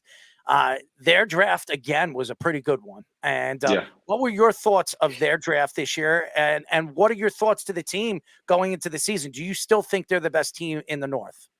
They are, and it hurts my heart. I'm a purple suit on today. People's like, oh, you're repping Baltimore today. I like the purple suit, but I'm always repping Baltimore and Atlanta. Lamar's my guy. He's my boy. I talked about him in my speech today. I got a chance to do one of his college games when I was doing work with ACC Network and Raycom. I called a college game, and doing research on Lamar back then when he was special in college, I remember saying, like, this guy is not just going to the NFL. This guy's going to win Super Bowls, whatever team drafted in the NFL. And it was later when the Ravens drafted him. And less than later, year after year, seeing him get so close, not having all the weapons, try to put all the pieces together, and never really getting there. But he's a guy who is going to win a Super Bowl because he's not stopping until he does. And I think the pieces the guy at the draft is going to help him do that because, again, he has that Tom Brady-esque type of crazy drive. He has like the crazy eye. He is so determined, so motivated, so dedicated, and the play, not the one they lost, but the one before that, where he went into the locker room at halftime, you saw him hot. And I was like, don't do this, Lamar. Don't you lose another one. Give them some talking points and say, Lamar can't win the big one. Lamar can't get over the hump. Lamar can't, raise the level of play. Because they were waiting. Like, they're sports writers, you guys, everybody was waiting to write that narrative. Because that's a narrative they keep on pushing when I don't think it's the case. But unfortunately, the facts speak louder than what the real situation is. So I was like, don't do it. He went there, got there by his ass, and got them to come out there swinging, firing, won that first playoff game. And that second one, he didn't have his best game. He was throwing interceptions and not running when he should have been running, and it was wide open. I was yelling at the screen so loud, just like, don't mess up, Lamar. Come on, find it in here, like pull it out. So I want the Ravens to win so bad. I want Lamar to win so bad, and so did he I. has the ability to. I don't want to see Kansas City win. Did you want to see Kansas City win again? No one wanted to. But it's like almost the the powers that be had Taylor Swift, Travis Kelce. I was like, there's no way that they're going to get all the way to the Super Bowl and win it. Come on now, just because Taylor Swift and somebody was like, oh no, they're winning the Super Bowl. The NFL is that's a silly conspiracy, like whatever crazy talk. And like, no, watch. And he told me that early on in the Swift Kelce thing. I'm like, okay, dude, whatever. And then slowly and surely, and things kept on falling. And they won the Super Bowl, and he was just like, I'm not gonna tell you I told you so, but I told you so. That makes me sick. Tyler Bass purposely misses a field goal for the Bills to rig that conspiracy more. Yep. Oh, the whole thing. I've been saying it. I don't care what anybody says. The Super Bowl is rigged. I don't care what anybody says. All the calls were going to Kansas City in the second half. Was that a quinky dink? So that's just my opinion. Yeah, so I was gonna ask you, like, as a former running back, like that was the other big problem with the Ravens in that game. They ran the ball only 6 times in the game total, and then they finally bring in Derrick Henry in the offseason. They almost traded for it at the trade deadline, and obviously the longevity of the running back position. Like, what are your thoughts to him? Like, he's been injury prone a lot. He's now 30 years old. How good of a fit do you think that could be? Let's see. Yep. Did we lose you? I can hear you now. I lost you. I was asking about Derrick Henry, about the fit. Like, what do you think about that at 30 years old? Yeah, no, I think you get people who are motivated. Again, I talked about before how Lamar is crazy motivated. Derrick Henry is as well. The man wants a Super Bowl ring, and he's one of those people that, like Adrian Peterson, when Adrian Peterson was in his 30s, he was still crazy effective. He was still running people over. He was still finding ways to go out there and break 50-yard runs like at 30. Like, I think Derrick Henry has the same staying power. There are some older running backs, some of the greats that played into their 30s and were still effective and were still key contributors. I think Derrick Henry can do that. And not only that, but he's another veteran that can bring people to just do the little things, the intangible things that will help them on the field.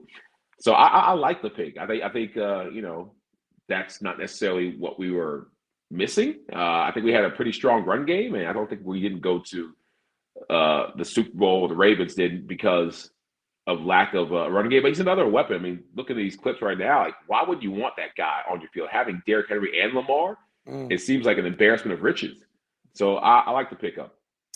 We are talking to former Ravens and Falcons All-Pro fullback Ovie Mughelli.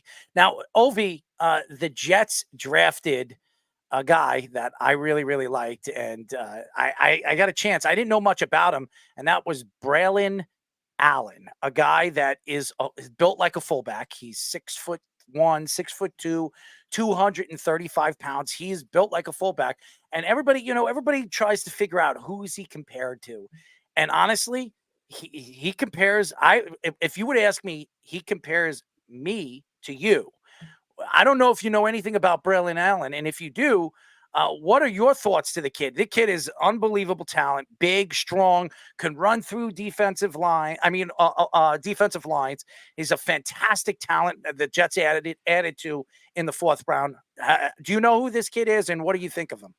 I don't, but I have heard of his name, and I've heard exactly what you've mentioned about him. That he's a guy that is big, strong, fast, and more importantly, he has that mentality, he has that dog in him, because I've seen so many fullbacks that I had another conversation with an old teammate of mine about how fullbacks aren't fullbacks anymore. These guys are soft. They do position blocking. They kind of just, wall people off. They're not getting under people's pads, lifting them up, having that smack and driving to the ground, talking trash. Like, it's just, the days of the Lorenzo Neals and the Max Strongs, even though Allstott was more of a runner, even he had some great fullback blocking. The days of those big, thick, 2 neck roll fullbacks out there crushing people, I don't see that as much. And so with their pickup, he has that mentality of an old school fullback, and at least someone who likes contact, someone who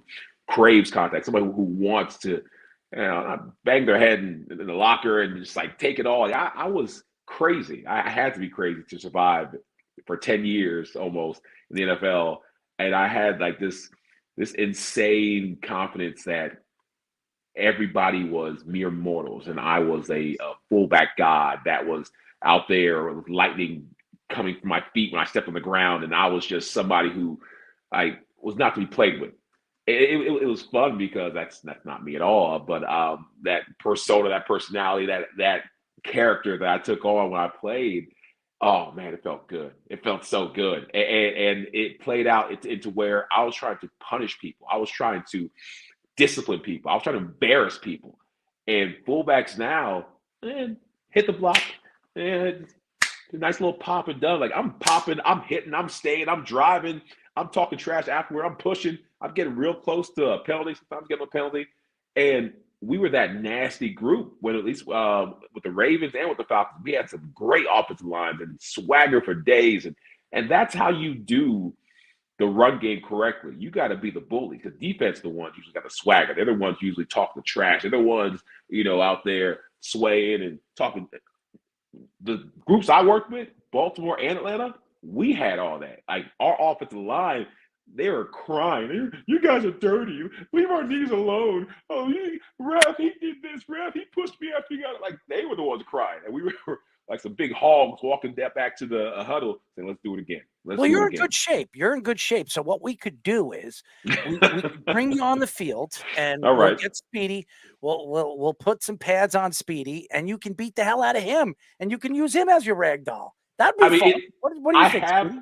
I haven't hit somebody in like over a decade. It's crazy. Like Speedy and Arrow, you guys understand this, being such physical specimens that you are. Well, Speedy isn't.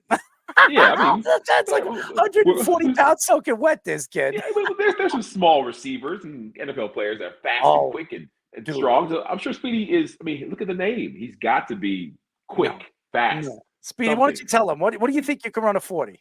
I have no idea. Probably like 8, like an 8, an 8.1, an 8.2. Yeah. I mean, there are offensive linemen that could outrun him. I mean, the fact that I have a built up, pent up, not aggression, but I just haven't hit anybody. So I haven't been in a fight since like 6th grade. But I was telling my wife, if anyone actually tries to fight me, it's going to be really, really bad because I haven't let out this aggression and this built up, I got to knock something out or hit something in a while. So, good for me and good for them. I'm not a violent person. Well, Errol, I know what you really want because he's a Raven. I know he'll want to do it to a Steeler. Maybe you want him to knock out Russell Wilson. That's a good idea. Man. I can't stand Russell Wilson. Russell Wilson is interesting. I mean, again, I wasn't in the locker room and I've seen rumors start. So I don't know if all that stuff was true. But if it was, he was a jerk. He sounded like an a-hole. Like Marshawn Lynch talking about, he called him from a blocked number, and that's just even one time. Like if that any of that's true, and people could change, but that's just such an a. I couldn't even imagine Matt Ryan or Michael Vick or any of my quarterbacks be like, "Yeah, Ovie, I'll call you back at a blocked number." What? Or have he talk to my people? And so. That makes Russell very unlikable. He has a very not punchable face, but a sackable face. But supposedly he's changed and he's turned over a new leaf, and we'll see. And his teammates can speak for him because the only leaf he's turning over every single night is Sierra's. Some great leaves. That's a pretty good leaf. Hopefully, I can jump over him and land on that leaf. He's winning. He's winning in the game of life right there. But I was gonna say, even like all the comments he was making, I influenced all the African American quarterbacks. Like that, like there were other guys before. You played with Steve McNair, Ovie. Like I'm sure, like you could. It was weird. Like it was really weird. But what I do, I'm as a sports analyst person, like you fellow people, I am very curious to see if that not gamble, but how the Russell Wilson and the Chicago quarterback, what's his name? Caleb Williams. Or Justin Fields. Justin Fields. How the Russell Wilson, Justin Fields in Pittsburgh is going to play out because both guys, like, is it Russell's job? They say it's Russell's job, and it should be because Russell's more accomplished than Justin Fields. But if he messes up, how short is his leash? Like the Kirk Cousins Penix thing is much different than the Russell Wilson, Justin Fields thing because if Russell struggles early, I feel like his leash is long, but it's not infinitely long. If he has a couple of interceptions, back-to-back games, 3-4 losses, Justin. And Fields was supposedly good enough to be a starting quarterback somewhere. People were talking about taking him as the starter. We were talking about taking him as a starter. There was a whole period of time to where Falcons fans were like, why aren't we getting Fields? Why aren't we trading for Fields? And it just shows how desperate we are. It shows why we took Pettis, because we would take anything. Not that Fields is as anything, but we just wanted better than Ritter, better than Heineke, better than Marcus Mariota, and that's how thirsty these fans are. Which is why I'm like, don't blame us for getting two good quarterbacks because we haven't had one in years. Mhm. We are talking to former Ravens and Falcons All-Pro fullback, our friend Ovie Mughelli. Now, Ovie, I just want you to know the House of the Dragon next month, second season, baby. I I'm can't wait. excited. I am excited. I can't freaking wait. Like it's so good. Like one of the best moments in my life was when I was in Chicago, 2014, 15 or so, working with Sports Illustrated, doing my 120 Sports, now Stadium type thing. And I learned all the sports. I was sitting here up late watching hockey and doing baseball and trying to like understand like golf. And I wanted to be an official real sportscaster, like, Ryan Clark, and do all the sports. And so I'm up there late and everything else. But Chicago was crazy cold and they had snow days, like not one or two. Like we had a week snow day. We had one week where it wasn't even a snow day. It was so deathly cold, -30, polar vortex. No snow on the ground. It said stay home. Just stay home. Like all the pipes are frozen. Like if you go outside and you breathe for 5 minutes, you'll die. So I stayed home for like a week, and I was like, what do I do? And then someone's like, oh, you should catch up on Game of Thrones. And like it was like 2015. There were like 3, 4, 5, 6 seasons already there.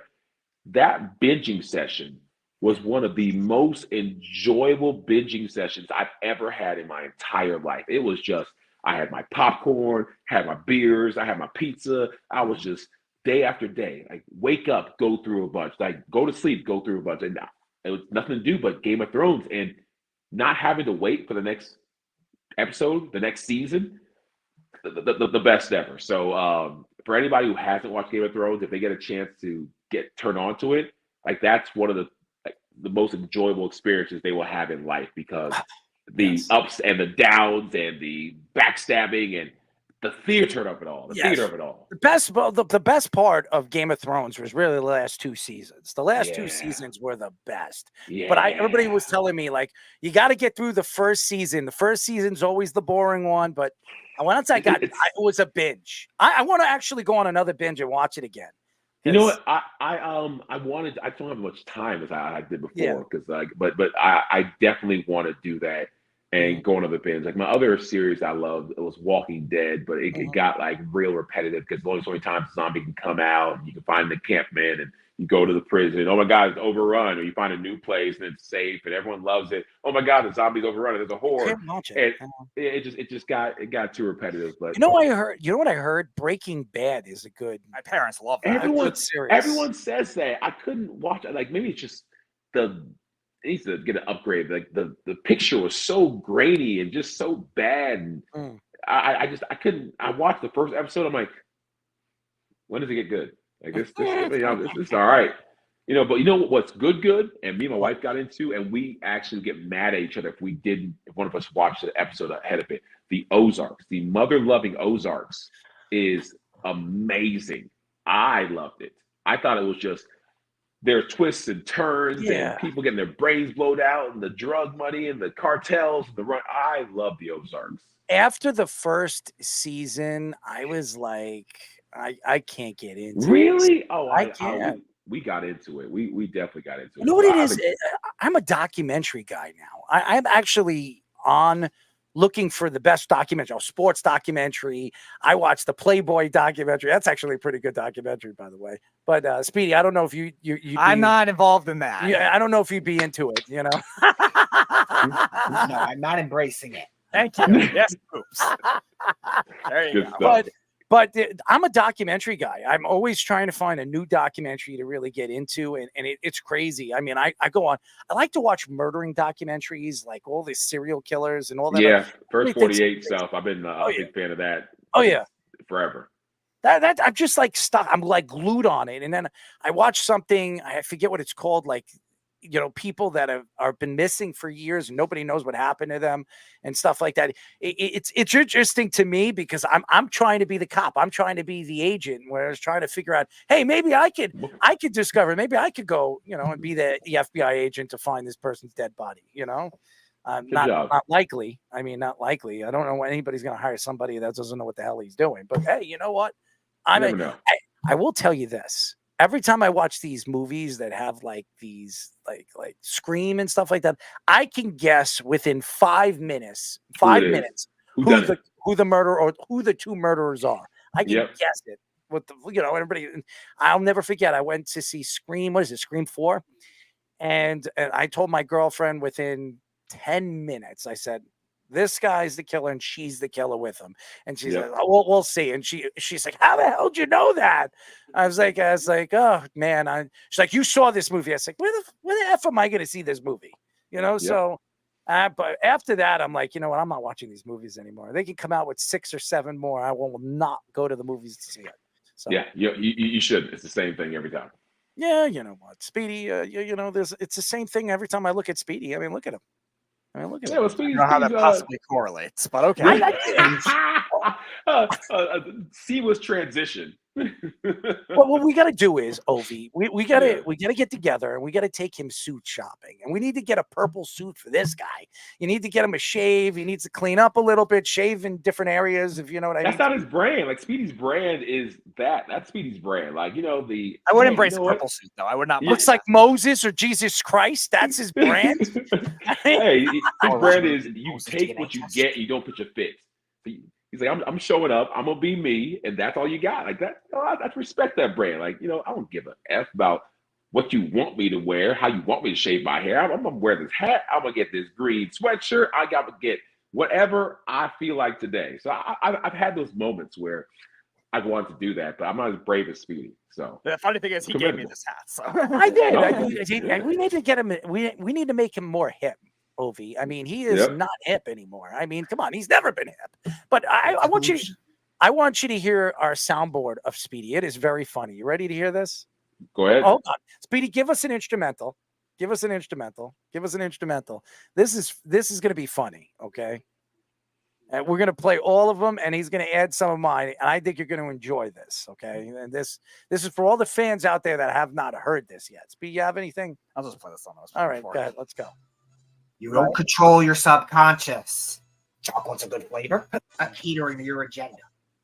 There's barely any hair on it. Viewing this nonsense stuff of a bunch of random people. No, I wouldn't. I don't drink a lot of milk. You sound like a frat boy. I like more Greystone. It's good for you. I don't know. I would hope that would never happen. You're the king of wishful thinking. For life, I don't really care. It's gross. It's evolution. Irrelevant. I'm not licking anyone. Like what? Men in Black memory eraser. You're not naming them that. No, I'm not embracing it. Not embracing your nonsense. He wants to go burn a bush in a crab. This is how you shave. Yeah, because the word jizz is really structured. Unfortunately. More legitimate than your Moses DNA test. I'll give you that one. Maybe cure some other generation. That was years ago.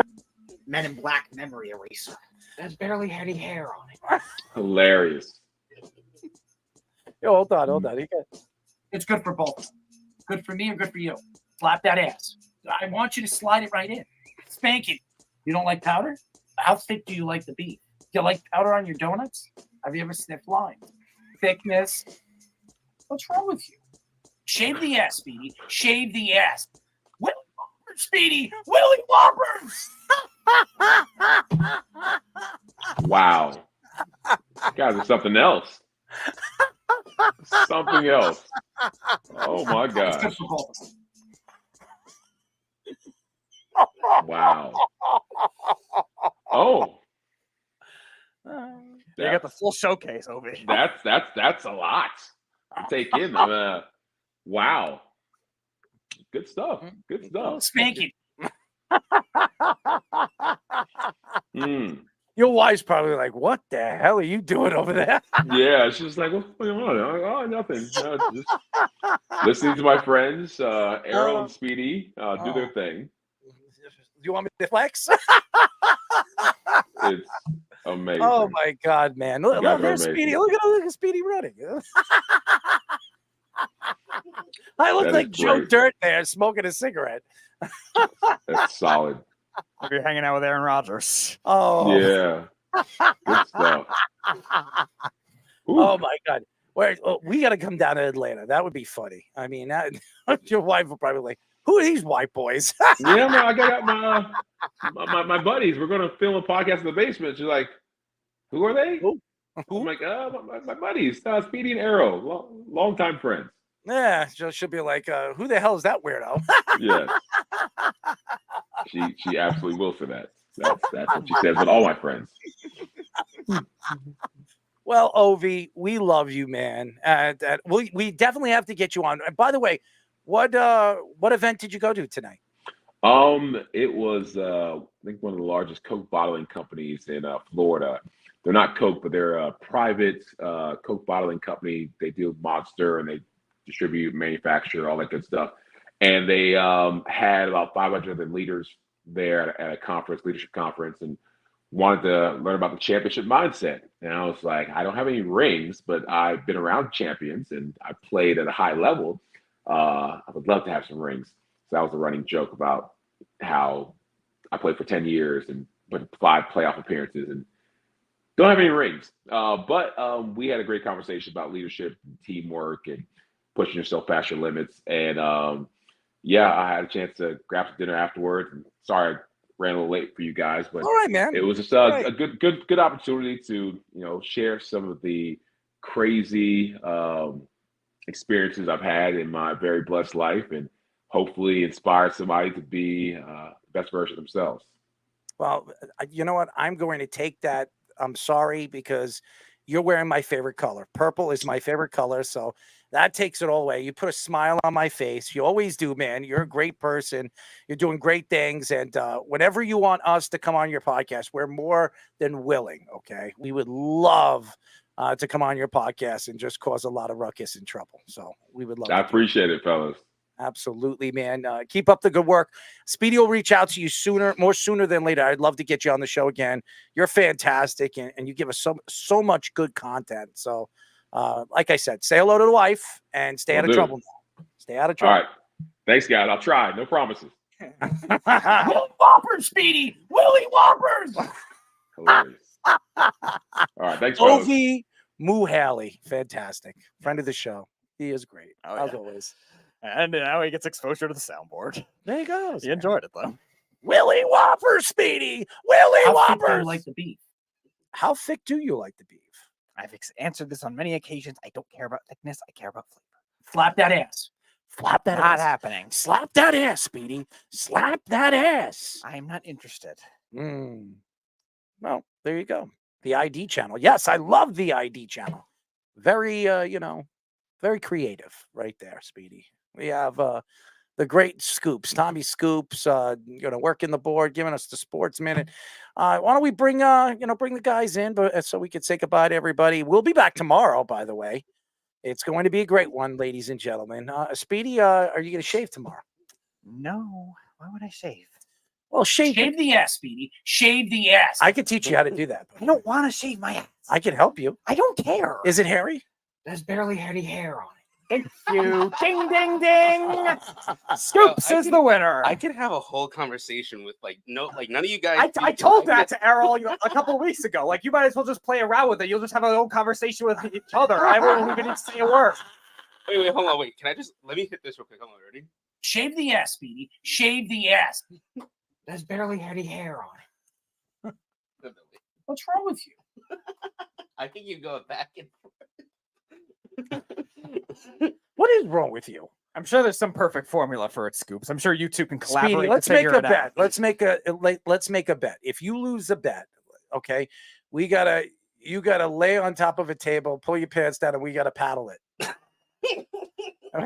You know what that'll make us sound like? That'll make us sound like You sound like a frat boy. doing all that hazing. That's exactly what it would be. Well, you know, they do hazing. You know? I They know. like to- That's they like to- very, very relevant. They like to slap each Really, other's really ass. relevant. They like to slap each other's ass. You like to slap ass, Speedy? Speedy loves to smack ass. You smack your dog's ass. Slap that ass. You don't smack your dog's ass. No, not really. Have you I ever smack smacked my it? dog's ass. Yes, My but dog I has don't do it quite like a big. I know ass. you like to smack your mom's ass. No, I don't. I like to smack your mom's ass. You wish. Well, I like to smack ass. I can tell. Do You like powder on your donuts? you like the powdered donuts? It's good. What kind of donuts do you like? I like more glazed donuts. Thank you. Scoops See, wins I again. could. He's on a roll tonight. Do you like rolls? Yes, I do. What do you like on your roll? Whatever I'm in the mood for when it comes to meat. Oh, so meat. I like some meat. So, what is your favorite meat on a roll? On a roll, I would probably go either the Miller's Ale House Prime Burger or a spicy chicken sandwich. No, but what do you like? Just meat on a roll. Probably How thick do you like the beef? no, not thickness. It has nothing to do with No, that. it's flavor with flavor, right? Yeah, like I would say like any type of spicy chicken would probably be the best combination. You like spicy. How about a cut sausage? You like that? That would be on for like a hero roll or hot dog roll. Yeah. Yeah, hot dog roll. Yeah.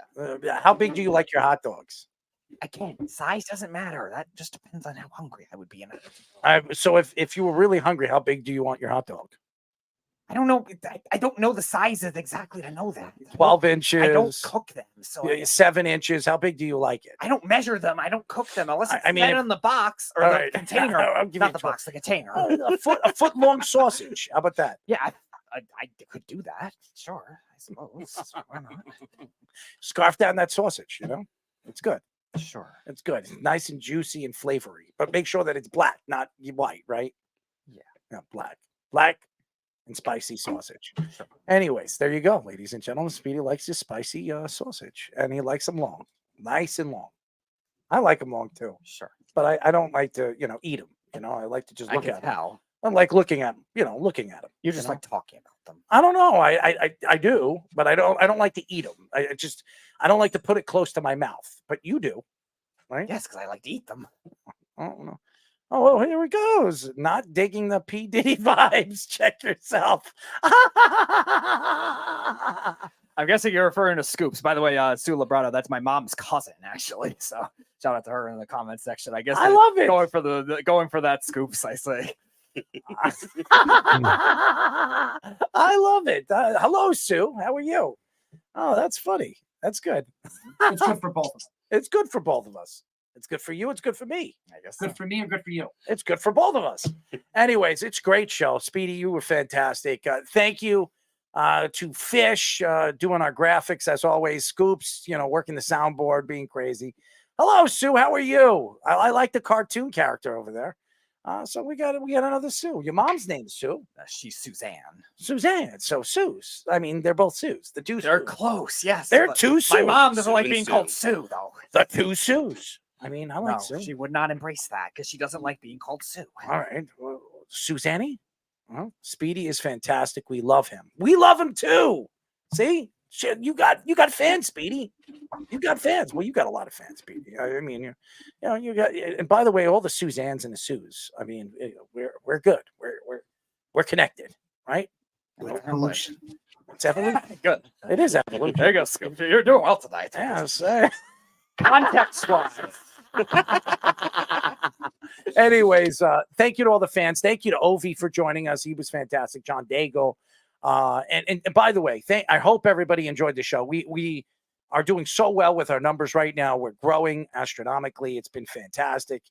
And we love that all the fans support everything that we do, not only on this show, but on 103.9 FM for the Weekend Crunch. Me and Speedy really enjoy doing that and entertaining all the Long Islanders out there that's tuning in. We have some big things coming up. We're going to be bringing high school sports as a segment to our show. I think a lot of high school fans are going to really, really enjoy it. We're going to bring another name on the show that is going to be fantastic moving forward. So, He's the bomb, Speedy. You're the bomb. You're blowing, baby. You're blowing. That'll be working for the NFL Blitz references we've heard tonight. You're the bomb. I'm going to call you Speedy the Bomb. Fish, good job getting It was the best play in the game was the bomb. It was 2 verts, and then the third guy does a deep cross. Best play in the game by far. Worked every time. Yes. But you're fantastic. Everybody's fantastic. Thank you to all the fans. We'll be back tomorrow. Who do we have on the show tomorrow? All right, 8 o'clock returning to the show. Ex-NFL receiver and now does a lot with the mountain climbing. Mark Pattison will be coming back on for the 3rd time on our show. He's climbed the 7 summits. Now also working for Sports Illustrated, so he'll be on it. How is Sports Illustrated doing? I will ask him tomorrow, I guess. No, listen. If Mark comes on and he says that he enjoys us, we're going to have to go climb the mountains with him. I don't know if I'll have the stamina for that. But that's what we're going to work. Very impressive. I think both of us, if need be, we're going to go and climb the mountains with him. Yeah, good luck.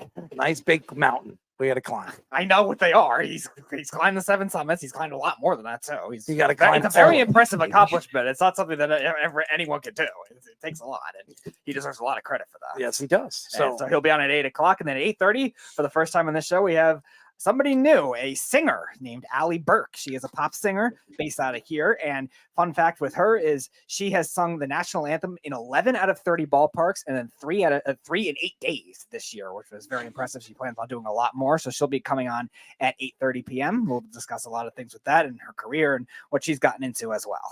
Absolutely. It's going to be a fun show tomorrow. We're going to have you laughing all the way through as we did tonight. So thank you to all the fans. I hope everybody enjoyed the show. I hope everybody was entertained as always, and we'll be back tomorrow. Until then, thank you to Fish, thank you to Scoops, thank you to Speedy, thank you to everybody, and we'll be back tomorrow.